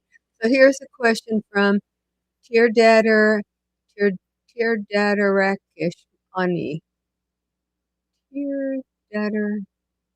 There's probably a way to say that that makes more sense than what I just did, but I can't do it. May you ask why I decided to cover this trial? Sure, you can ask. Well, in part because I thought the facts were interesting, in part because it's a New Jersey trial and I know the area they're talking about, and I know the general, sort of terrain. And I thought that would be interesting since you don't usually have one. We don't usually have one out of New Jersey. And I think those were the two reasons. I think the other reason may be that the au pair trial, just for whatever reason, just didn't interest me as much. And there were a lot of people covering it. So I thought that those of you who wanted to follow that trial would have a number of options to do it. Whereas I think this one, I don't know that anybody's doing 24, I don't mean 24/7, doing live commentary. So I thought this was a gap I could fill better, since I know there are at least two people, maybe more than that, who are doing live commentary on the au pair trial. How did I evaluate Paramore's testimony? I thought she was credible. I just didn't understand why the called her. I don't know what her evidence was that moved the ball on the prosecution case. And they can't just put her on to show that he's an unfaithful person. That doesn't have any relevance to anything his All right, character. good afternoon. Please be seated. Not an issue.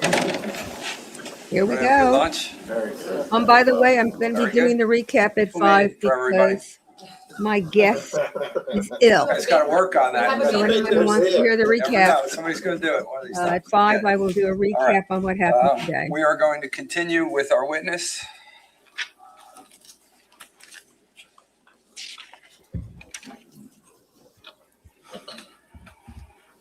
Sir, I'm going to remind you that you're still under oath. This is State of New Jersey versus Paul Caneiro, indictment 19-020283. Can I have the appearances of counsel for the afternoon? Good afternoon, Your Honor. Assistant Prosecutor Nicole Wallace on behalf of the state. Good afternoon, Judge Chris Decker for the state. Good afternoon, Your Honor. Monica Mastalone on behalf of Mr. Paul Caneiro, who's present. Good afternoon, Judge Andy Murray, Mr. Caneiro. Okay. Good afternoon, everyone. Good afternoon, Mr. Caneiro. All right. And we're ready to go. Move that back table again.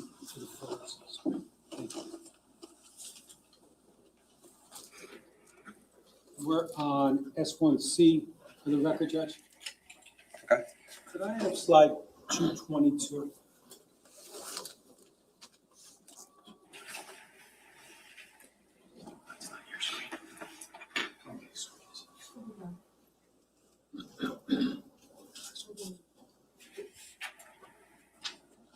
We'll ignore that for a minute. Now, Mr. Badaracca, I think you already indicated this is the generator at 15 Willowbrook Drive, correct? Correct. Now, could I have slide 223, please? You recognize what that shows? Yes. Is that one of the front two doors we saw? And what's in there? The engine for the generator. Can I have slide 224, please? What do you see there? It's the control panel for the generator. Does it look the same as it did when you looked at it on November 20th, 2018? Yes. Could I have slide 226? Recognize what that shows? Yes. What is that right there? That's the compartment where the on-off and automatic switch are for the generator controls. Okay. Can I have slide 227, please? You recognize that photo? Yes. What's it show? It shows that the generator's been disabled, the light indicating on the right side bottom, so the generator is off. Okay. If I may approach, Your Honor? Ken? Now, I believe you could kind of see there's a light on in that picture. Is that accurate? Yes. Could you just put a little square around that light? And what does that light indicate? That the generator's been disabled? It's been disabled? Yes. Okay. Was that light on when you first observed it? Yes. And is there any other switch that would have made that light come on? This switch, there's a rocker switch up on next to the lights that'll have the generator either run or stop or run in automatic. Can you point out that switch? Swear? Yes. Okay. Now that's toggled to run or something else? Mm-hmm. Is that a yes? Yes. Okay. Now, again, that's the photograph or slide 227. Is that consistent with the way that you found the generator on November 20th? Yes. Okay. Can we preserve that, please? Print that as 227.1.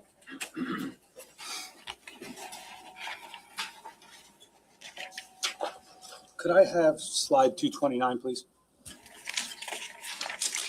Do you reckon, can you hit undo on the bottom right corner, sir? That's okay. You recognize that photograph? Yes. What's in that photograph? The compartment on the right is the breaker that will feed the house when the generator is in operation. Okay. Now, on that, one of those doors, there appears to be a switch visible. Yes. What's that switch?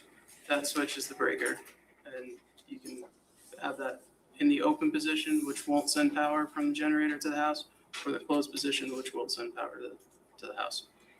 Can I see slide 230, please? Do you recognize that? Yes. What's that? That's the breaker, And does it indicate that it's in the on or off position? the off position. And how is it when you found it? It was in the on position. Okay. Who put it in the off position? Why did you do that? Because we were leaving a crew there overnight, and just to eliminate any potential risk of an event happening in the home, or if the generator did turn on for some reason, we disabled it so that there wouldn't be any power to the home. Now, just to be clear though, was it disabled prior to you shutting it off? Yes. Okay. So this was, is it fair to say this is just another step to make sure it's off? Correct.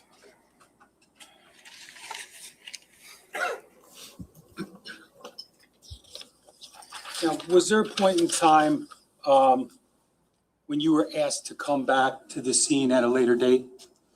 Yes. Okay, and did you meet with any detectives? Yes.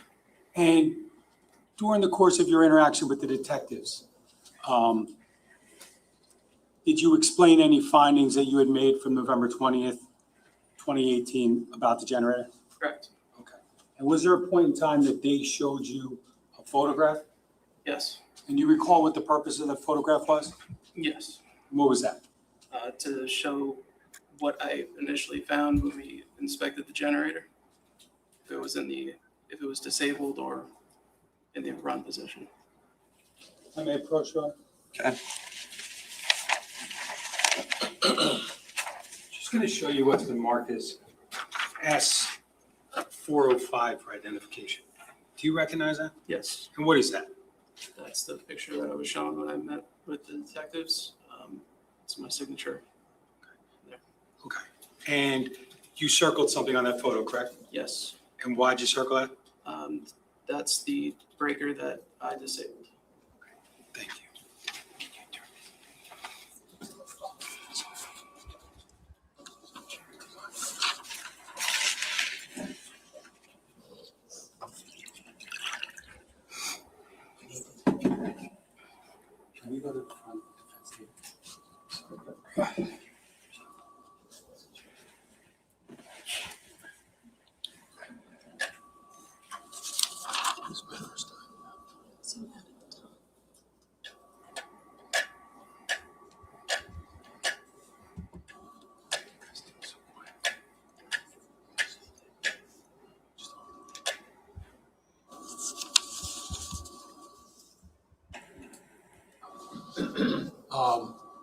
Mr. Badaracco, what's on the screen in front of you and on the big screen over here?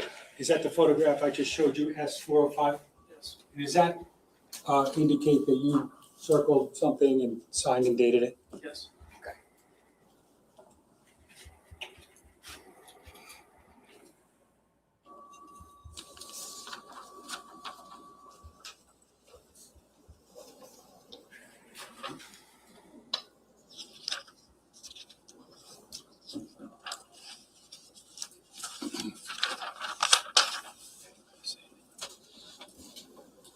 No, I have no further questions. Okay, Prof? Mr. Badaracco, I'm just going to ask you about a couple things. The first thing I want to, just in reverse order, regarding when you arrived on scene, we just talked about the generator, right? And with the generator, tell me if I'm understanding correctly, the generator itself, which we saw, it's the machine, the blue-green machine, it has two different mechanisms on the machine itself where you could turn it on or off, essentially. Yes, basically, yes. Okay. And those Can you speak up? Thank you. those two mechanisms, one is called like an emergency stop or something. Did I get that right? Yes, And the other one is like the main breaker. correct. And just so we're clear, when the purpose of what you were explaining to the jury is simply to say, when you arrived, the emergency stop was off, correct? Correct. And you then later also disconnected the main breaker or turned off the generator via the main breaker. Yes, Okay, so it's like, I think as the prosecutor said, it's sort of just an extra step or an extra way to turn it off. correct. Okay, so it was turned off prior to you being there the first way, and then the second way you later turned off. Yes, Okay.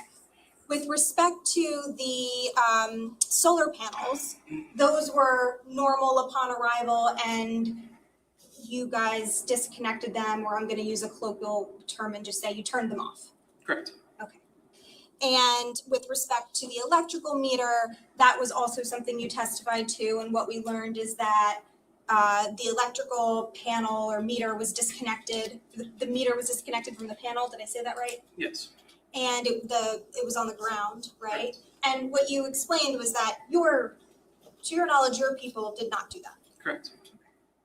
and that you found it like that. Correct. Now, when I say your people, what fire department are you from again? Colsnack? But I think you also mentioned on direct that there were a variety of different fire departments there that day. Correct. I'm just going to run through some of them, and if you can tell me whether or not you agree they were there that day, just let me know. Do you recall Earl Fire Department Yes, and Colts Neck Fire Department, yes, Glendola Fire Company, yes, Howell Township Fire Department, yes, Marlboro Fire Company, yes, Millstone Fire District, yes. the Monmouth County Fire Marshal at some point? Yep. Seabright Fire Rescue, I don't remember if they were there or not. and Shrewsbury Fire Department? I don't remember if they were there or not. What about Southard Fire Department? Yes, And Tinton Falls Fire Company? yes. And lastly, Union Beach Fire Department. I don't remember if they were there or not. Okay, so it sounds like you remember 9 of the 12 I just Yes. mentioned. Okay. Lastly, the only other thing I want to ask you about, sir, is we've heard a lot of testimony about A, B, C, D corners and of houses, sides of houses, and northeast, west, south. Just so we can orient ourselves, I'm gonna these have been previously published. I'm gonna just put up on the screen here. It's D1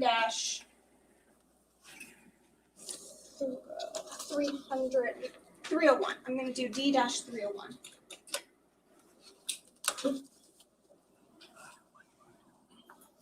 And sir, is this, do you recognize this as 15 Willowbrook? Yes, You responded to that structure that day? Yes, And does that accurately depict the structure as you saw it?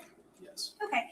Do you mind just taking that same pen that you had and just marking the A, B, C, D sides?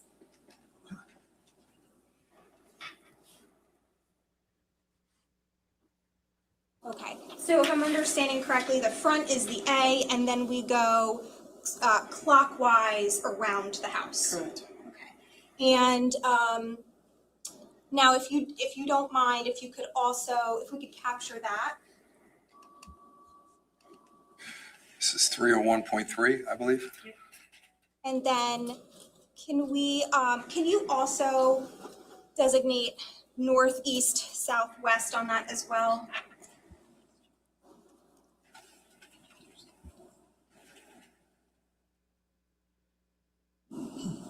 The B looks like 13. And the west side of that house is going toward Route 34? Correct. Did we capture that? It's 301.4. Thank you. I don't have any other questions. Thank you. Okay, so any redirect? No, Judge, thank you. Sir, you can step down. State can call our next witness. Did you want to take a short break? I'm sorry.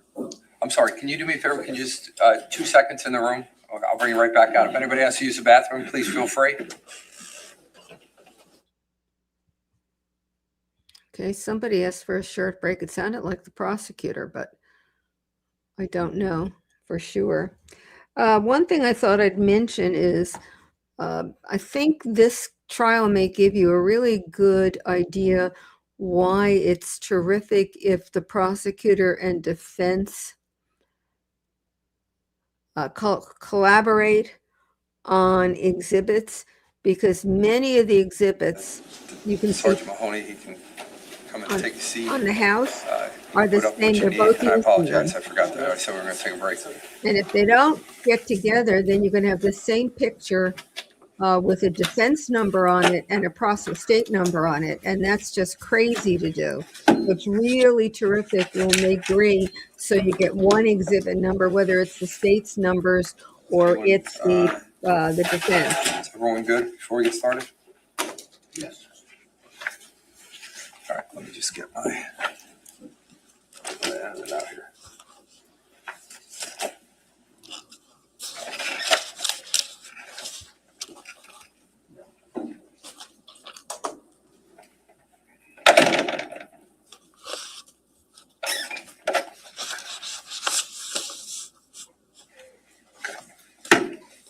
See if they're ready.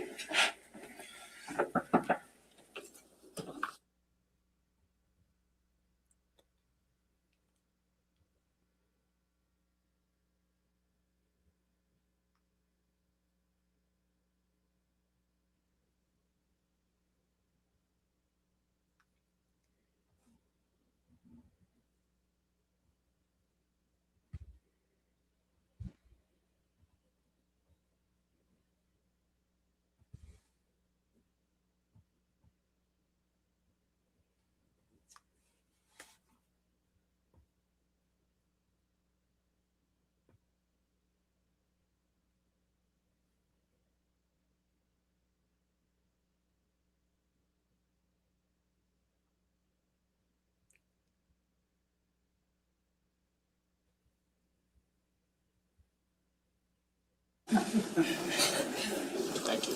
I'm trying to keep weight off. Appreciate it. Prosecutor, when you're ready. Thank you, Judges. State Clause Detective Sergeant Ryan Mahoney.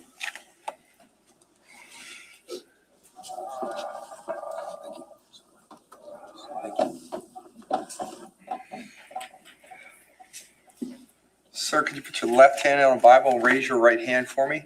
Do you solemnly swear or affirm to tell the truth, the whole truth, and nothing but the truth, so help you God? I do. All right, can you state your full name for the record once you're comfortable, and spell your last name, please? So it's Ryan Mahoney, Mahony.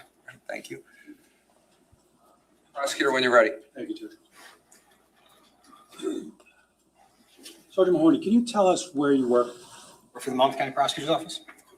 Now, approximately how long have you worked for the Monmouth County Prosecutor's Office? Almost 10 years. Okay. Now, can you tell us a little bit about when you became a police officer, how, and how you got to here? Certainly. I began my law enforcement career in 2004. I started as an assistant prosecutor in Hudson County. In 2009, I switched to become a detective within the Hudson County Prosecutor's Office. In 2014, I spent 2 years at the Ocean County Prosecutor's Office as a detective, and then I was hired by the Monmouth County Prosecutor's Office in 2016, again as a detective. Now, once you were hired at the Monmouth County Prosecutor's Office as a detective, can you tell us what units you worked in and in which order? Sure. I was initially assigned to the Professional Responsibility Unit, which is an internal affairs type unit. Subsequently transferred to the Major Crimes Unit, where I spent approximately 2 years. And then I was transferred back to Professional Responsibility and again back to Major Crimes recently. Now, I want to draw your attention to November 20th, 2018, approximately 12:55, 1 p.m. Do you recall that time? Yes, I do. Okay.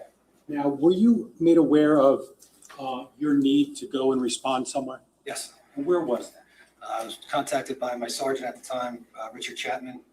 He advised me, he asked if I would make my way to 15 Willow Brook in Colts Neck. He reported to me that the house was engulfed in flames and there was an apparent homicide victim on the front lawn. Okay. And did you in fact respond there? I did. And did you confirm some of the information you provided by Sergeant Chapman? Yes. And I'm not going to get into too much of your on-scene observations. We've kind of heard some of that, but did you make observations of smoke and or fire at the scene? Yes, I did. Did you make observations of a body that was located in front of the house? Yes, I did. Okay. Now, were you involved upon arrival in like a briefing with other officers? Yes, I was. Okay, what's the purpose of that? Just generally to understand where we were at in the investigation, what was known and what was unknown. Now, shortly thereafter, once you got some information about what was going on, were you provided with some direction or were you asked to do something specific? Yes. And what was that? Sergeant Chapman asked if I would exit the property, attempt to find any witnesses that could be pertinent to this investigation, and or any surveillance cameras that could assist us in determining what had transpired. Okay, so did you ultimately exit the physical property of 15 Willowbrook? I did. And did you ultimately begin to see if there was anyone with information and or any surveillance cameras in I the bet area? they had surveillance cameras all over the Now, place. There's a house across the street from 15 Willowbrook, correct? Correct. You recall the address? 44 Willowbrook. Okay. And did you attempt to make contact there? Yes, I did. And why was that? I attempted to see if there was any surveillance footage that may have captured 15 Willowbrook, which was across the street. Okay. And did you ultimately make any observations of any cameras that were affixed to the house? Yes, there was a camera that was shooting out over the garage that would have captured across the street. Okay. Now, did you? Now, so you said it would have captured across the street. Did it capture any portion of 15 Willowbrook, the actual structure? Yes. Limited view, but yes. And when you say there's a limited view, what do you mean by that? Why is there a limited view? If you look across the street, the 15 Willowbrook is obstructed by hedges and bushes and numerous trees. Could you see Willowbrook Road clearly though? Yes, you can see the road clearly. Now, were you able to determine whether or not the camera that you located on the front of 44 Willowbrook, if it was running continuously or if it was motion activated? They were motion activated cameras. Now, did you make contact with the homeowner? Yes. Do you recall his or her name? Mrs. Malabana, I believe it was. Now, did you know her Kathy previously? Malabana? No, I did not. Now, did you request anything from her to discuss the camera? Yes, requested if we could view the cameras to see what they captured, what they depicted. Okay. Now, was she amenable to that? Did she agree? Yes, she did. Okay. And based upon the fact that you identified a camera, you identified someone who's willing to let you look at it, what, if anything, did you do? I viewed the camera briefly to see what it captured. Once I made the determination that it may have captured some relevant information, I contacted our electronic surveillance unit, requested that they come out and obtain the footage from the surveillance system directly. Okay. And did ultimately any detectives from your office, the electronic surveillance unit, did they come? Yes, Detective Valenti and Detective Siderakis. And did they ultimately secure the footage? Yes, they did. Now, we'll get into a little bit in a little while, but did you ultimately review footage from 44 Willowbrook? Yes, I did. And based upon observations you made at the scene that day and later, were you able to determine the accuracy of the footage from 44 Willowbrook? Yes, it was. Was it accurate? It was. Now, I want to direct your attention because I should say this first. On November 20th, 2018, you went to the scene, correct? Correct. Did you speak with anyone outside the scene at different times during the day? Yes. People with information and the like? Yes, there was a crowd that gathered out front due to the fire and the large amount of emergency personnel. I spoke to 4 or 5 individuals that were there. And ultimately, you identified this surveillance footage on 44 Willowbrook? Correct. Now, at some point, you're going to leave for the night, correct? Correct. Now, did you continue efforts with respect to video surveillance identification on the next day, the 21st? Yes. Okay. And where did you go? We responded to, Sergeant Chapman and I responded to 85 Willowbrook. Now, did you look at all the houses in that vicinity? Either I did or a member of the investigative team did. And 85 was the next house you went to because why? Surveillance camera was observed outside of the residence, close to the road. Did you make contact with anyone at 85 Willowbrook? Yes. And who was that? The homeowner, one by the name of Debbie Mercantile. Now, ultimately, were you able to, based upon the conversation with her, make arrangements to secure video from 85 Willowbrook? Yes, she didn't know how to operate the camera, the surveillance system. She contacted her husband. He was spoken to. He agreed to let us duplicate whatever footage they had. Okay, did someone ultimately do that? Yes, I believe Detective Valenti responded to that location after I had left and obtained the surveillance footage. Now, just going to show you what's been marked as S262 for identification.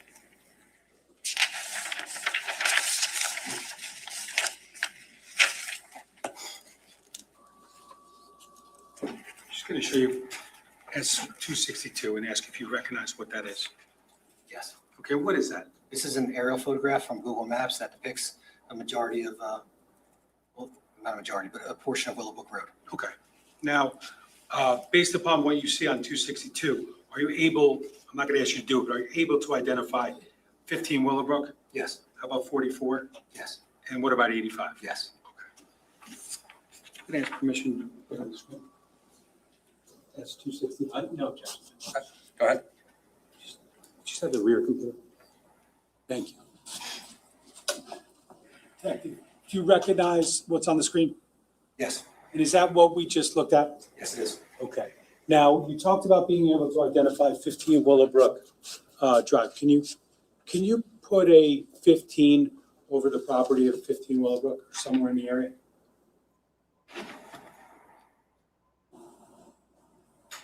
Okay.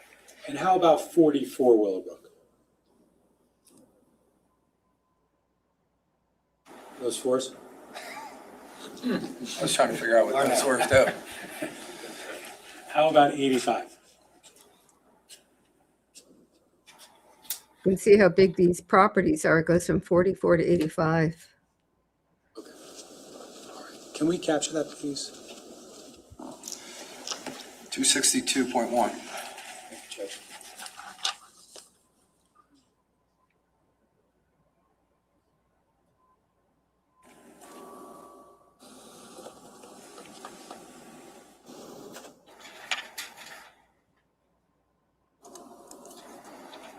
Now, during the course of your investigation into this incident, is it fair to say that, you had been tasked with trying to assist with identifying video, but then also reviewing certain video that was obtained by others? That's correct.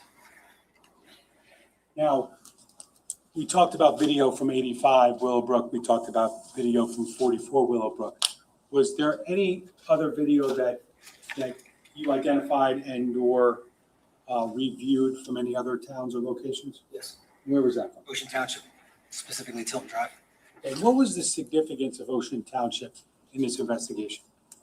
Prior to our response to 15 Willowbrook, the Monmouth County Prosecutor's Office had responded to Ocean Township, Tilton Drive specifically, earlier in that morning on the report of a fire. At some point, it was discovered that the decedent on Willowbrook, Keith Caneiro, was the brother of the homeowner at 27 Tilton, Paul Caneiro. So at that point, we were trying to see if in any way the two fires were connected. Now, after a significant review of video footage, did you draft a report? Yes. And in that report, did you kind of come up with like a timeline, so to speak? Yes.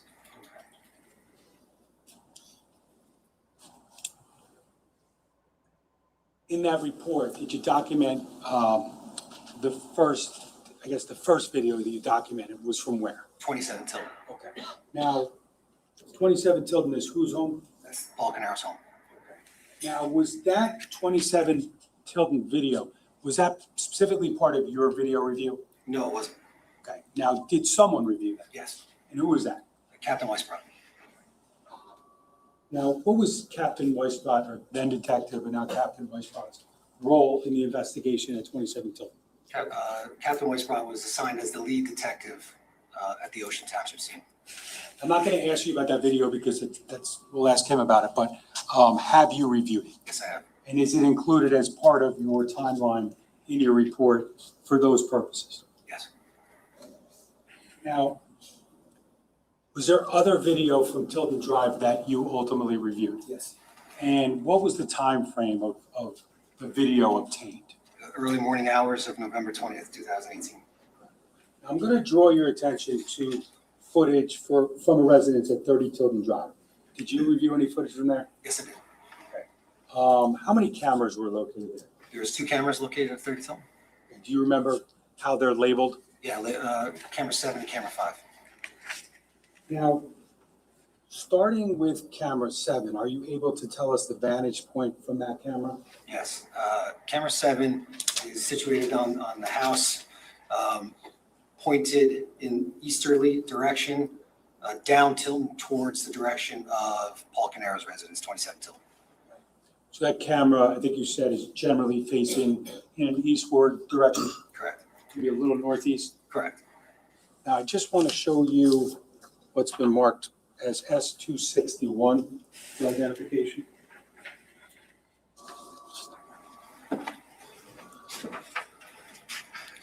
Yes. Okay, do you recognize that? Yes, I do. And what is that? This is a Google Maps aerial photograph which depicts Tilton Drive. Okay. Now, is there a specific residence that's also depicted on that Yes. document? Sorry, there's a picture of the front of 30 Tilton as well. Okay.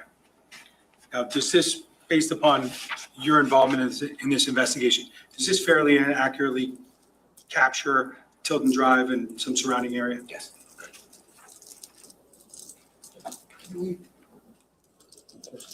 No. Just going to ask the publish 261. You can. Now, Detective, is that what we just looked at? Yes, it is. Detective, can you just do the undo Sorry. of your really good looking 80, 45, and 44, please? Right.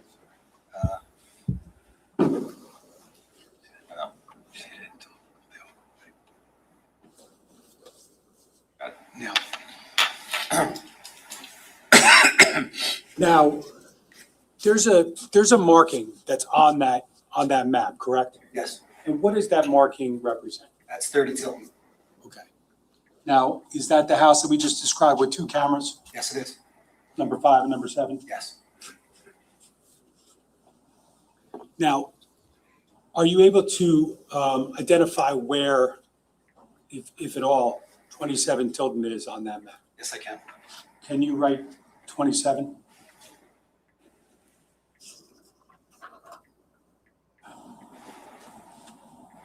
Can you see the driveway for 27 Tilton on, to the north of where you wrote that? Yes. Can you put a little X at the driveway? Okay, thank you. Now, we'll get there in a minute, but is there also a video that you reviewed from Tilden Drive, in the area of Tilden Drive during your review? Is there a second location? You have 30 Tilden? Yes. Is there another house with a camera? Yes. Do you remember the address? 308 Green Grove? Okay, and can you see that house on the map? Yes, I can. Did you put a little square around it?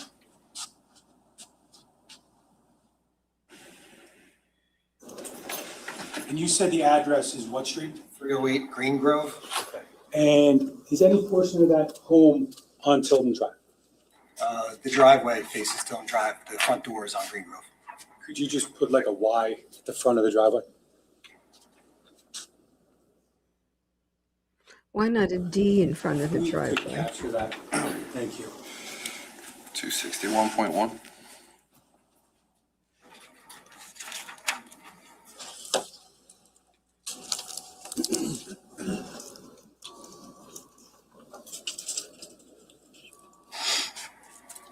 Sergeant Mahoney, I'm going to show you what's been marked as S263 for identification. Do you recognize what that is? Yes. And what is it? This is a video DVD surveillance cameras that will be placed as evidence that depicts 30 Tilden 308 Green Grove. Okay. Maybe some others. Okay. And have you reviewed all the footage from 30 Tilden and 308 Green Grove during the course of your review? Yes. And in furtherance of developing a timeline and identifying certain things? Yes.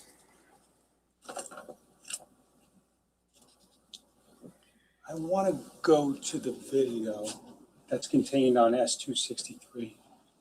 A would be 30 Tilden camera 7.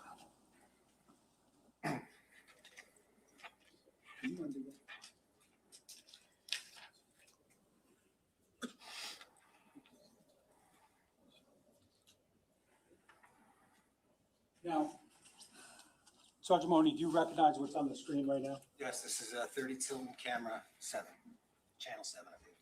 Okay. And the video that's contained on this clip, have you reviewed it? Yes. You reviewed it multiple times? Yes. Okay. Now, if I could, Judge, I would like to first play this clip fully through. 1 second, please. Sure.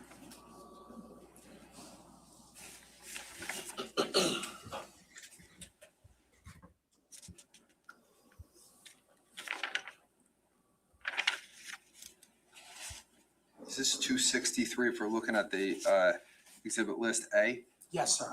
Okay. Any objection, counsel? To playing the video all the way through? No, Judge. Okay. I have no objection. All right, thank you. Go ahead.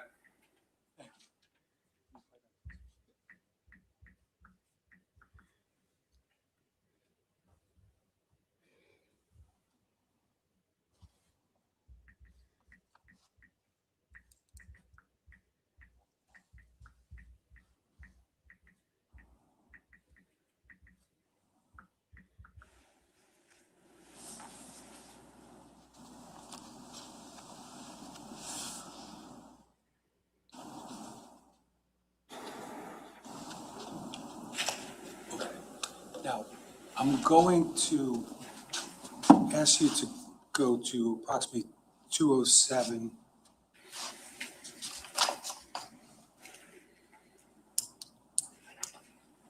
Actually, before we do that, can I just ask you a couple questions about what you see on that video in front of you? Sure. There's an area with a light there, correct? Correct. What's around that light? There's 3 pillars fixed to the home. Next to the pillars, there appears to be a large, it's a large bush. That light that you're seeing on the top left center of the screen is a floodlight, and you can see bushes in the foreground. Now, based upon your review of this video, did you determine an approximate location of where 27 Tilden would be located in this video? Yes. Can you see the actual home? No. Okay. Now, could you explain where 27 Tilden would be in relation to what we see on the screen? If you take a look at the aerial map in conjunction with this video, the driveway of 27 Tilden would be in between the floodlight that you're seeing just to beneath it, and that bush would obscure a majority of the driveway, but there's an area in between where you can see, which would depict 27 Tilton. And when you review this video and/or when we just reviewed this video, did you see anything in that area? Yes. Okay, and what did you see? There's a flickering of lights in that area that I just described. Okay, now, if I could go to 207-23 approximately. I'm gonna slow it down one notch.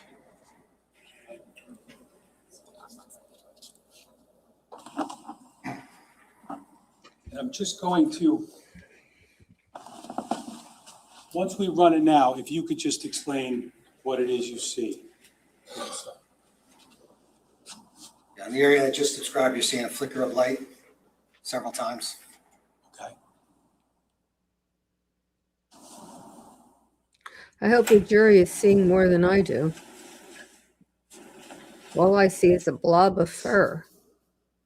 You pause it. What do we see now, Detective? You see headlights.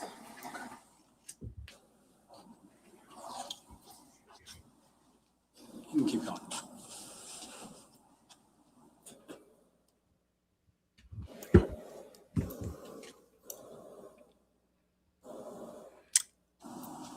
Well, now I see something. What is the direction of travel of that vehicle?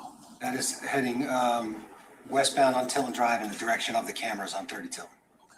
Channel 7. Did the vehicle just leave the footage? Yes. Is that approximately 207-44? Correct.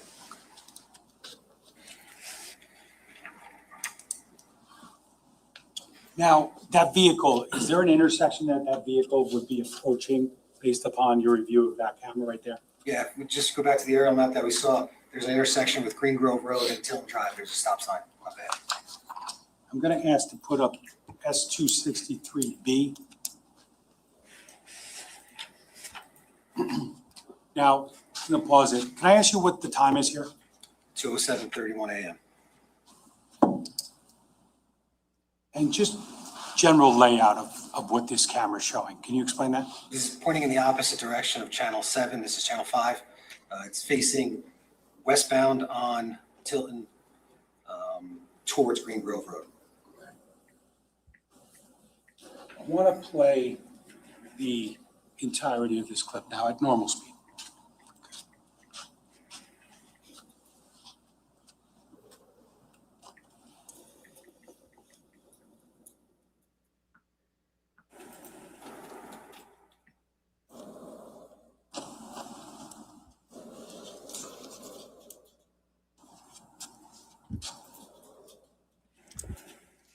There it goes.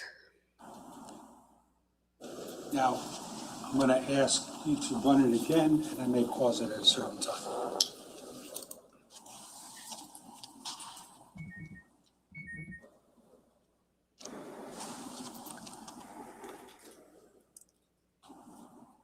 Pause it, please. Did you see anything on the footage at that point in time? Yes. And what's that? There's a pickup truck parked in the driveway, and there is a reflection of lights coming at the pickup truck. I hope you're all seeing what he's seeing. I thought I saw the head of a deer. Based upon your review of this video, the two cameras from 30 Tilton, is there a degree of overlap? Yes, there is. Okay. They just show the same thing from different angles? Correct.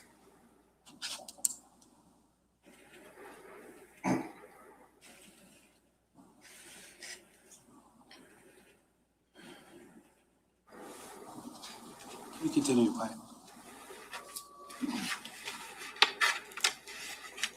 Did you see under that big light the antlers of a deer? Pause it. You back it up, just back it up a couple seconds. But I see the car over to the right now. We back it up till the car's out of the frame. And then slow it down one notch. Do you think you'd be able to understand any of this if you were on the jury without a police officer up there describing what it is you're seeing? Well, now I see a car. There you go. Okay, Detective, based upon your review and what's on the screen in front of you, did you make any observations of that vehicle? Yes. And what was that? I noted the vehicle's taillights. Can we please circle what's on this, or put a square around the taillights?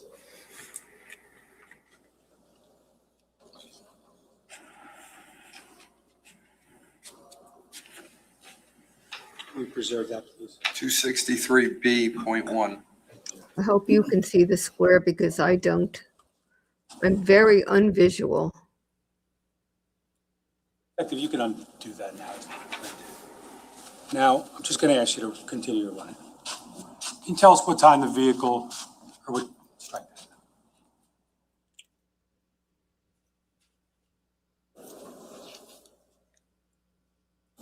Can you pause it? Well, now I see somebody walking, No, do I? right there, Or we're no? at 2:07:53 a.m., correct? Correct. And where is that vehicle right now based upon your review? It's at the intersection of Tilton and Green Grove. No, I don't. And is that about the time the clip ends? Yes. And what is the time again? It's 2:07:53 a.m. Now, given the degree of overlap, is it clear that that's the same vehicle that passes 30 Tilton through both cameras? Yes, same vehicle on 7 and 5, yes. Now, you talked about another home in that area with surveillance, correct? Yes. And that was what address again? 308 Green Grove Road. How many cameras were located on 308 Green Grove? There's 2 cameras. And can you tell us what they each showed generally? Yes, one of the cameras is located over the garage, shooting down the driveway, which captures the portion of Tilton and Green Grove, the intersection. The other camera is located on the front of the home, pointing in a northward direction down Green Grove Road. Now, I want to first direct your attention to 308 Green Grove, camera 3. Can I have S263C? Now, just before we begin to run that, can you tell us what time is depicted at the beginning of that clip? 2:07:37 a.m. Now, I'm going to run it through once if we can.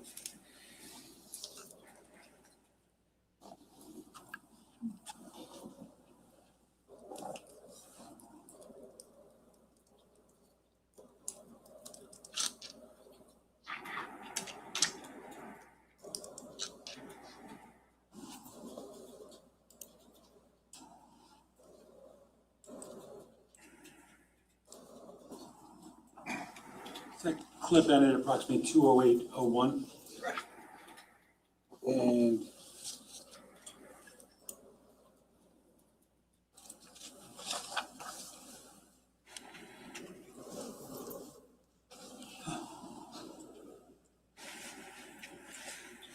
now, that last clip from 30 Tilton, do you recall what time that ended? 2:07:53 a.m. And that this begins at what time? 2:07:37 a.m. So is there a degree of overlap between these two cameras? Yes. Based upon that, did you determine whether or not it was the same vehicle or a different vehicle? Yes, based upon that, the vehicle passing 30 Tilton is the same vehicle that's captured at 308 Green Grove. Now, I want to play that video again. I'm going to pause it at a certain point.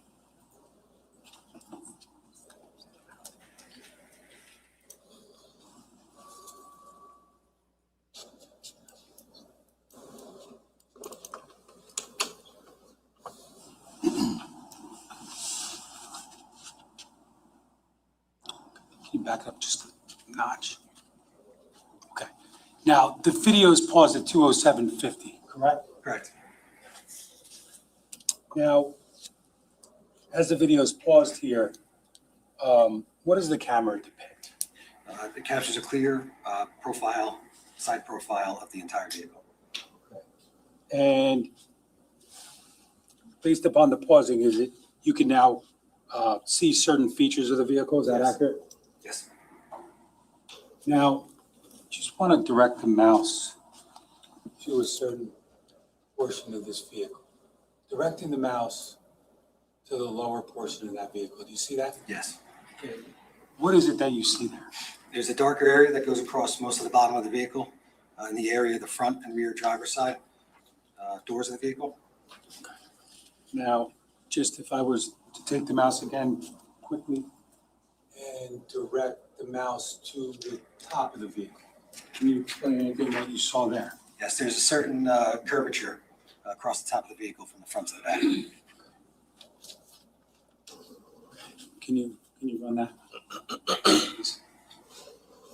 Just gonna pause it right now. What do you see here? The vehicle's taillights. Can you put a little square around that?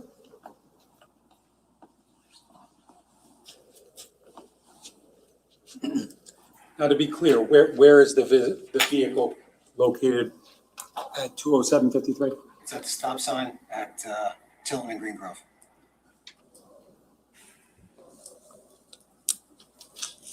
Now, you said 308 Green Grove. You can undo that, I think. Did we capture that? I'm sorry. No, 263.1, 263C.1, please. Thank you.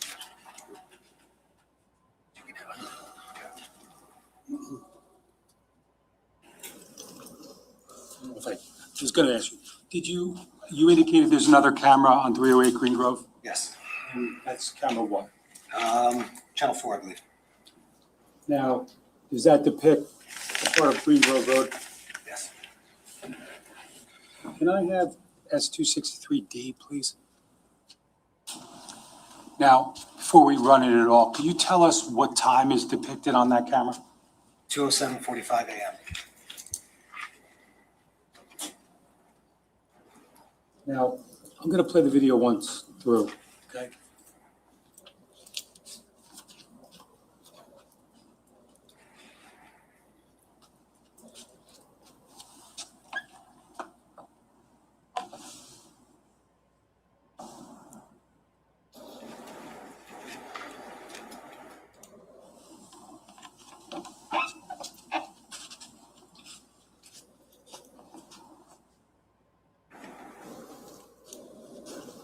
I would just like to slow it down one notch.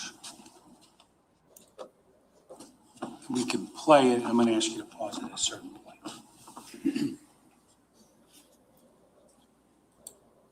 Was it 020750? Please.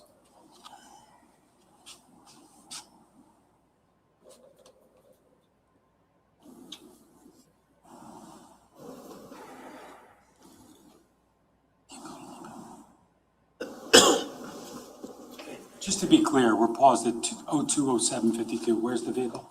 The vehicle's approaching the stop sign at Tilton and Green Grove. I'm going to keep running. I'm going to pause at approximately 020754.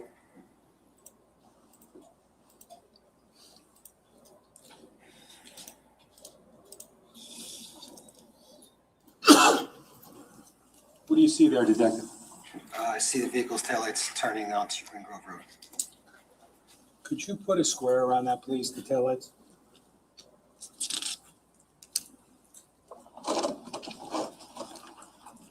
Reserve that, please. 263D.1. Now, Detective, based upon your review of the two cameras from 30 Tilton and the two cameras from 308 Green Grove, was there a degree of time overlap? Yes. And based upon that, were you able to determine anything? Yes, it's the same vehicle.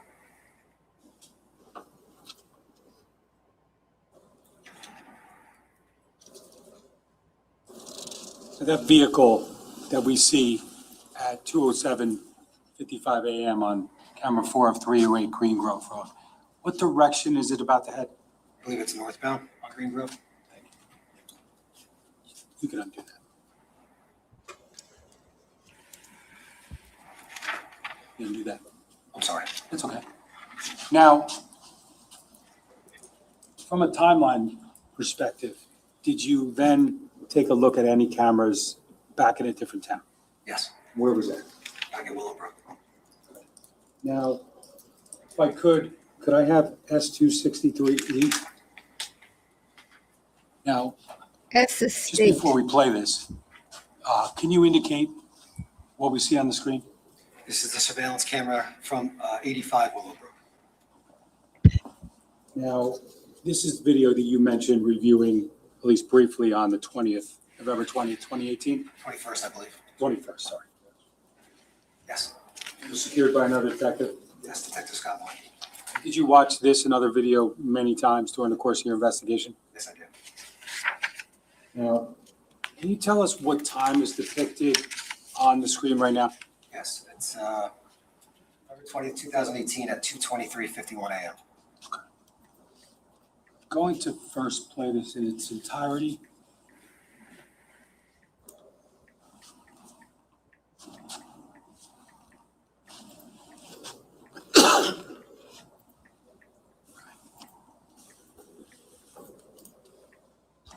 As far as the positioning of this camera, I think you talked about it earlier, but can you tell us where this camera is actually positioned? This camera's on a gate attached to the driveway.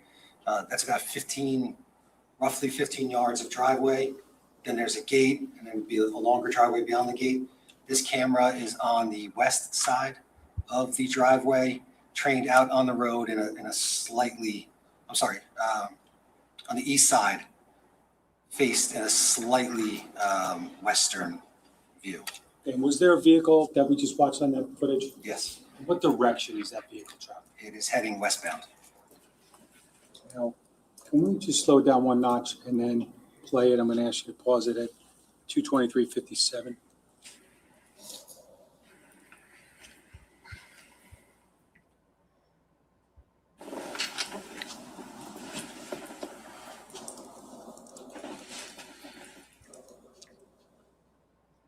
And just to be clear, the direction of travel there? It's westbound towards, which would be Route 34.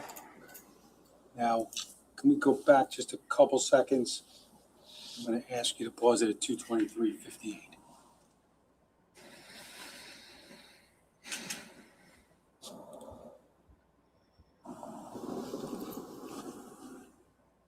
Do you make any observations there, Detective? Yes, And what was that? I can see the vehicle's taillights. Can you put a square around that?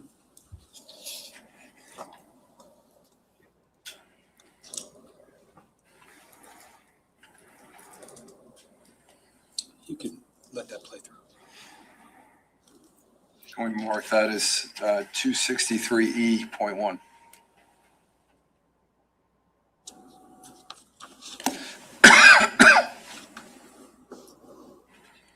Can we undo the box, please? Yes.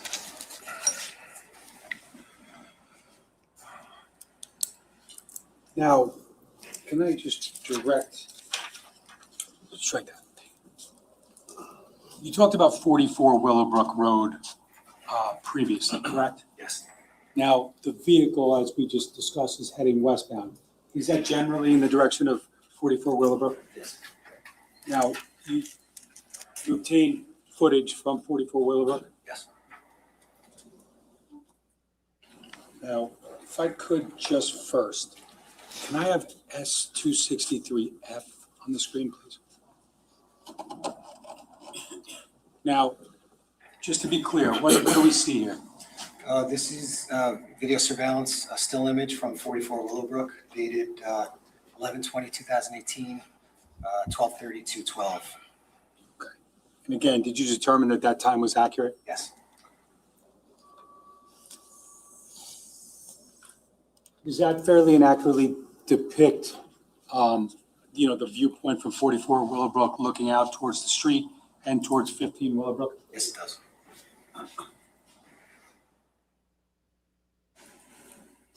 Could I have 263G, please?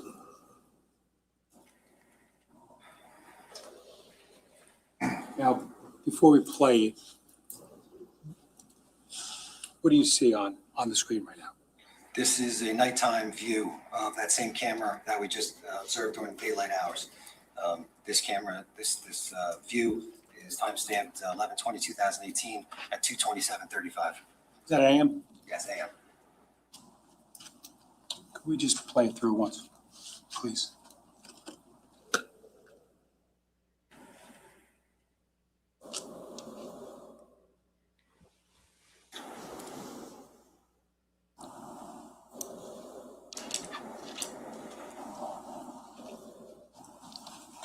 Could we just slow it down one notch?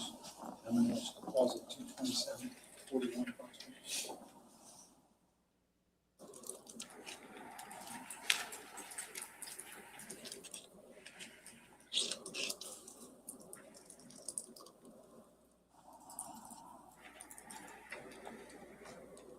Detective, what do we see now? The vehicle has entered the screen. Okay. You can keep going, please.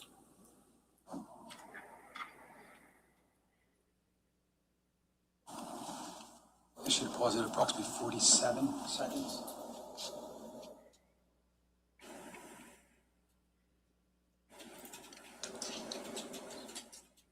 Do you see anything in that photo, in that video? Yes, What do you see? the vehicle's taillights. Can you put a square around that?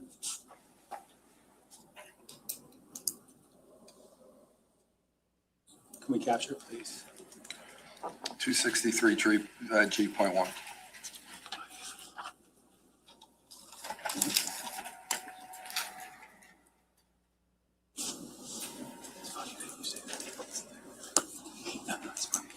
Now, Detective, before we go any further, I just want to ask you a couple questions because I want to discuss the accuracy of the times from the footage at 44 Willowbrook in comparison to 85 Willowbrook, okay? Yes.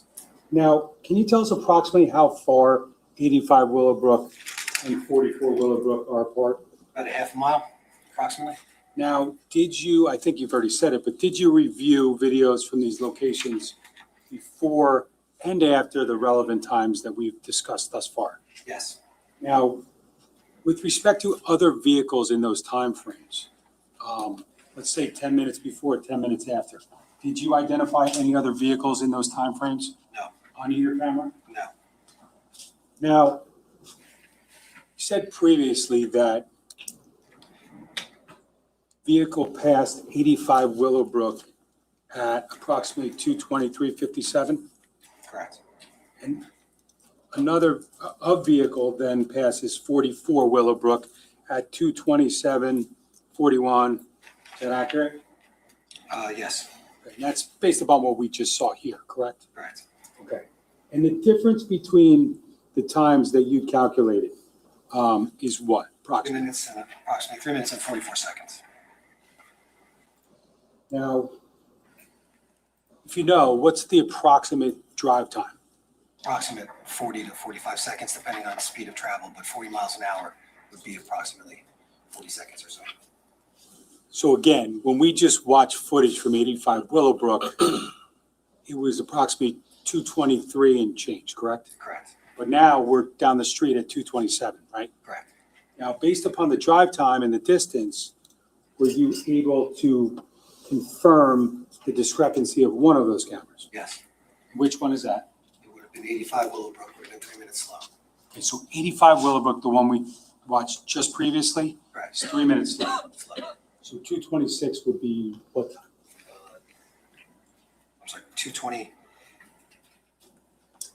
If 85 Willowbrook said 2:23, what would the time be? It would be 2:26:57.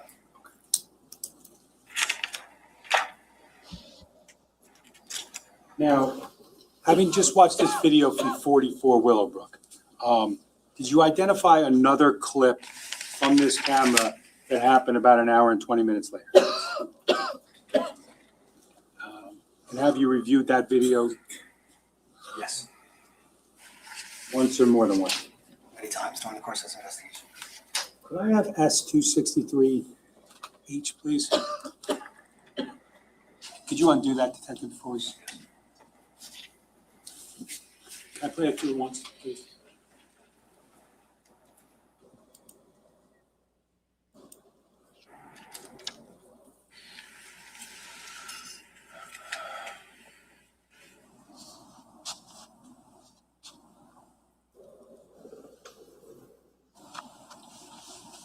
Just going back to the beginning, what time is depicted on that camera? It's November 20th, 2018 at 3:48:03 a.m.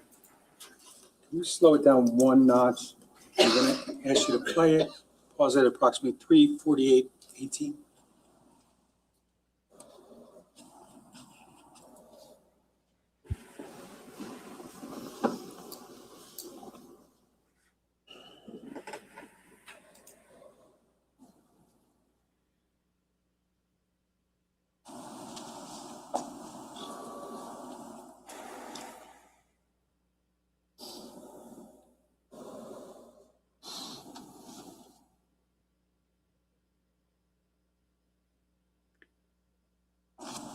come back with just a couple notches. You see anything on that video, Detective? Yes. What do you see? Vehicles, taillights. Could you possibly put a box around them again? Can we also preserve that? 263 H.1.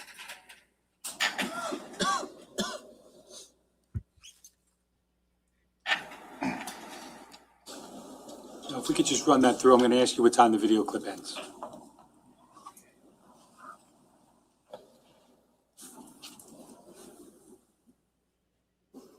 You stopped at 3:48. 22. Okay. You want to do that?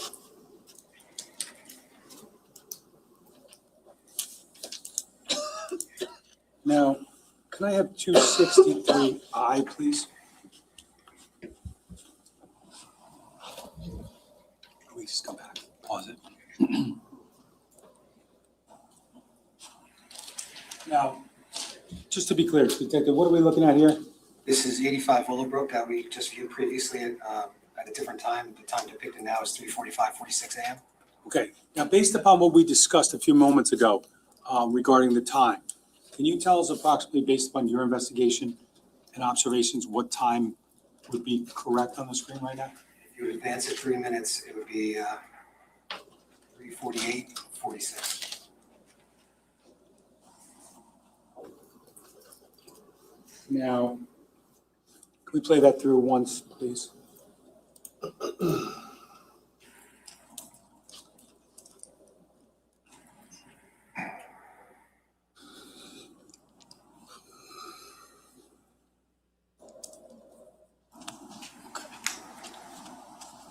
Can we slow that down one notch?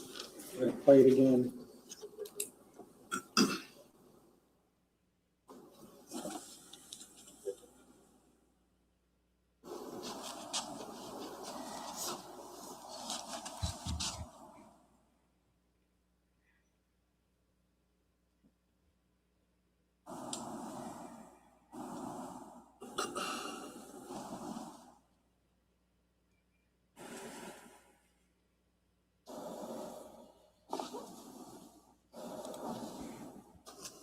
Bring it down, back a couple notches.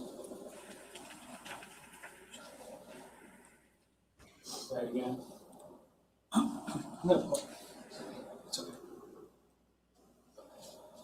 Now, Detective, what's the direction of travel of that vehicle at this time?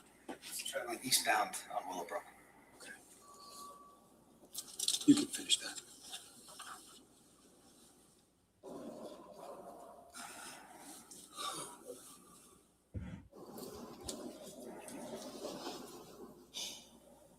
And just to be clear, regarding the video that you just testified to on Willowbrook, you note that a vehicle passes 85 Willowbrook at approximately 2:27:57 and arrives at 44 Willowbrook at approximately 2:27:41. Is that accurate? Yes.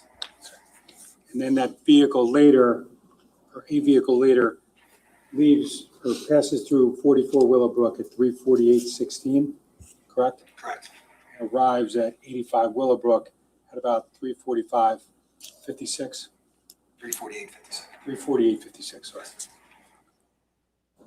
Now, I'm going to take you back to Ocean Township, okay? Yeah.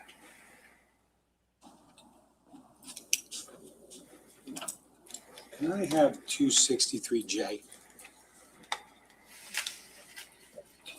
Detective, can you just acquaint us with what we're looking at here again? This is 308 Green Grove Road. Once again, this is the, I believe it was Channel 4, which is looking out facing northbound down Green Grove Road.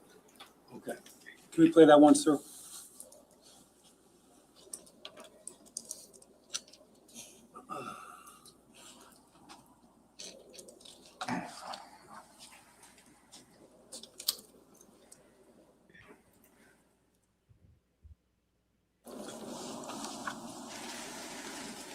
Clip ends at about 4:08:29.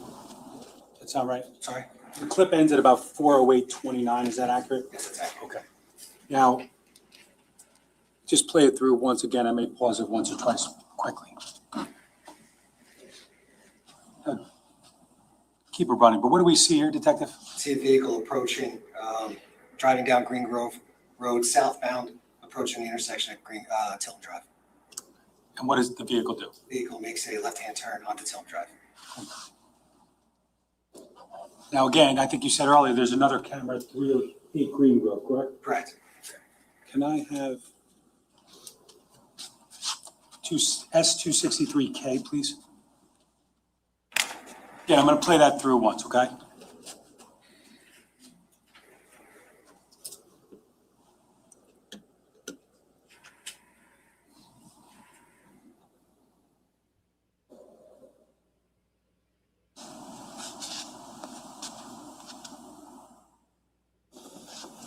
Now, can we just slow that down one notch? We're going to play that again.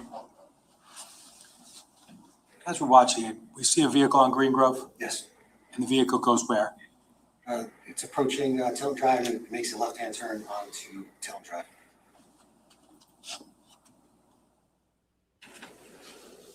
Was it 28, please, approximately?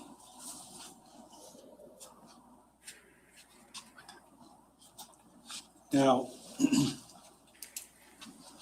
I'm paused at 4:08:28 a.m., correct? Correct. Okay. Now, are you able to describe the color of the vehicle? It's a light-colored vehicle. Okay. And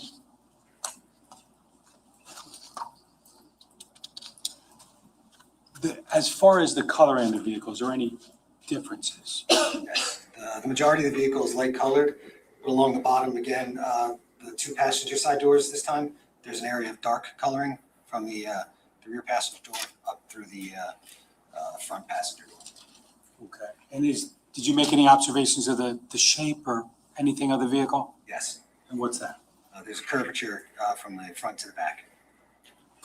Now, that dark area along the bottom of the front and rear passenger side door, Yes. was that a distinguishing feature that you discussed earlier along that same area of the vehicle at approximately 207:50? Yes. And the curvature, was that similar? Yes. Can you go back just a couple seconds? And we're pausing. Okay, we're starting at 408:27. Pause at 408:29, please.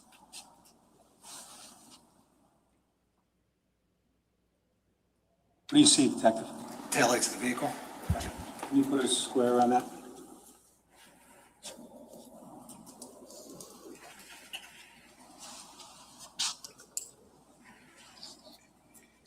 .263K.1.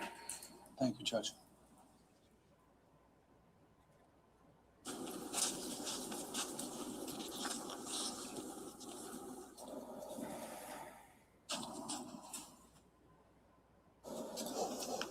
I wonder if they couldn't have spliced these all or done them in pieces and then said to the jury, if you want to see all the different segments, here's all the tapes. Just going to show you what's been marked as S264. Do you recognize that? Put this on. Yes. That's, of course. Thank you. Okay. And what is that? This is two separate photographs. The top photograph is timestamped November 20th, 2018, 2:07:50 a.m. That's the still photograph we observed earlier during my testimony regarding a vehicle heading westbound on Tilton Drive. Okay. No, I was going to say, what's depicted in the bottom of the photograph? The bottom is a photograph taken in our storage yard of a Porsche Macan that belongs to Paul Caneiro. Okay. Now, this is a two-page Excuse me document? for a second. Sorry. We're just going to have to take a technical break right now. We're having an issue with our printer. Let's do our mid-afternoon break right now, if you don't mind, everybody. We'll be in for 15 minutes. You can do that a little slower, don't you think? Just give us a little help. Just kidding. Yeah. So he takes a break for the technology, but not to arrange the witnesses a little better. Interesting. Okay, are there any questions here? I was just thinking, those of you who watched the Adelson trial where the prosecution was following the car that followed Dan Markell, to the gym that day and then back home, and they had the bus. Of course, it wasn't this video, but they, as I recall, they didn't, maybe there was just so little video that it didn't work out this way. But my memory of it is that they didn't do each piece, but they did one piece after another to show it all, and then said, you're going to get all the pieces. You can look at them when you're in the jury room deliberating. And I wonder if that wouldn't have been, because this is a long thing just to show how the car went.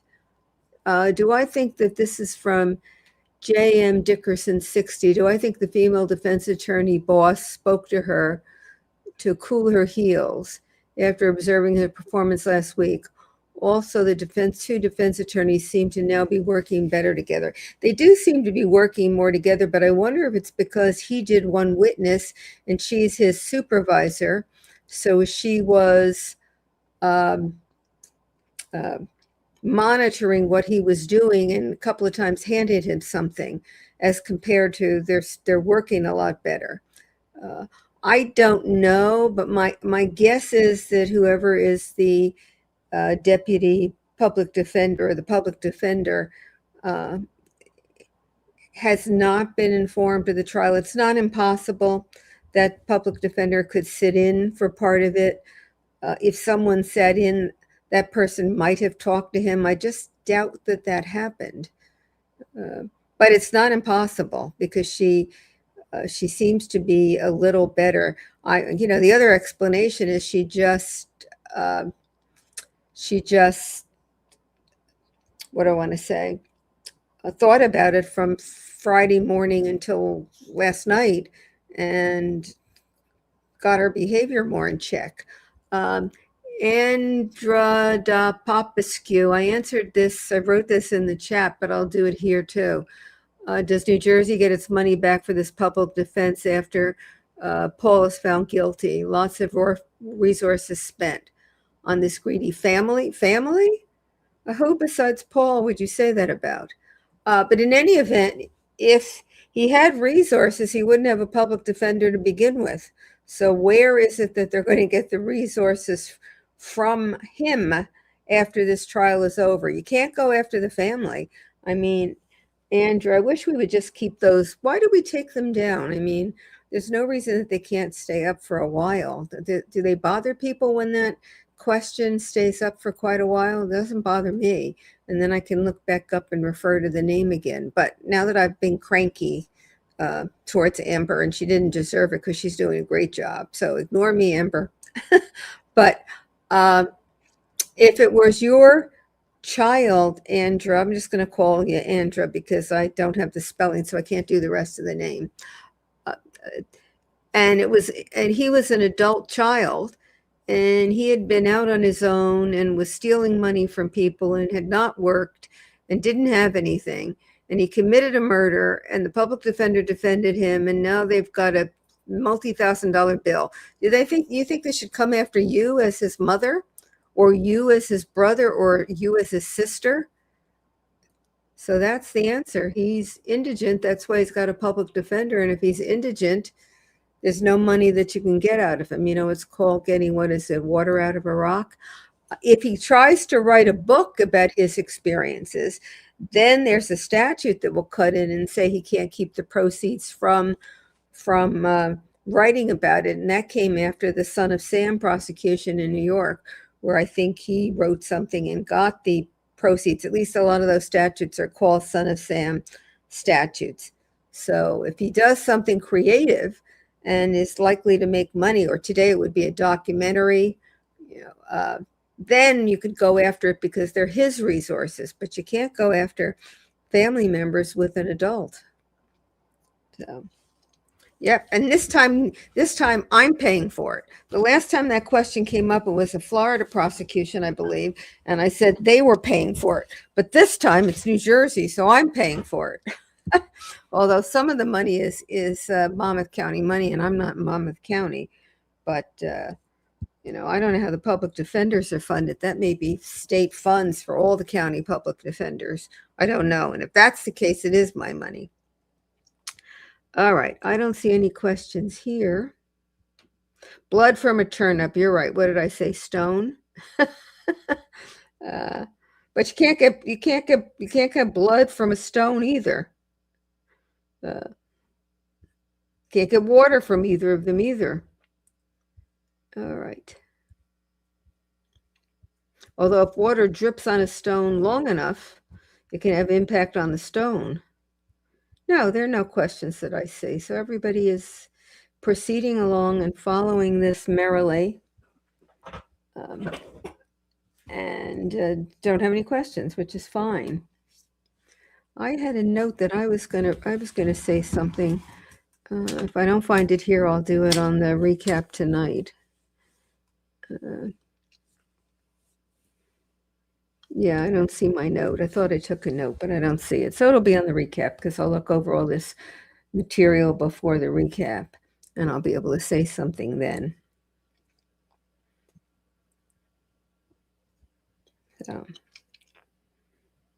Well, you notice, oh, here it is.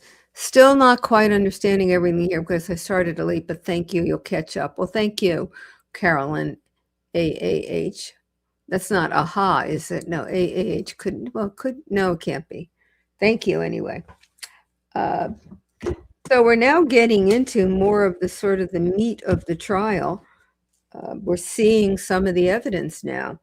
We've seen the meter that was, the cover was pulled off and the other part was on the ground. Let me see. Andra da Popescu. Do I think it's important for the jury to see some points made for defense or just trying to poke little holes or divert the attention enough? I'm not sure I understand that question. Let me try it again. I'm not sure what the question is. I'm sorry.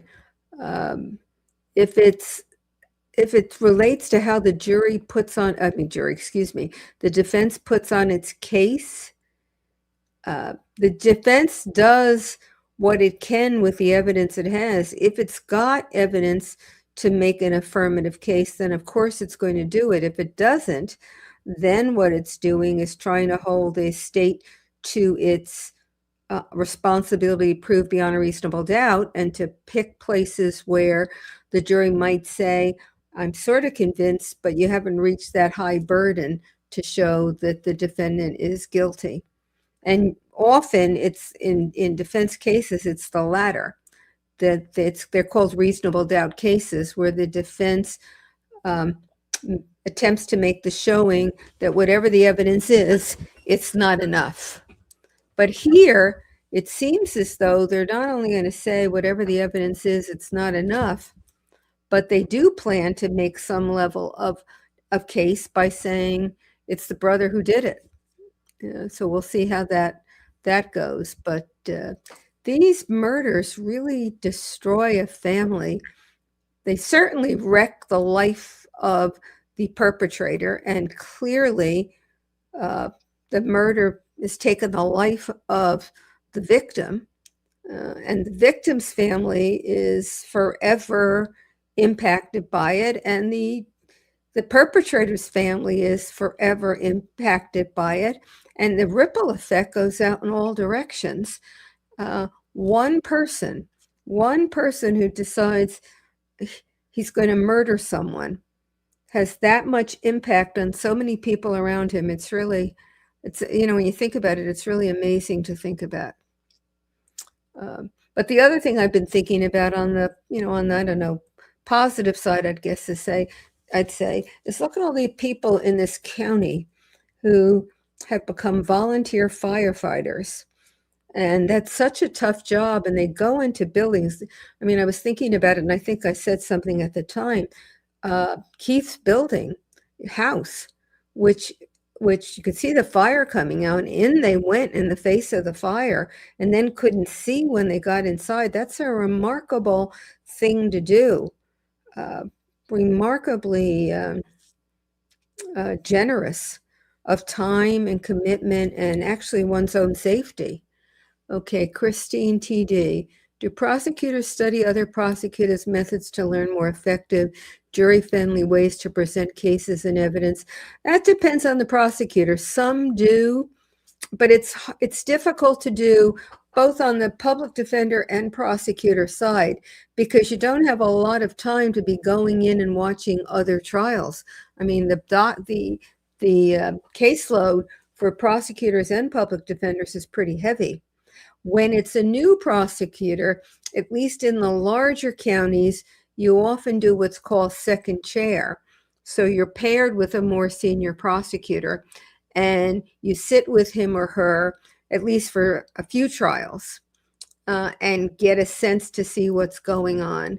And then in a lot of counties, Essex, at least when I was there were 2 prosecutors assigned to a judge. And so one or the other would be doing the cases that were assigned to that judge, and they could help each other. But it was rare that one sat in on the other's trials. Now, when you get to a big case like this, where they do appoint 2 people to work on the same trial, then you have some opportunity to learn from each other and consult, which is always a good thing. But to be able to sit and watch, it doesn't really happen that much. They're too busy. In fact, I think the best way to learn how to do a trial is to read appellate briefs and write arguments. Because if you're doing appellate work, you're looking at a trial, you are evaluating how well each side did, you're looking for errors. It gives you a chance to review the evidence rules, which is very hard for new prosecutors and new public defenders and new lawyers generally. The evidence rules are hard to learn by reading. You have to really do it to get a feel for what the rules mean.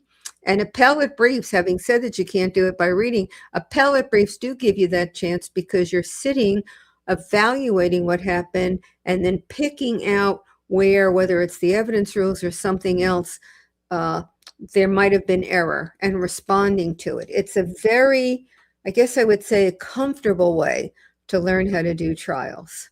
And I think anybody who has the chance, who wants to do trial work, who can do appellate work for a year or 2 is going to be way ahead of the game when he or she goes into a courtroom.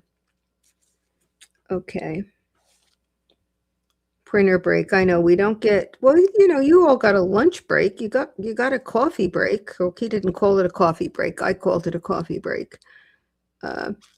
Maybe she watched your channel and heard our comments. When would she have the chance to do that? She certainly couldn't do it during the day. She'd have to watch it at night. And I'll bet at night she was preparing for the next day. So if you're kidding, I think that's really funny. If you were serious, it's a very nice compliment, but I doubt it's deserved. Okay. Okay. Jeremiah MCG says he has a newfound respect for Jackie after seeing this defense. Are you talking about the Jackie in Donna Adelson's trial?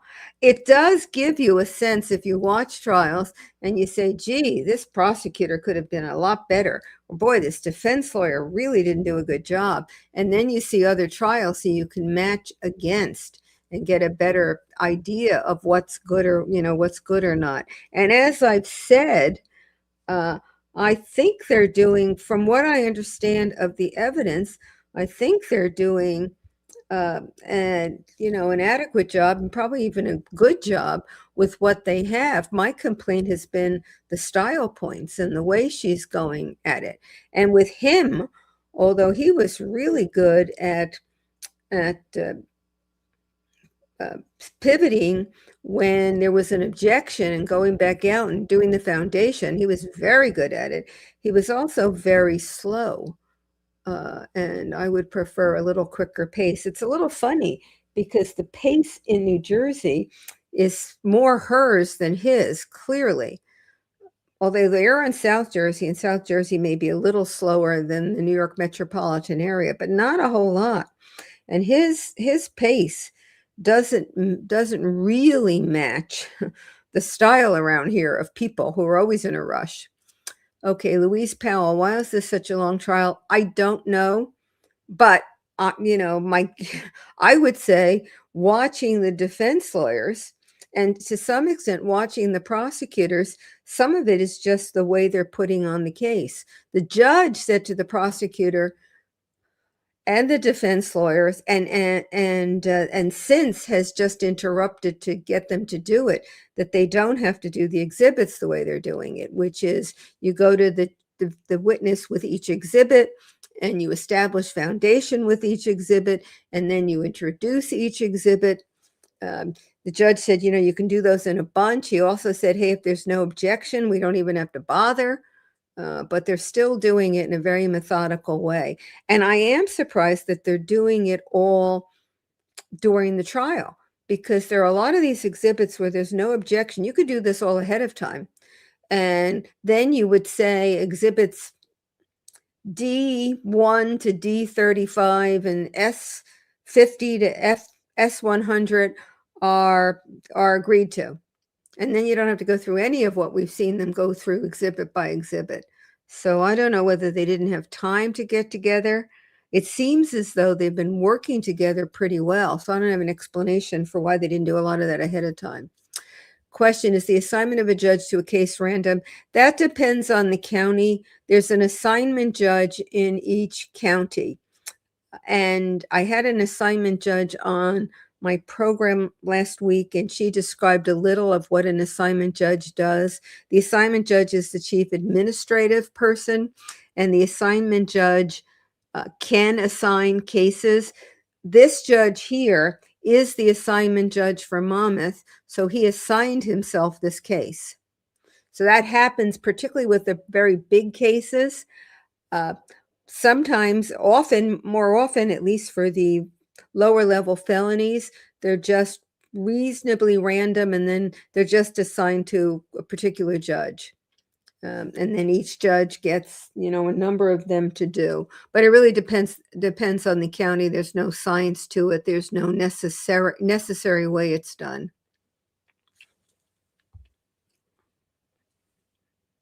Okay. Well, this 5 minutes for the printer has taken longer. Maybe they've got an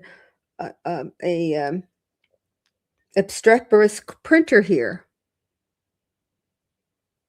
And the printer doesn't want to cooperate. The printer's had it. I don't know why the printer would have it. The printer can go to sleep until it's needed. Okay, let's see.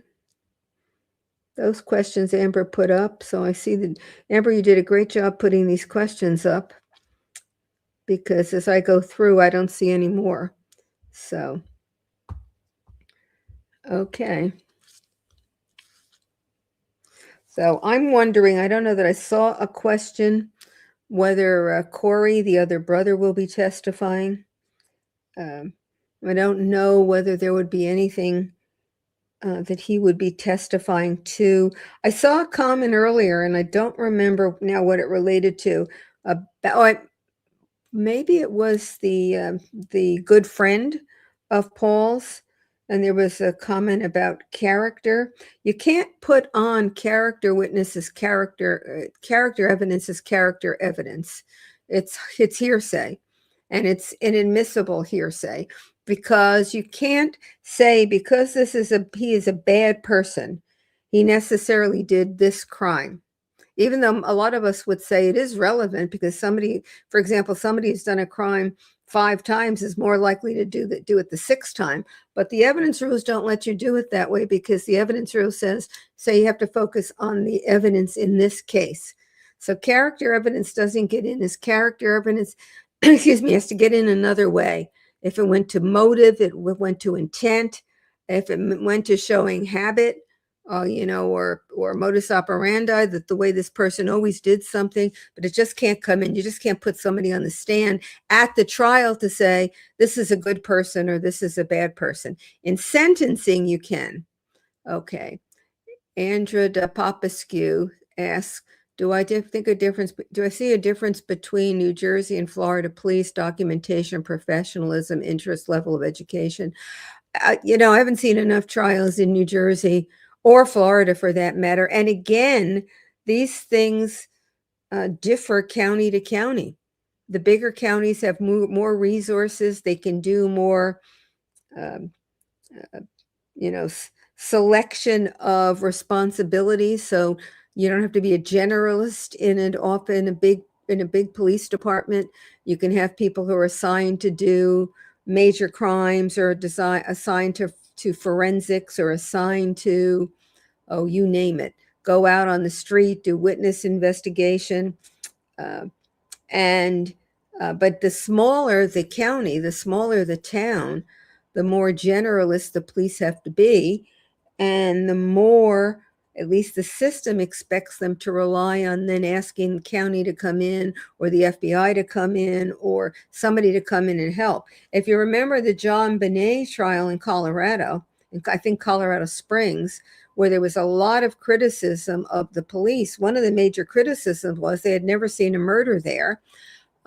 They didn't have a large force, they didn't have training or experience, and they didn't call in more experienced police or the FBI to help with them do the case. So that's one thing that's different. But I don't know that I would say, I mean, there are different ways of doing things, clearly. But if you look at Florida, in the Adelson's case, their forensics person, their person who did the digital stuff, was really excellent. And so far as I can tell here, they were also excellent, but did it very differently. And that really relates a lot to the prosecutor, because it's the prosecutor that says to the police experts, look at the tape, look at the video, look at the camera and the video from this date to this date. And that's what that individual does. If you remember the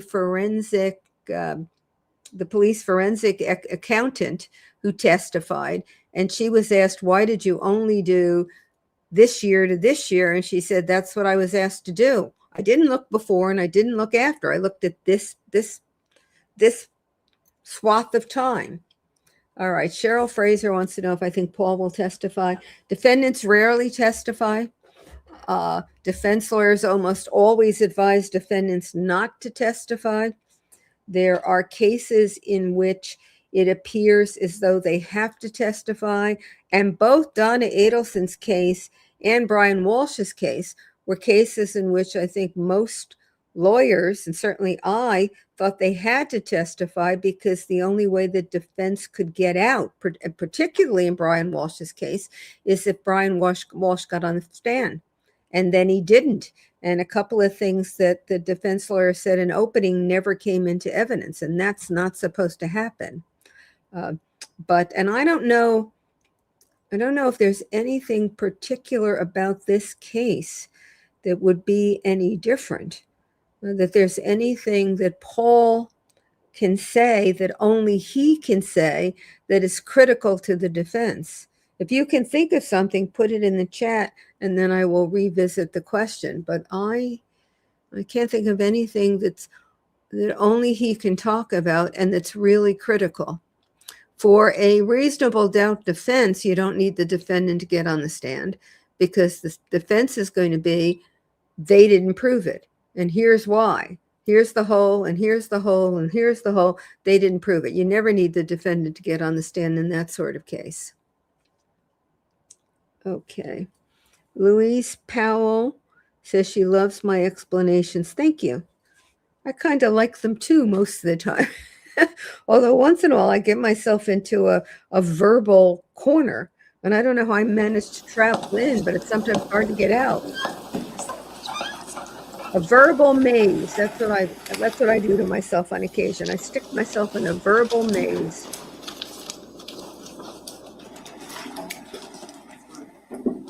Oh, Cynthia said, don't forget to like and subscribe. Yes, let me say that too. Don't forget to like and subscribe. I would really appreciate it. We have something coming up with the members on our meet and greet, where we're going to look at the briefs, I hope, in the Murdaugh appeal and read them together so everybody is ready for that appeal, which has some chance of him succeeding, I think. Last leg for the day. Everybody take a seat. That seems to be a little looser today. More joke. So just so that you're aware, we had an issue with the printer. So what we're going to do now is we may if I say point 1, point 2 to next to an exhibit, we're going to print it. You're just not going to print it here. We're going to print it in my chambers, and then we'll bring it back out. We'll have it marked for you later if it gets moved into evidence. But we just didn't want to slow down the process with putting in a new printer right now. Okay. He's very That good being at said, it. prosecutor, when you're ready. And we've Explain saved it the to- last 4 that did have some issues, and they're going to be printed, and we'll make sure all counsel see it. If there's any issues, you guys can let me know. Yeah, they're going to have to do that. Sorry if I- He's very good at No, you're explaining good. to the jury why there's a delay. That's a wonderful thing to do. Imagine sitting there Now, and you don't know what's Detective, we were going just on. talking about S264, and you discussed page 1, correct? Yes. Okay. I'm going to draw your attention to the second page of that document. Can you tell us what's depicted on there?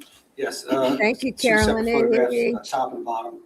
The top picture is dated, stamped November 20, 2018, 4:08:28 a.m. It's a still photograph from the surveillance footage that we just viewed.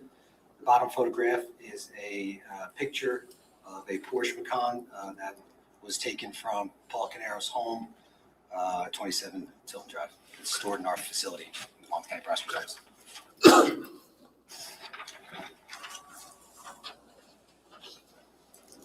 Just going to ask if I could go to S1A, slide 173, please.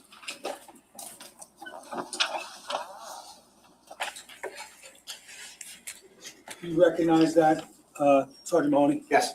Okay, is that consistent with the photograph that we just discussed up there in S264? Yes, it is. Okay, and again, just the jury not seeing it, can you just explain what's depicted on that? Yes, it's a top photograph, which is a still photograph taken from the surveillance footage that we just viewed, dated 11/20/2018 at 2:07:50 a.m., which depicts the vehicle that we discussed earlier. The bottom photograph is a photograph of a Porsche Macan, a white Porsche Macan that belongs to Paul Caneiro that was taken from his home, 27 Tilton. And it's stored in our storage facility at the Monmouth County Prosecutor's Office. Okay, so that bottom photo was taken in a facility belonging to the County of Monmouth? Correct. Can I have slide 174, please? Do you recognize that? Yes. What's that again? So the top photograph is a still photograph from the surveillance footage that we just viewed. It's stamped 11/20/2018 at 4:08:28 a.m. And the bottom photograph is depicts the passenger side of the same Porsche Macan that was taken from 27 Tilton Drive, which belonged to Paul Caneiro. I just briefly have S1A, slide 19, please. Do you recognize that photo? Yes. What's that show? That shows it's a photograph of the rear of the white Porsche Macan that was parked at 27 Tilton on the day of November 20th, 2018, when the Monmouth County Prosecutor's Office was on scene.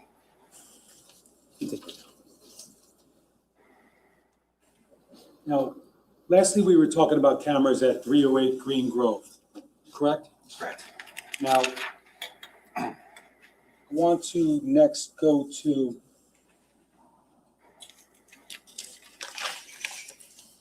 (263L).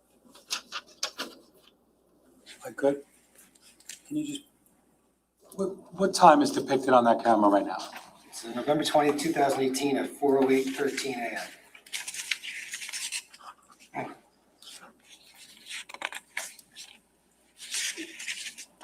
Now, can we just play that one quick, please?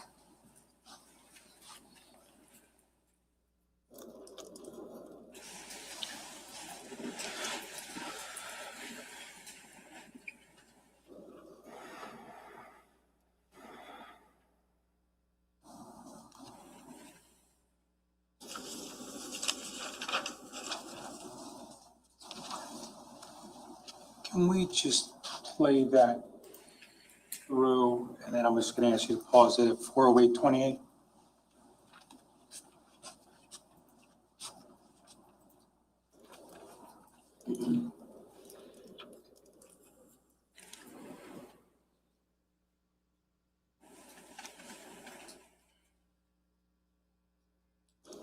Detective, could you just for the record, can you indicate the time? It's 4:08:28 a.m. I just want to show you again what's been marked as S264 for verification. We just talked about this document, correct? Yes, And this is the second page of S-264? yes. And the time on the top of that picture is what? 40828. Is that the same time here? Correct. Okay. And this vehicle right here in S-264, where is this car? It's in front of 308 Green Groves driveway on Tilton Drive, Okay, it's heading towards what house? 27 Tilton Drive, or 30 Tilton first. Now 30 Tilton's on the screen right now? Correct. Okay, so 40828 on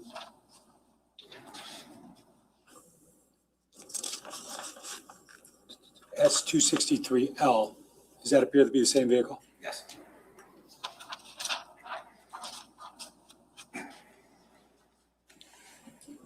We can run that through.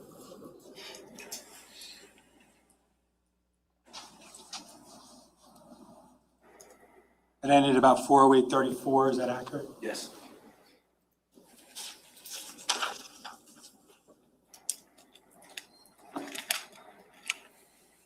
I want to go to 263M, please. Do you recognize what's depicted on the screen right now? Yes, this is 30 Tilton Drive surveillance camera, channel number 7. The date and time on this one is 11/20/2018 at 408:30 a.m. I still think that looks like a blob of You fur. just play that first through.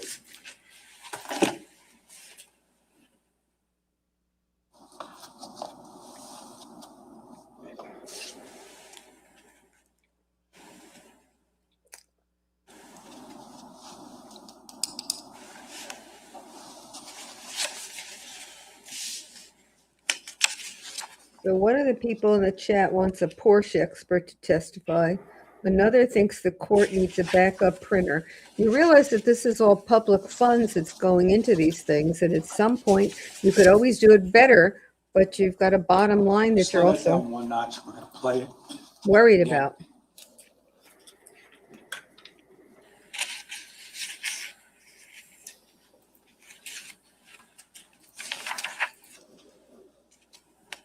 Pause it at 40.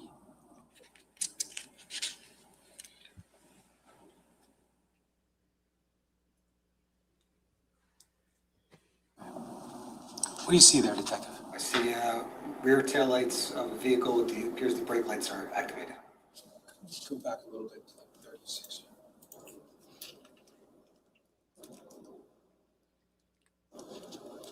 I'm paused at 40837. Sorry. Yes. What do you see there? Rear taillights of a vehicle. Can you just put a box around it, please? I need a transcript for this video more than I would for the audio, 263M.1. because I don't see what they want me to see. I mean, I see those two little things in the red square.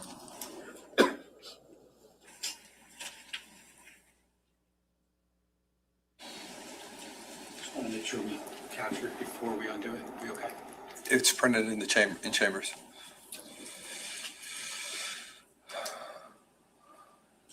Now, just going to keep playing. I'm going to ask you to tell me to pause it if you see anything of significance based upon your review.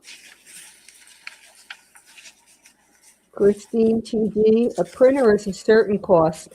A holding up the trial because the printer malfunctions is not. So it's not just a match of 500 against the cost of the trial being slowed or delayed. It's the risk of one against the risk of the other and the cost.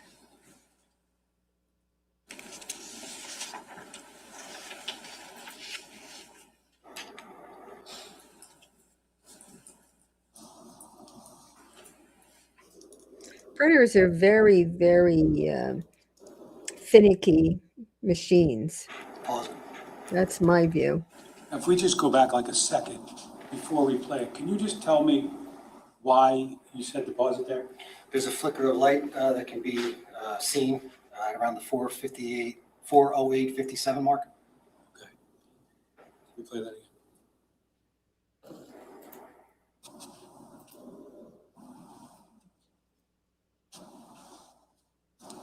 Can we just go back? And back to that blob of fur.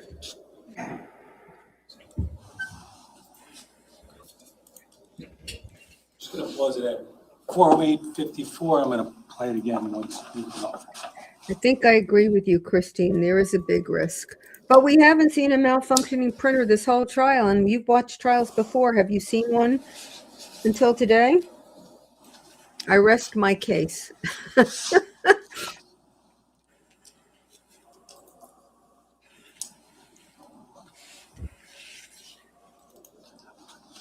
said it earlier, but based upon your testimony earlier and your review of this video, the area where we saw the flickering of lights is consistent with what? It's consistent with the video that we watched earlier at the 2:08 hour that showed a flickering of light.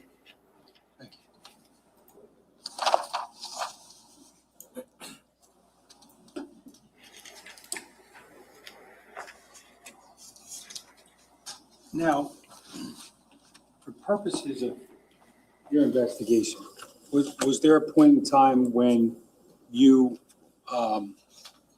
attempted to estimate the drive time between 27 Tilton and Willowbrook Drive in Colts Neck?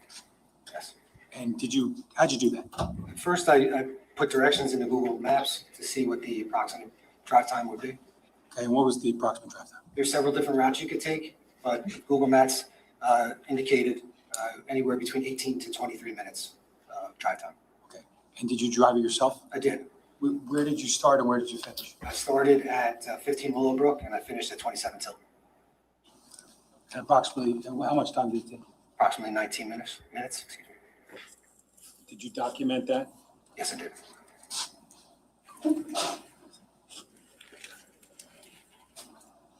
So Cynthia tells me that blob of fur that I keep seeing is a tree.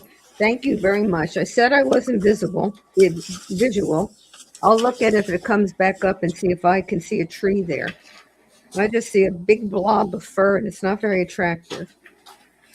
Your Honor, I have no further questions. Oh, we're not going to see it again. Why didn't you tell me this before so I could have observed it better? Detective, good afternoon. Counselor, good afternoon. So let's just start here. Obviously, we watched several different surveillance videos from different addresses this afternoon, right? Yes. One thing that we didn't, and we saw a vehicle or vehicles in each of those videos, right? Yes. One thing we didn't see in any of those videos was who was driving the vehicle that we were looking at, right? That's correct. Because we were not able to see inside the vehicle, correct? So we don't know who was driving the vehicle. We don't know how many people were in the vehicle. We don't know if there were passengers in the vehicle. You can't see inside the vehicle. We have cameras from the area of Tilton Drive in Ocean Township, right? Yes. We have cameras from the area of Willowbrook Road in Colts Neck, right? Yes. Those two locations, those two roads, are roughly 20 minutes apart from one another by car. Correct. We did not see any surveillance video today anywhere in that journey between those two roads. Did we?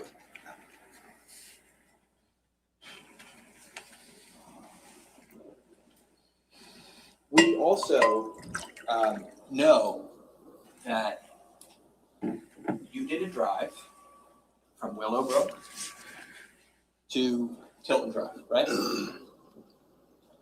You took Willowbrook to Longbridge Road to do that drive, right? Correct. And then you went to Laird Road. Correct. And then you continued to drive down. And along those roads,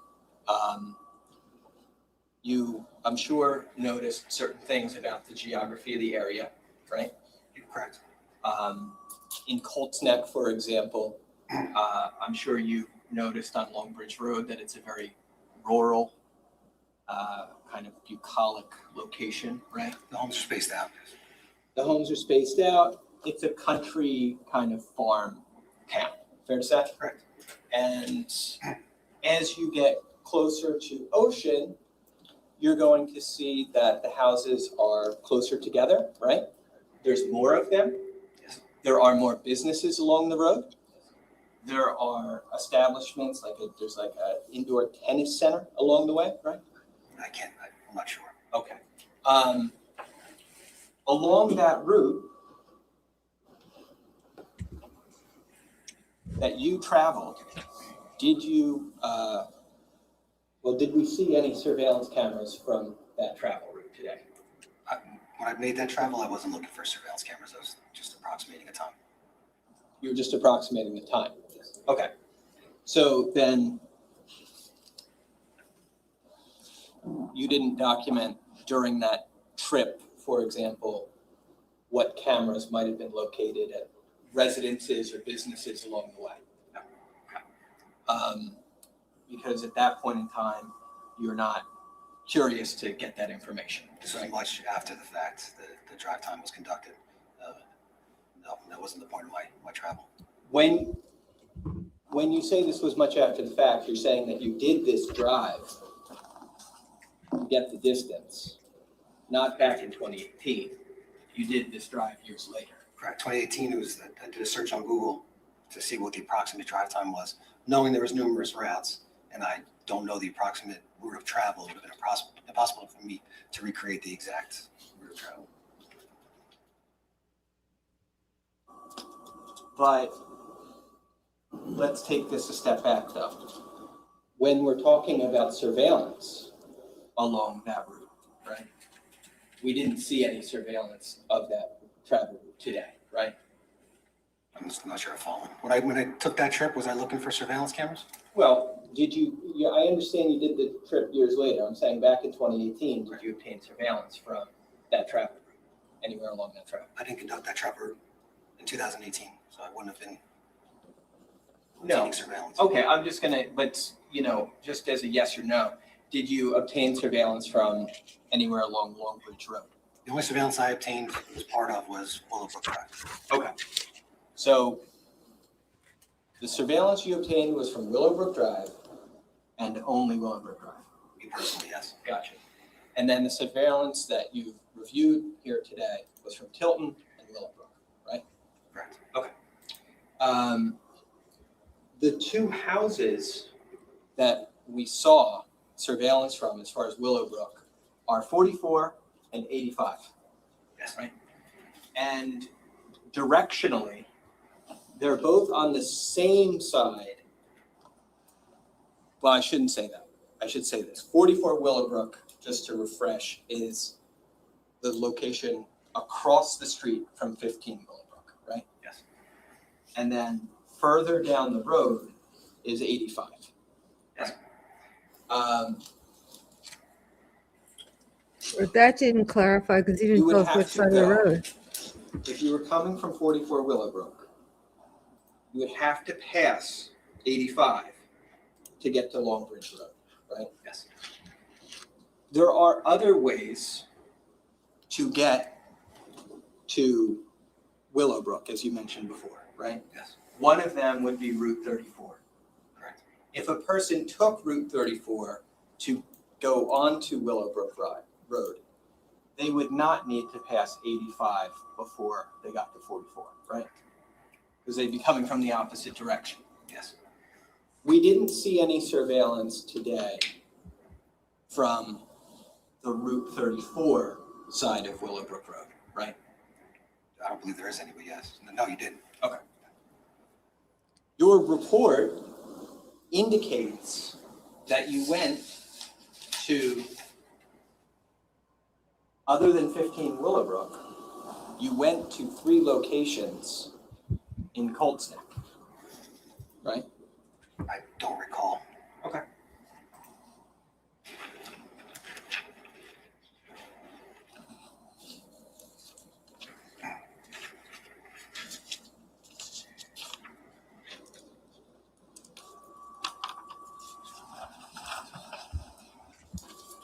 He needs their document. He's switching. He must have notes on his. No, he wouldn't have My given them understanding something from with your notes. report is that you went to 85 Willowbrook, 44 Willowbrook, and then 51 River's Edge Drive, all right? But I can show you, Judge, I'm gonna approach. Sure. I'm going to show you this. This is S258. Just tell me if this is your report from 2018. Yes, it is. Okay. You recognize it? Yes. You've obviously seen it before today. Yes, I have. You reviewed it in preparation for your testimony? Yes. Okay. If you go through that, would you tell me if, other than 15 Willowbrook, the three locations are 85 Willowbrook, 44 Willowbrook, and then the 51 River's Edge?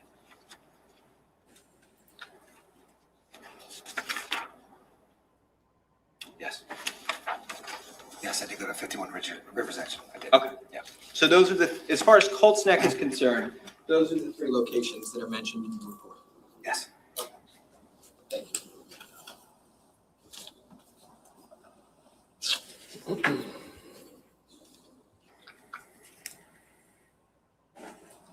You went to River's Edge, as far as I understand, not to get surveillance, but to speak with a person who is a potential witness in the case. Correct. And that person was Dennis Corpora. Correct. And that person you were speaking to, because he had called 911 on the previous night. Yes. And you wanted to talk to him about the substance of that call, right? Yes. Specifically because it was a shots fired call. Yes. Now, you know that you do say in your report, you know that, of course, when a person calls 911, the call is recorded. Right? Are you asking me if, yes, 911 calls are recorded, yes. Right. And not only is the content of the call recorded, but of course, the time and date of the call are recorded as well, right? And that can get put into a 911 log. It can also get put into something like a CAD report, right? Correct. Okay. So in that CAD report also would be the time and date of the call, but also a report about when the event that the person's calling about occurred, right? It would be up to whatever the 911 operator puts into the system. Did you look at the CAD for Mr. Corpora's call? I don't recall if I did or not. I may have 7 years ago. I don't recall. Okay.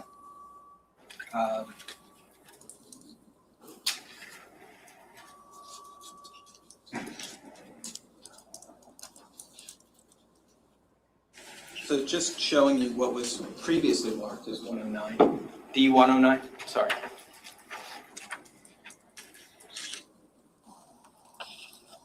Heard him say D, that's a defense exhibit. Okay. Is that something you recognize? No, I don't recognize it. I've seen CAD calls before, but I don't recognize that specific. You don't recognize this specific? No, I don't recall looking at that document in the past. Understood. Do you recognize that it is a CAD for a shots fired call? It appears to be, yes. And do you recognize that it's a CAD for a shots fired call in Colts Neck? Yes. From the relevant date? I didn't look that closely, if you want to. Well, okay. Sure. Yes. November 20th, 2018, right? Yes. Okay. From what would appear to be, based on your testimony today, a potentially relevant time period. Yes. Okay. So what this CAD's going to show is that the occurrence of the event about which the caller was calling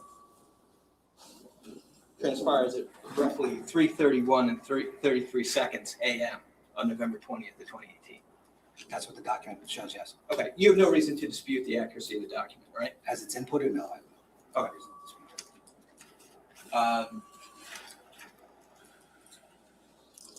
One of the things that we're doing, and as far as I understand with your testimony, not just about the drive time, but about the times on the surveillance camera, is we are establishing potentially a timeline for events that occurred that evening. Correct. And the timeline is important for investigative reasons, right? Of course.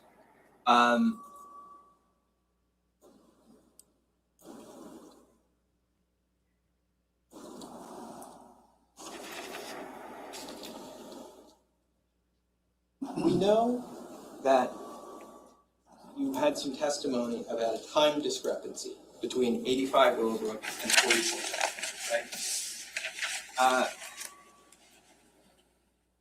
The prosecutor talked to you about that as a situation where the car passes 85 first before it passes 44, right? Yes. But really, I think the better way to explain it would be when it passes 44 before it passes 85, you can better see that time discrepancy, right? Correct. Because it goes past 44 before it goes past 85, right?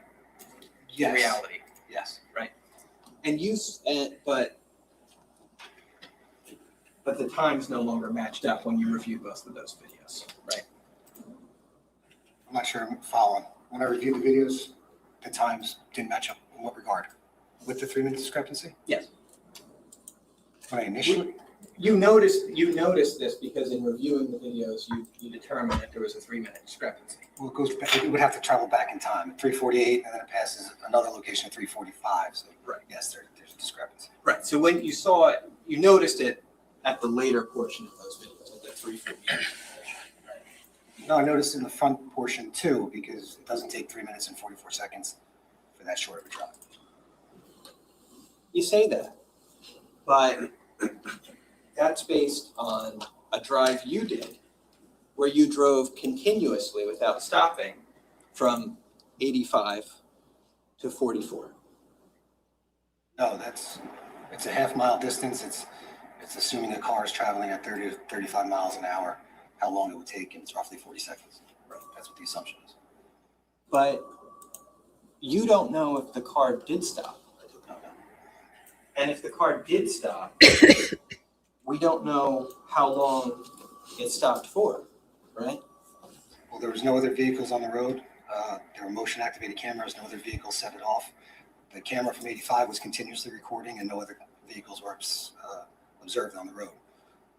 So the question is a little bit different than that, though. It's if the vehicle we're talking about stopped in between 85 and 44, we wouldn't know, right? If it stopped? If the vehicle stopped, if the vehicle came to a stop. No. If the vehicle came to a stop and, I don't know, let somebody out of it, we wouldn't know, right? Because it wouldn't have been caught on camera. No.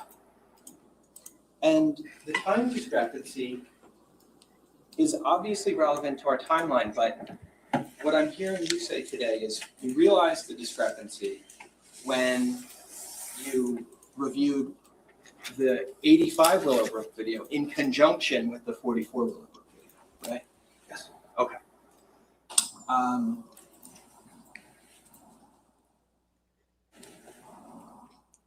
When you went to 85 Willowbrook, is it your testimony today that while you were there, you didn't review the surveillance video? Or you did? I did not. My recollection when I was at 85 Willowbrook is the woman I spoke to, Debbie Mercantali, did not know how to operate the system. I believe she showed me a live shot of what it captured, but did not know how to operate the system.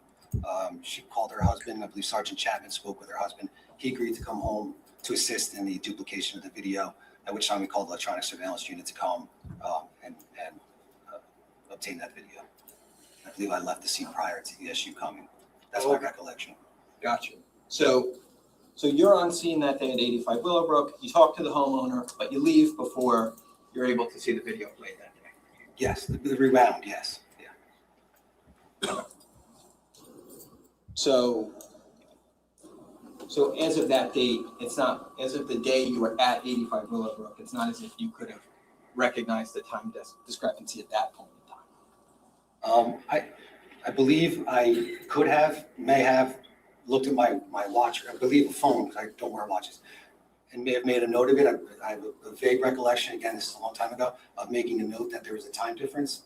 It wasn't until I sat down with the videos and I was able to corroborate the discrepancy based upon the travel of vehicles. And there's other vehicles that are traveling on that road, which would be consistent with the same time difference. A truck passes by and it takes approximately 2 minutes and 12 minutes to get to 85, the same as the vehicle that we observe at 345. Gotcha. None of that's in your report, right? No. Okay.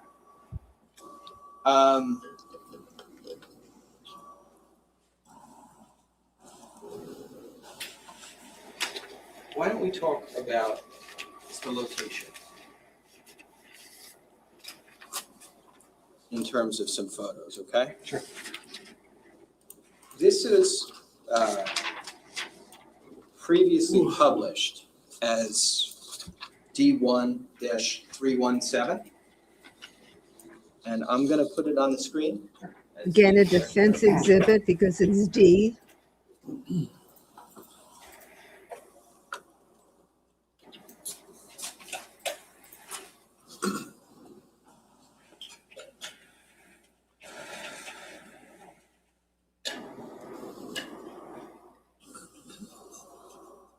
Okay. Just moving these up slightly here. All right. You see what's on the screen? Yes. Do you recognize it?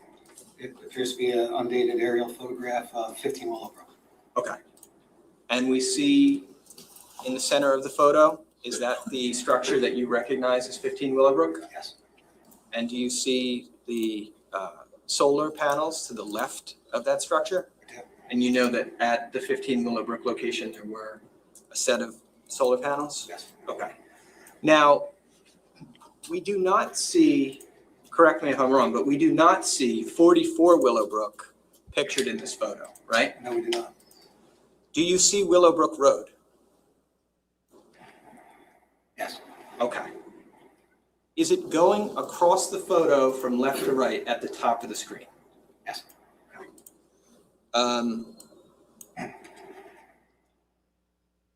Left to right from In the top of the screen, in I the don't left see anything. Upper left-hand portion of the photo, do you see a place where what appears to maybe be a dirt road intersects with Willowbrook Road? Yes.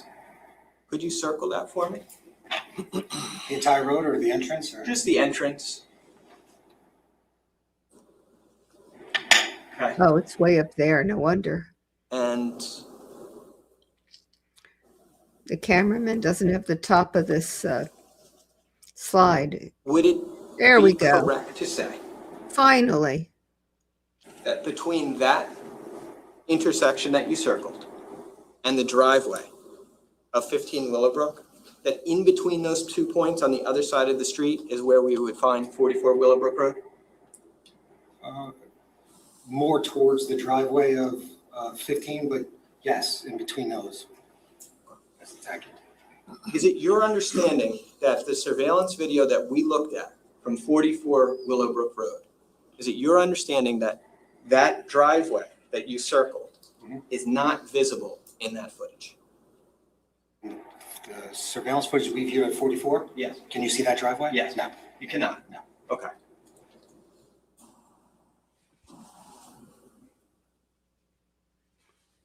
In the surveillance footage from 44 Willowbrook, on the opposite side of the street, when the car that you talked about passes, when it first passes at 2:26, I think it was, in the morning, that vehicle is going from the left side of the screen to the right side of the screen. Yes. Meaning that that vehicle is headed, is past the driveway of 15 Willowbrook and is headed towards that driveway that you circled. Yes. Okay. So the significance of that footage that we saw from 44 Willowbrook doesn't have anything to do with that vehicle potentially pulling into the driveway of 15, right? I can't say it did or didn't know. You don't know. No. But you know that the vehicle passes 44 Willowbrook and is then in that video is headed towards that driveway that you circled, right? So beyond that driveway that you circled, just down the road is the intersection of Route 34, right? Correct. There's really not anything in terms of houses further down that road after that driveway, right?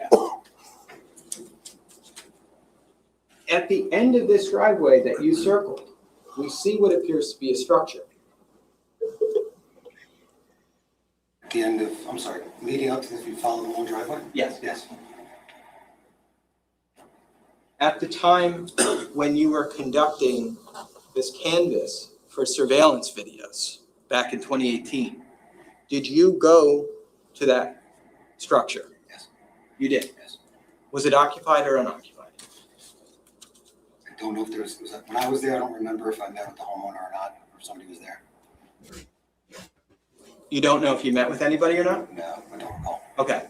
When you go to a location and you're trying to talk to somebody and nobody's home or nobody answers, what do you typically do as an investigator? Leave What a do you card. I'd leave a card or go back. Yep. Right. Okay. Did you leave a card? No, I didn't, but I believe we had a canvas team that eventually did stop and speak with somebody at that home. Okay. Now that fact is not in your report either, right? I had nothing to do with it. Well, nor is the fact that you went to that location. Right. There's nobody there. Sure, there could be people there or not, but I'm just saying in your report, you don't mention ever going to that location, right? My report, no. So after you went there and maybe left a card or not, we're not sure. It would have been up to somebody else other than yourself to try and go back to that location and make contact. Well, there was a canvas team assembled. Their objective was to do just that. Okay. Did you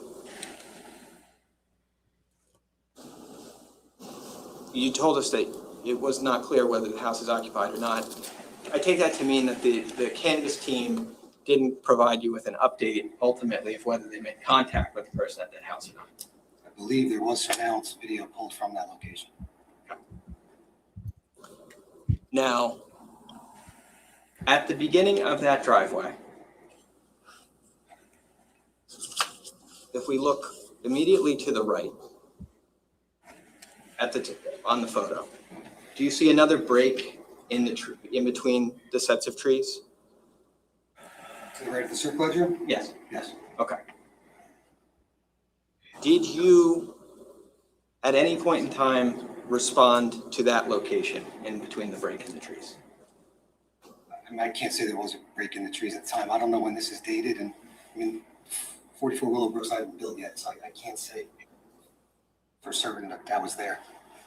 I don't recall any break in the trees.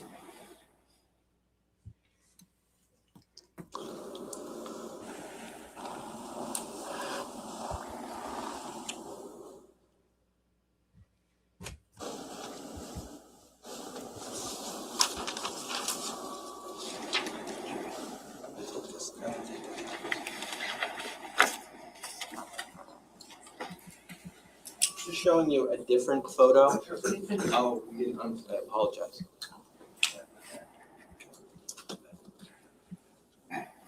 Can I see counsel just real quickly before you do anything with that photo?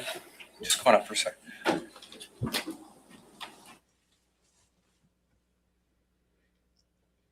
You should always, when you're doing a report, note where you went and didn't find something.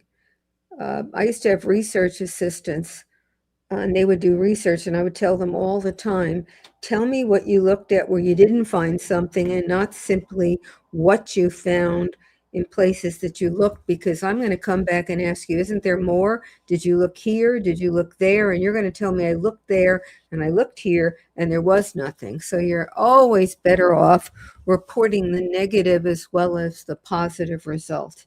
It's a fuller report, and so he should have done that. I don't know that it matters, but it's a better report if he had done it.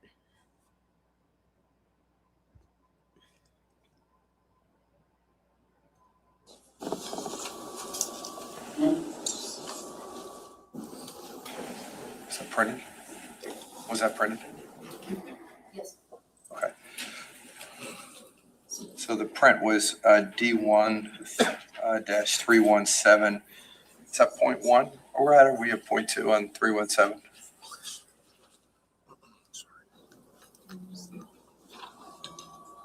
.1?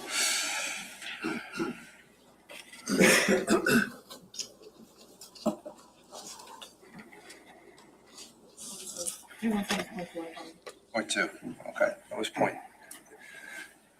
I don't know if you heard us. The one that we printed was 317.2. Okay, thank you.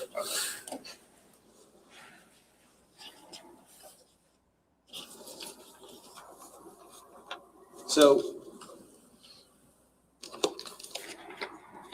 sorry, Detective, I'm sorry, so could we just, the house at the end of the long driveway, Yes. could we just put an X on that house? 15 Willowbrook, this one? No, the house at the Oh, end I'm of the sorry. long driveway, the driveway you circled? Okay.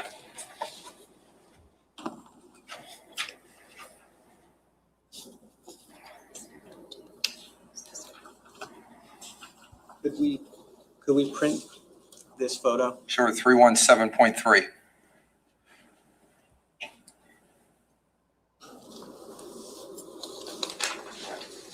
Sergeant, can you just hit the undo? Yes, Judge, sorry. Now, this is a,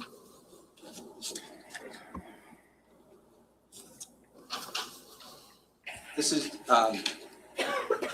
D1-318. Just going to show you. Do you recognize this just as a, I know it's a little dark, but do you recognize it as a close-up of the area of that clearing and where that long driveway meets Willowbrook Road? Yes. Okay. Judge, I'm going to ask to publish this. Prosecutor? No problem. Okay. Ken?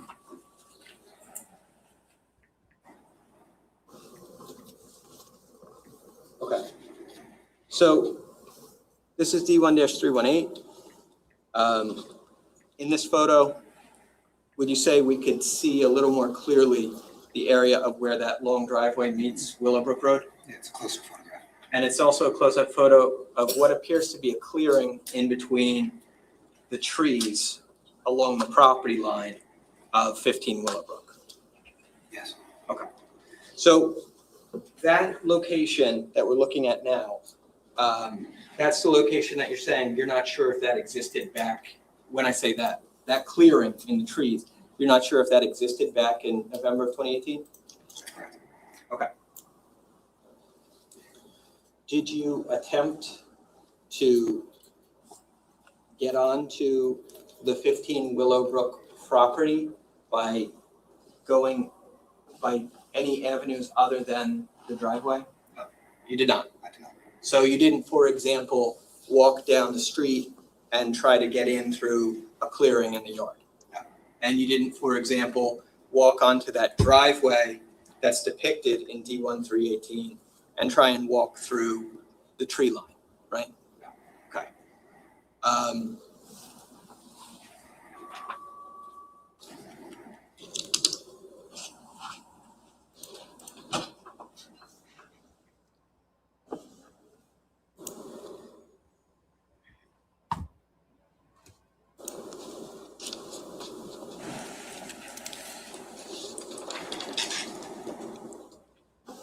This is D1-309, I believe, previously published. Go ahead. Do you recognize the area in this photo as well, Detective? Yes. Okay. Obviously, it's another aerial photo of the 15 Willowbrook property, right? Yes. And in the upper right hand, I apologize, of this photo, we see that area of the space between the tree line we were just talking about, right?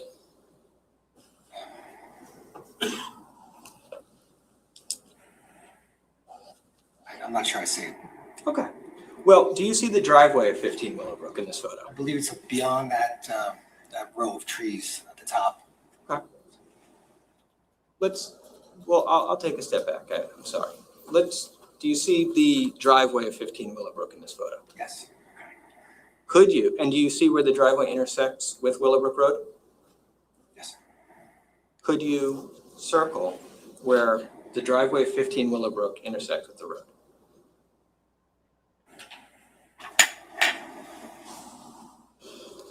Now, when we see the vehicle that you testified about today passing 44 Willowbrook at 2:26 in the morning,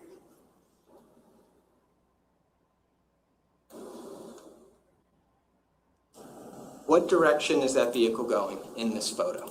It's going northbound. Northbound. Well, in the photograph, north and up. Can you just put an N on the photo where Thank it's, you. where it would north be, just to help everyone out, There to you orient them, please? Or a laser pointer that you And when the can point photo, at the thing. and where, based on going to 44 Willowbrook and seeing where the surveillance camera is, right? That captured this footage that we saw today. As the vehicle is passing that camera, do you have any idea of where it would be along Willowbrook Road? I can approximate roughly where it would be. I believe the driveway is here. So when it goes out of view, I would say it's roughly, should I put an X? Sure. Roughly around here. Okay. You put an X where the vehicle goes out of view on the 2:26 a.m. clip from 44 Willowbrook Road, right? Yes. So that means that that vehicle is traveling north in the photo, and at 2:26, it's past 15 Willowbrook Road, the driveway, right? Okay. Well, obviously, it would appear that that vehicle did not stop at the driveway of 15 Willowbrook Road as it passed it at 2:26 a.m. That's accurate. And that would mean that if that vehicle is significant or meaningful for this case, it's not meaningful because it pulled into the driveway, right? Did not know. It's, if that vehicle has an involvement in this case, that vehicle must have pulled off or in somewhere other than the driveway of 15 Willowbrook Road, right? Yes. And He tried all that time to show the car we would have don't gone in have somewhere else, footage and now he doesn't want of it. where that vehicle pulled over or pulled in, or even if it did, right? No. And we don't have video of anybody getting out of the car at that location, or video of how many people got out of the car, or even if anybody got out of the car, right?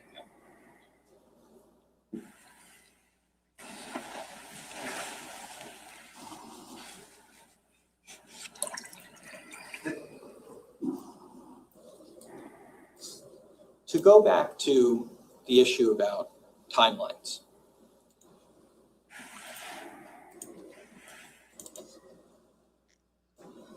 Your understanding of this case is that you get to this scene 15 Willowbrook. Obviously, you're being told that this is more than just a house fire, right? Yes. And in fact, the person later determined to be Keith Caneiro is dead and is lying in the front lawn, right? Yes. He's the only victim in this case who was outside of the house, right? Yes. All the other victims in the case were inside the house. Yes. I understand. Your understanding is that Keith is outside the house because the power's out, right? Yes. And he's going to take a look to see what's going on with the power, right? That's my understanding. Okay. So, in terms of timelines,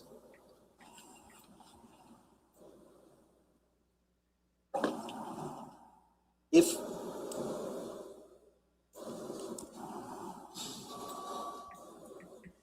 one person committed these crimes, right?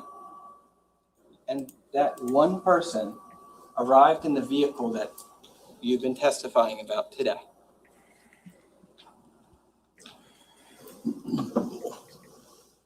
They would have had that specified window presumably that you've testified about, in order to do everything they needed to do to commit these crimes, right? We're assuming that the vehicle that we talked about today is the vehicle that carried the occupant that carried out the murders? Yeah. Yes, that's the time frame. That's the window that they would have, yes. Okay. Obviously, you don't know if that's the vehicle, but if it is, that would be the time frame, right? Yes. Okay. Now, if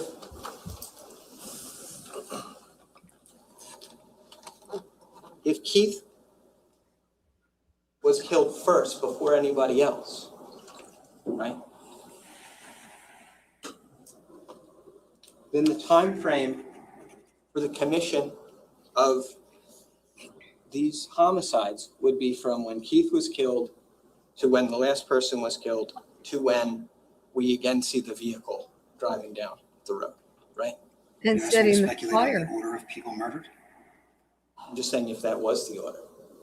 If you're telling me that Keith was first murdered and the children and Jennifer were after that, so the question is, from the first shots to when that vehicle left, that's the time frame. Yes, that's inaccurate. Okay. So that would be from 3:33 a.m. until 3:48 a.m. You're getting 333 from what? The CAD that I showed you that you said you had no reason to dispute. Yeah, but I don't know if that CAD's accurate to the shots that were fired. I can't testify to that. Okay. But you did say you had no reason to dispute it, right? The CAD is accurate as it was inputted. I don't know if that CAD is accurate as to when the caller heard shots, when that caller called. It's when 911 took the call and put that in the information in.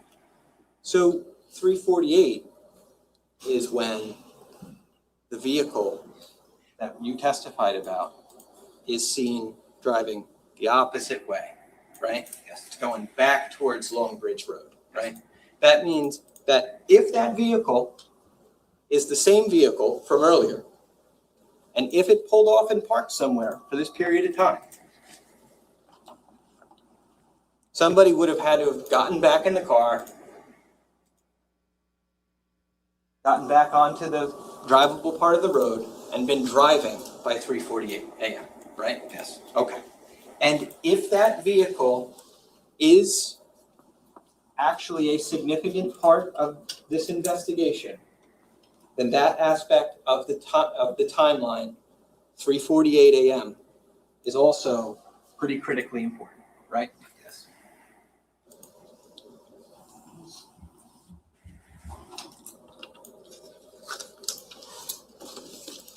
That's very effective.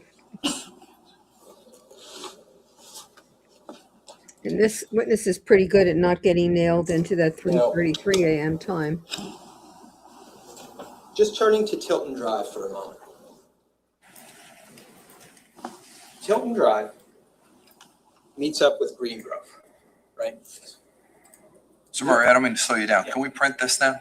Oh, I apologize, Judge, yes. All right. So this is 309.1, or do we have anything else written on this one? Yeah.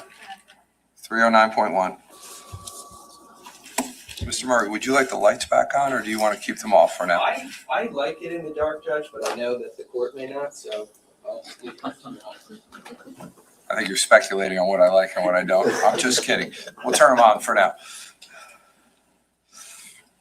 I just want to see everyone's beautiful faces over my jury over here, so keep an eye on you. Go ahead. Thank you. There's two entrances onto Tilton Drive, right?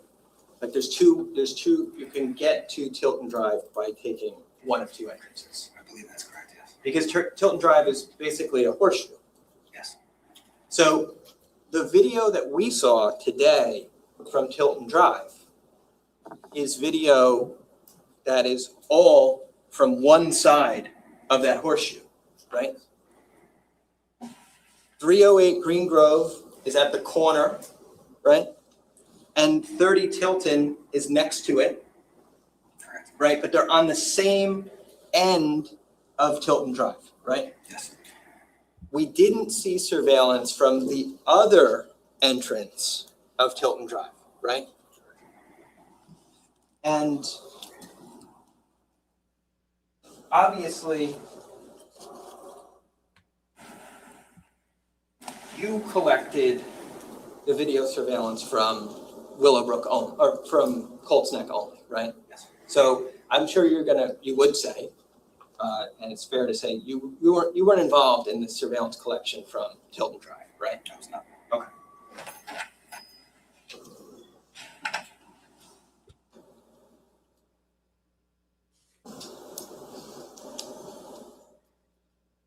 Now,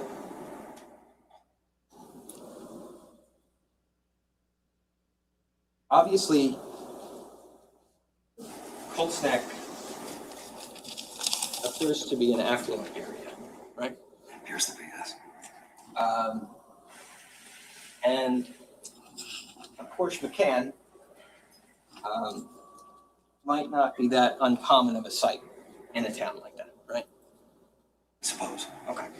Did you watch, how much of the surveillance video from 44 Willowbrook did you view as part of your investigation in this case? Safe to say all of it. Okay. At some point or another.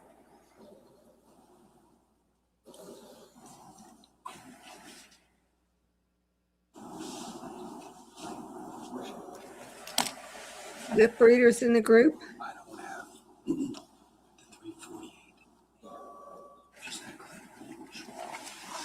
He's talking to the prosecutor again. Wants the prosecutor to give him a document? Sorry. Just get rid of the, can you do the undo on the screen for me? Thank you.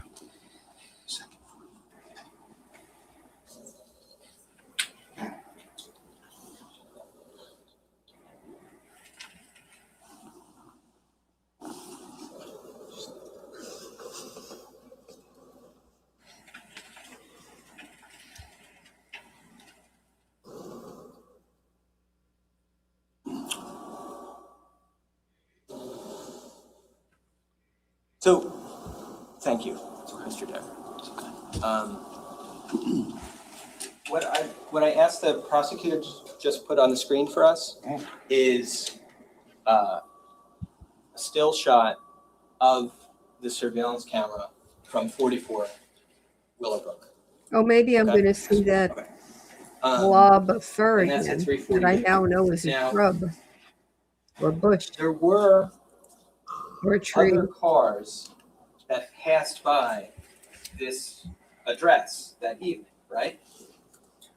Yes. Okay.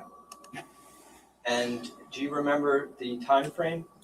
There's one car that passes at 2:45-ish a.m. Then there's this 3:48 a.m. activation, and I don't believe the camera is activated again until the 5 a.m. hour. Right. Now, when you say 2:45, do you think, tell me if I'm wrong, do you think it's more accurate, maybe 2:46 and 51 seconds? That could be it. I believe it's a larger vehicle. Okay. Obviously, that vehicle appeared to you, it looked different to you than the vehicle in the surveillance you testified about today, right? Yes. It appeared to have different taillights. Yes. You didn't think it was the same vehicle or had similar taillights, let's say, to the vehicle you observed on Hilton Drive, right? But the vehicle was on Willowbrook Road, right? And the vehicle was on Willowbrook Road at 2:46 in the morning, right? On November 20th of 2018, right? Yes. That vehicle appears to be coming from the area of where Route 34 meets Willowbrook Road, right? Yes. Did we ever find out anything additional about that vehicle? No. Okay. After that vehicle passes 44 Willowbrook, do we know where it goes? It goes past 85 Willowbrook. Do we know what happens after that? No.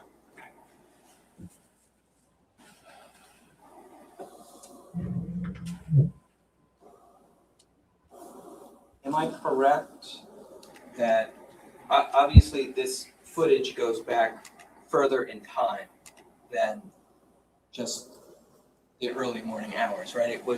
There's footage on this camera from the evening of the 19th, right? Correct. Okay. Did you review that footage as part of your investigation? Yes.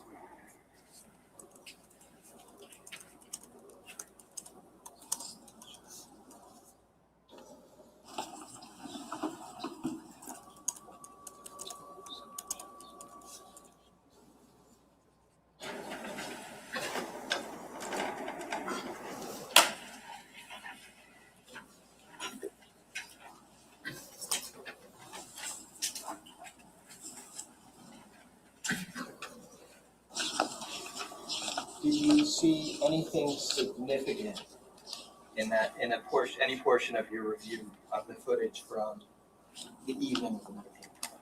Prior to the midnight hour, anything significant? Yes. Not to my recollection. No. Okay.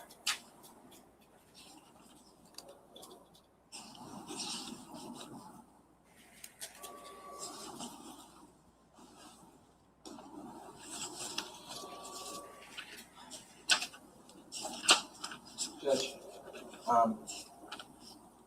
I'm going to ask to play a clip. It's also from the same surveillance camera.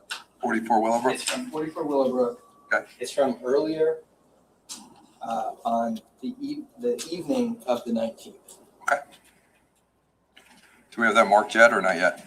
We do not have it marked, but I can mark it as D114. D114? Okay.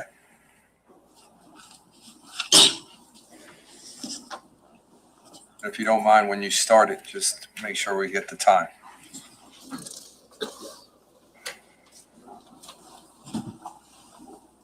And I'm also going to need the screen to go to table 2.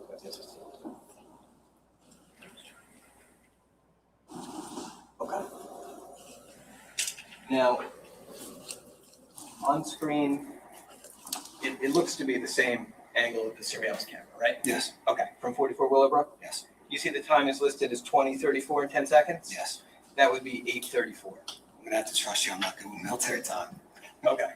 I believe you if you say 8:34. Okay. So, assuming I'm right that that's 8:34, this is from November 19th of 2018, correct? Yes. All right, I'm just going to play from the beginning of this clip.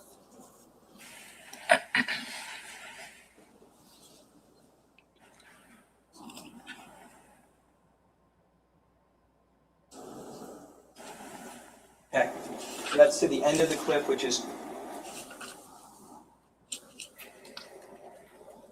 a total of 17 seconds long. I think this is UFOs in a cloud. That's We what saw I a see. vehicle pass by that address in this clip. It looked to have a set of taillights on it. Yes. Those taillights appeared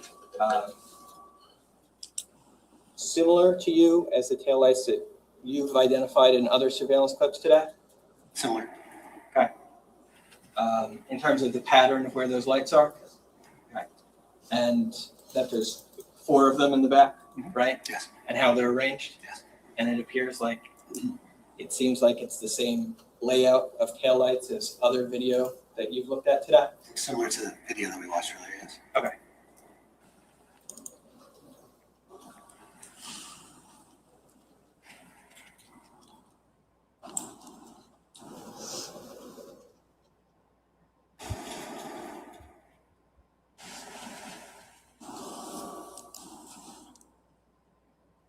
I'm going to unplug from this, Judge.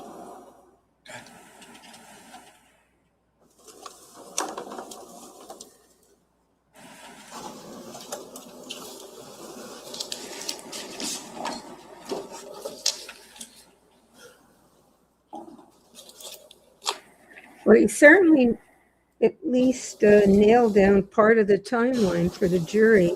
And tell me if I'm not understanding this, but basically, when you go out and canvass for surveillance footage, you obviously notate where you get the footage from, right? The address, you mean? Yeah. Yes. And the people you talk to, right? Typically, yeah. But am I understanding this, that you don't notate the residence you go to where you're unable to get footage? It would be, I guess, you're asking me if I do that? Yeah. Typically, if I was doing a canvas, if my assignment was to canvas, and yeah, I would document where I went. Sure. Right? Yeah. Because you'd want to know, you'd want other people to know, like, hey, I went to this location already. There's no point you go, right? Right. You don't want to duplicate efforts of law enforcement, right? Right. So it makes sense to put down where you get surveillance footage from, but it also makes sense to document every place you go to, regardless of the results, right? Yes. But in this report that we have from you here, right, there's only 3 addresses listed as far as places you went in Colts. Those are the only places I went to. Okay. So that would, well, He said earlier that he might No, have gone There might to be a fourth another. one where I spoke because with you someone. said you went to the other place and Right. left your card there. No, I didn't. Well, You asked me what I would do typically. yeah. But you said you went there. I thought so I went to too. that location, yes. Right. Okay. But you said you did, you just said you didn't go anywhere else, but you did go there, right? I did, but a canvas team came and went after me. Sure. But you went there, right? Yeah. I went there, yes. Okay. And you didn't put that in your report. There's no point in putting in a report. I didn't make contact with anybody. And another investigative team went there and actually pulled camera. Right. But Contradictory. you said that you would document these Yeah. things, whether Contradictory. you got results from going to the location or not, right? I went to the scene, that house, the day of, looking around. I guess when I first arrived on scene, I was up at that side of that area. I noticed the house there. I looked around for surveillance cameras. I didn't see anything at first hand. When I went back to 15 Willowbrook, I was given an assignment to go out, canvas for surveillance cameras, and I was advised that there would be a team assembled to go out and looking for surveillance cameras. That's my understanding. And I later found out that that address was spoken to and surveillance video was obtained. Okay. Now, but just so we're on the same page, that's an example of a house that you went to that you didn't document in your report, right? It's not documented, no. Okay. But you're saying today that other than that house, there are or are not other houses that you went to that aren't mentioned? To my recollection, the houses that are mentioned in my reports are the houses that I was at on that date.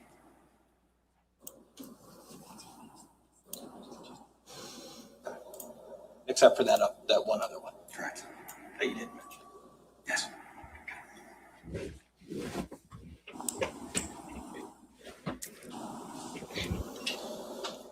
I don't know why it matters, but the defense lawyer is right.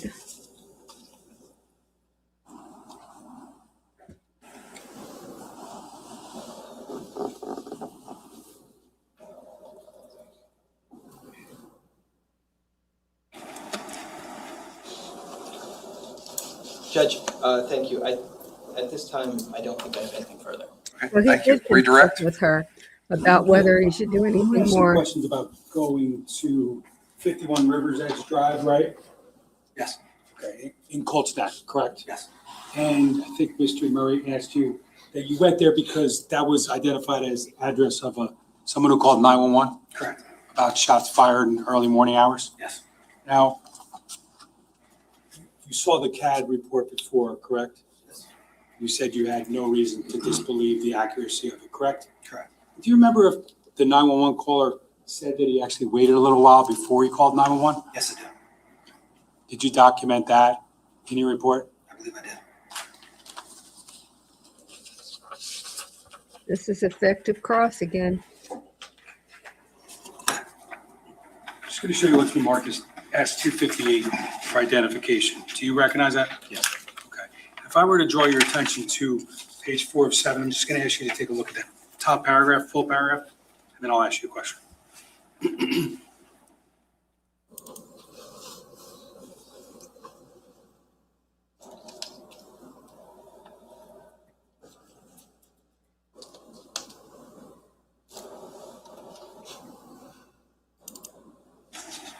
Does that refresh your recollection? It does. And did he indicate, at this point, based upon his belief, what time he called 911? Yes. And that was what time? 3:26 a.m. You were asked about the timeline, correct? Yes. Is it fair to say investigatively that you try to do the best you can in order to document things that you found and their times? This I wouldn't go into. And I didn't ask you any questions about whether or not you had a theory on the timeline and what happened, when, and those types of things, Or correct? maybe this. Believe you were asked about a video of a car passing 44 Willowbrook. Do you recall what time it was? About 8:30 the night before. Hey, was there another one though? 2:46? Oh, no, I'm sorry. 2:46 a.m. You familiar with whether or not someone was actually seen physically on 15 Willowbrook property just before that time? I'm sorry. My question is this, and you may not know the answer Right. investigatively, but at 2:46 a.m.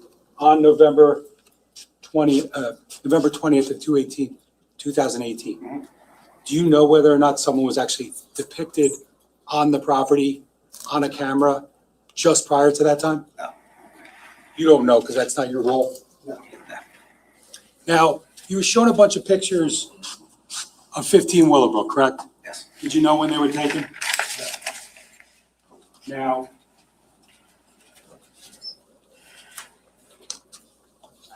is it fair to say that from what we saw on the surveillance from 44 Willowbrook, the person who killed everybody didn't just pull in the driveway? That's correct. And there was some other access points, correct? Yes. That are beyond the camera view? Prosecutor, you just said pulled into a driveway. Which driveway are you talking about? I'm sorry. I guess my original question was, is it logical to believe that the person who killed everyone pulled into the driveway of 15 Willowbrook Drive in Colstein? No.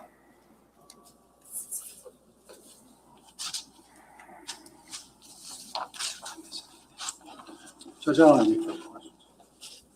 Any recalls, Mr. Murray? Just briefly, Judge. First of all, I just want to ask you, what do you think would be a more accurate record of when a person called 911? A computer that Objection, Judge. It's not the point of the question I asked. It's beyond the scope. Can I see everybody at sidebar, please? Yeah. I thought the question was the fact that the caller waited before he made the 911 call. If he said he did it at 3:26, which is what I think or 2:46, what's the number here? Let me see. And the well, I don't have my numbers right, but if he gave a different number than what the CAD said, I think the CAD has to be correct. So I don't know what they're arguing, but they can't be arguing about the CAD. It's got to be about how long the caller waited, or whether the caller is different from the one who made that later call, and he had called earlier about shots. But we'll see. I'm just guessing.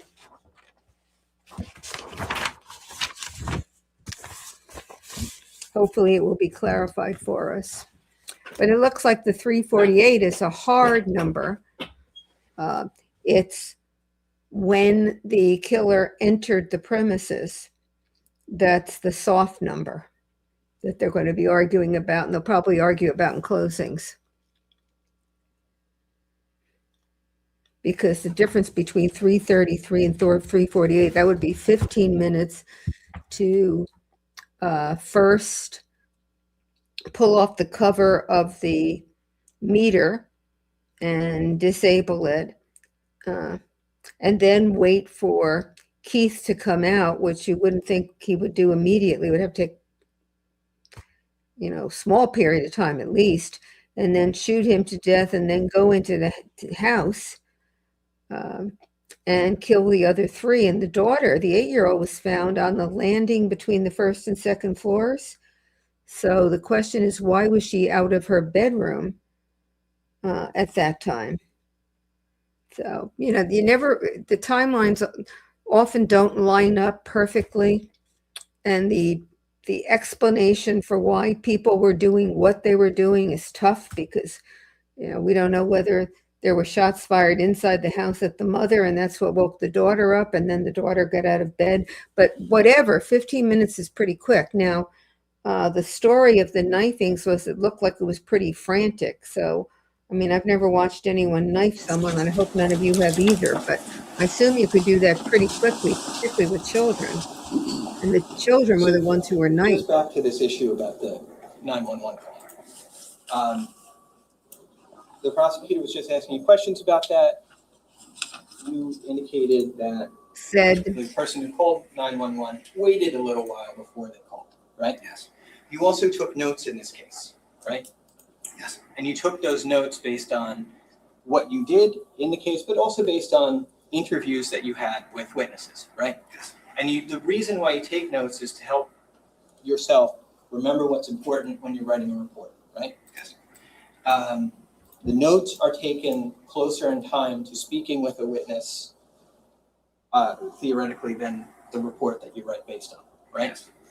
So the notes are taken closer in time to when your memory is freshest from speaking with the witness, right?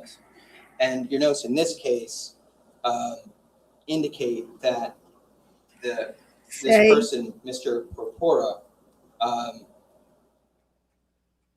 he called 911 at 3:27. Do you remember that?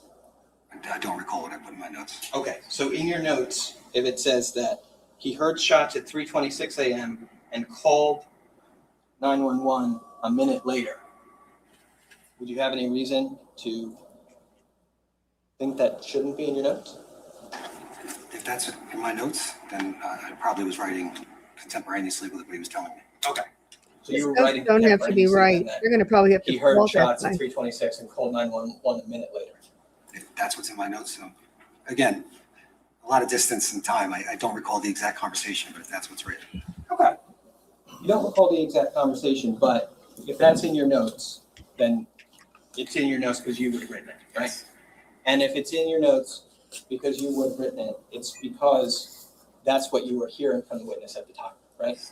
You wouldn't put down things that the witness wasn't saying, right? Could be You wouldn't make mistaken. assumptions about what the witness is saying. When you're writing it in your notes, you're trying to write essentially for your own purposes a verbatim account of what the witness is telling you. Yes. In your notes, the witness tells you that he heard the shots at 3:26, right? If that's what that says. I don't have them in front of me, but if that's what it says. Okay. Timeline matters. I'll Judge, just can we have to approach call for one the moment? Sure. witness, who then will be cross-examined on what the officer put in his notes, which is always a frustrating cross because an officer can get it wrong. He may mishear. He writes quickly. He may hear one thing and write the wrong number down. Those things happen. And the witness's information is more relevant than the person who's writing it down. But if that witness testifies, Kansaka, can't I remember his name, there's no doubt he's going to be cross-examined on the officer's report as to what he said.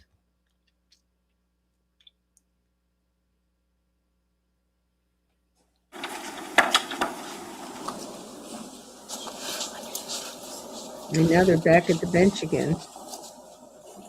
Or were.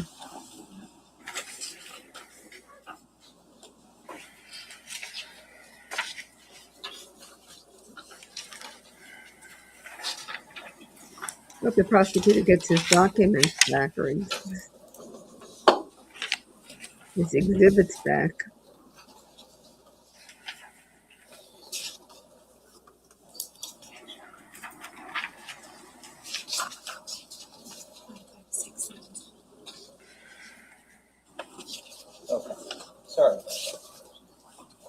So just showing you what is marked now as S260. Do you recognize the handwriting there? Unfortunately, yes. Okay. And so that's your handwriting, right? It is. Okay. Now, do you see the entry you made about Dennis Corpora? Yes. Could you read that to yourself? That's the name of the witness, Dennis Kapora. You know, it's too bad that they won't be able in closing to quote the defense lawyer who made an argument about. And just to clarify, these are the notes that you made in this case that you've testified about today, right?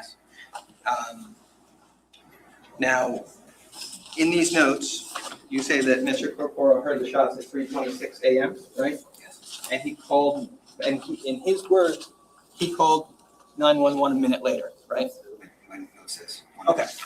And like you said before, they'd be in your notes because most likely that's what he told you, right? You're writing down things as he's telling them to you, right? Yes. Okay. According to that CAD we saw today, that call was actually made at 3:33, right? 3:33. Okay. No further questions. Anything else, Mr. Decker? No, thank you, Judge. All right, sir, you can step down. Thank you, Judge. She said when they were arguing about having the jury take notes, that notes can be inaccurate. People don't hear things right. They mean write it down All right, wrong. ladies and gentlemen, I'm going to give you your dinner break. We're coming back. Seeing if you guys are paying attention. That's all. Just making sure. All right. So you're done for today. Thank you so much for being so attentive all day today. So we'll be back tomorrow morning at 8 a.m. And we'll start back up right at 8:30. So don't discuss this case. Don't do any research. And hope you have a nice, safe night. Thank you. So you see, he said the jurors were attentive. They weren't thinking about cold pizza and air fryers. They were doing a better job than some of the people in the chat. Well, this is the end of the day. I'm going to do a recap at 5. If there are any questions here that you can do quickly, I'll take. I'm assuming that we're going to be using a different link because that's what we typically do. I'd asked, but I didn't get an answer to it, but I'm assuming a different link for anybody who wants to hear the recap. Okay. I'm being told that there will be a different link for the 5 o'clock. And there was one question in here that I'll answer before I go off, if I can find it again. It was talking about leading witnesses into agreeing to things. Yeah, how difficult, Christine TJ, how difficult is it for witnesses to not be led into agreeing with the defense's assumptions and leading questions on seemingly vague issues? It's up to the witness. The prosecutor should object if the question is being misstated or doesn't reflect the evidence, or you name it. But it's up to the witness. And we had some witnesses that didn't allow themselves to be drawn in. Remember was it Harrington, the neighbor of Paul, who the defense lawyer kept trying to get set to say something that he would not say, no matter how many times she tried. Some of the police witnesses have been very good. A couple of them have not been. And this witness, he actually... Can I see counsel, please? I actually think he did well in front of the jury, is trying to be honest, and I don't know how much they're going to be they will be worried about the time frame, because I'm guessing again that Mr. Kapora is going to testify as to what he said. He will be crossed by the defense lawyer, who will say, but here's what the police officer wrote in his report. And he will have to say, I don't care what he wrote in his report, this is what happened. So we'll see. But the timeline matters. I think it was Christine who said you can kill 4 people and take out the, I guess he didn't do the generator, but disable the electricity in the house and do it all in 15 minutes running up and down the stairs. I don't know where he parked. And I assume it is, I don't know. I've never tried. Christine, you have more experience than I do. But, I assume it's possible, but the timeline is sort of tight. And that's a point for the defense. There's no question it's a point for the defense. Okay.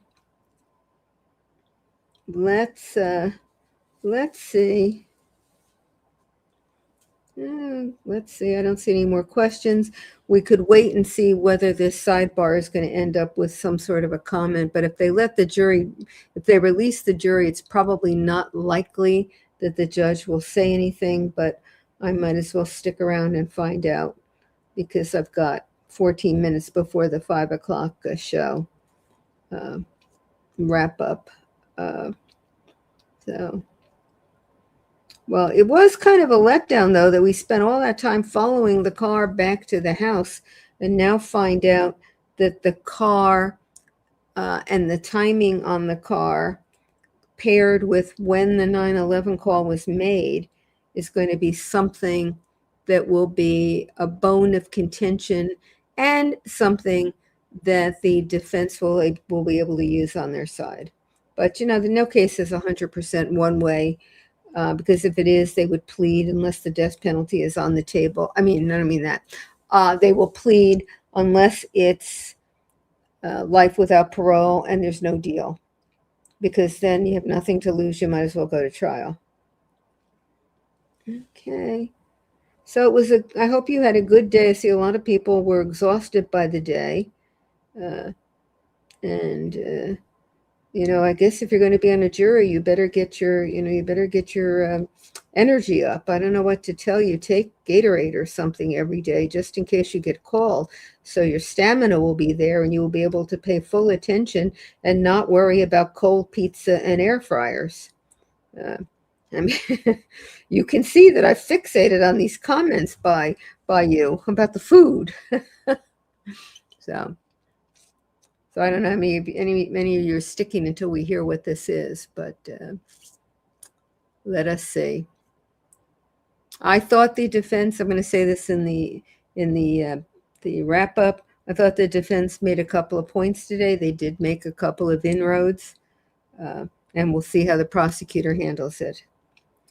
But I would say that what I've said already, that if the timeline is as important as it sounds to be, and the prosecutor knows that the defense is going to harp on it, that we will hear from Mr. Dennis Kapora.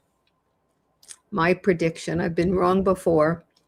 I like predictions where I already know what the result is, but then I guess by definition, you wouldn't call it a prediction.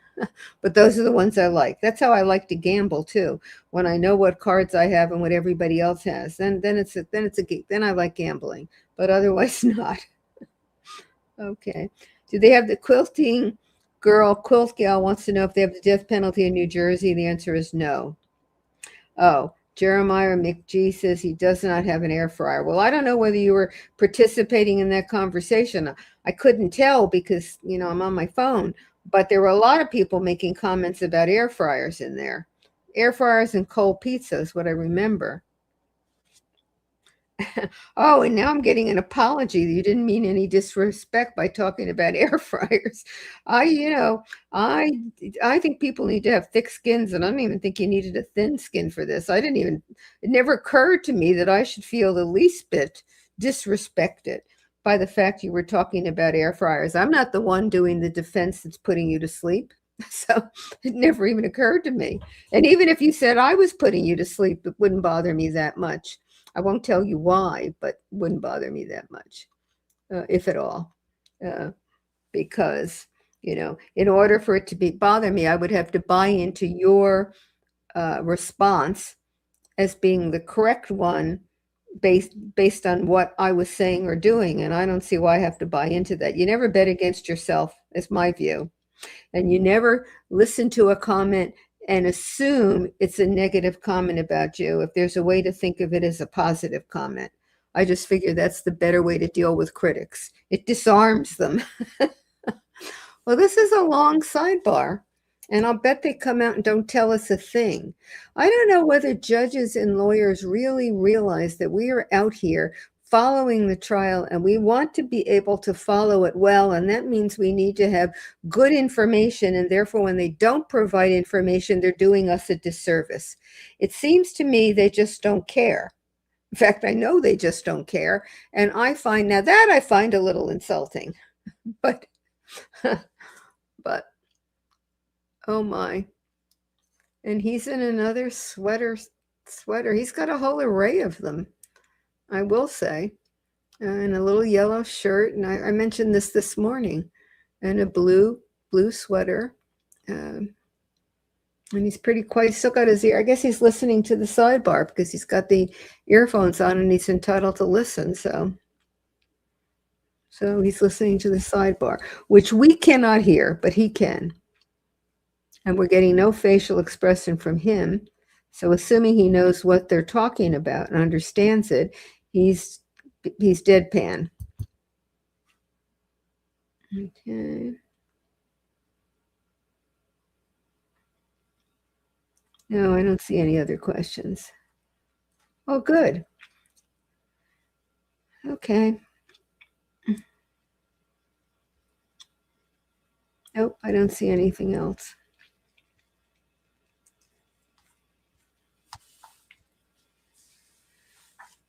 And I don't really have anything to say. I will just babble. And I think I'm babbled out, or you're auditorily babbled out. Oh, here we go. Christine TD wants to know if the police equalize the clock times on all the machines, cameras, CAD. Not all clocks keep the same time. Well, it depends. Sometimes what will happen at a trial is the prosecutor will say just what you said. Sometimes if they can tell that it's a mistake and they know and they can show with certainty it's a mistake. And that happened at the Donna Adelson trial. There was, I don't remember what the I think it was software, and it was clear that the software was adding a couple of minutes or subtracting a couple of minutes, and there was no question that was what was happening. Then the expert witness can correct for that, but otherwise you leave it the way it is and you argue it. I know no clock in my house is on the same time. I had the power go out, and the when it came back on, I set the clocks all over, and the 3 clocks in the kitchen are about a half minute off, because you can't stand, if I had 3 or 4 people here and we all said go at the same time and they all knew how to hit and set the time at the same time, then the time would be exactly synchronized. But, I don't have 4 people here or 3 people. How many clocks do I have in the kitchen? 3. I don't have 3 people, 2 other people here to do that and do it, in a synchronized way. So the clocks are off by about a half minute. And it's, it's annoying to me because I like things to be precise, but it's not annoying enough to try to fix it. And I'm pretty sure I can't fix it because, I'll still be off a little. But so yeah, people, that's known. Okay, why wasn't he charged for the attempted homicide of his own wife and daughters? Well, now you know more information than I do because I didn't know that he tried to kill them. If you mean the arson at his house, he is charged with arson or attempted arson. I don't remember which at his house. But to get the homicide, you'd have to show that he set the fire with the intent to kill his family. And clearly he didn't try to do that. Or you've got to show that the arson was felony murder. That in the course of doing one crime, you did another. Well, they didn't die, so you can't use felony murder here. The alternative theory for Keith is charging felony murder, that either he premeditated and intended the death for murder 1, or the deaths occurred while he was in the course of committing a felony 1, which would be the arson, and that's a murder 1 also. So for him, it is possible to charge not the attempted homicide, because there was a homicide, but to charge that it happened in the course of the arson. But at his home, I don't think you can do it. So he's charged for the arson there, but not for the attempted homicide. So, Dear Dederection, 1940. If that's what you meant by the attempted homicide, then that's my answer. If you meant something else, you'll have to ask another question because I don't know what your question is. Or if you have more information, you can tell me. Now I'm being told my mic is echoing. I don't touch it. I don't do anything. It's got its own head and it goes off in its own direction. I don't know why. So why would it echo? I have no idea. But we're going to be off in a minute, presumably, and hopefully it won't do it on the wrap up. And since it's now 4 minutes to that 5 o'clock show, I'm going to sign off because I have to, come back into the link. And I haven't even had a chance to organize the wrap up because I'm sitting here chattering away. Oh, it's the Core GG audio overlay that's messing it up. Doesn't matter because we're going to be ending anyway.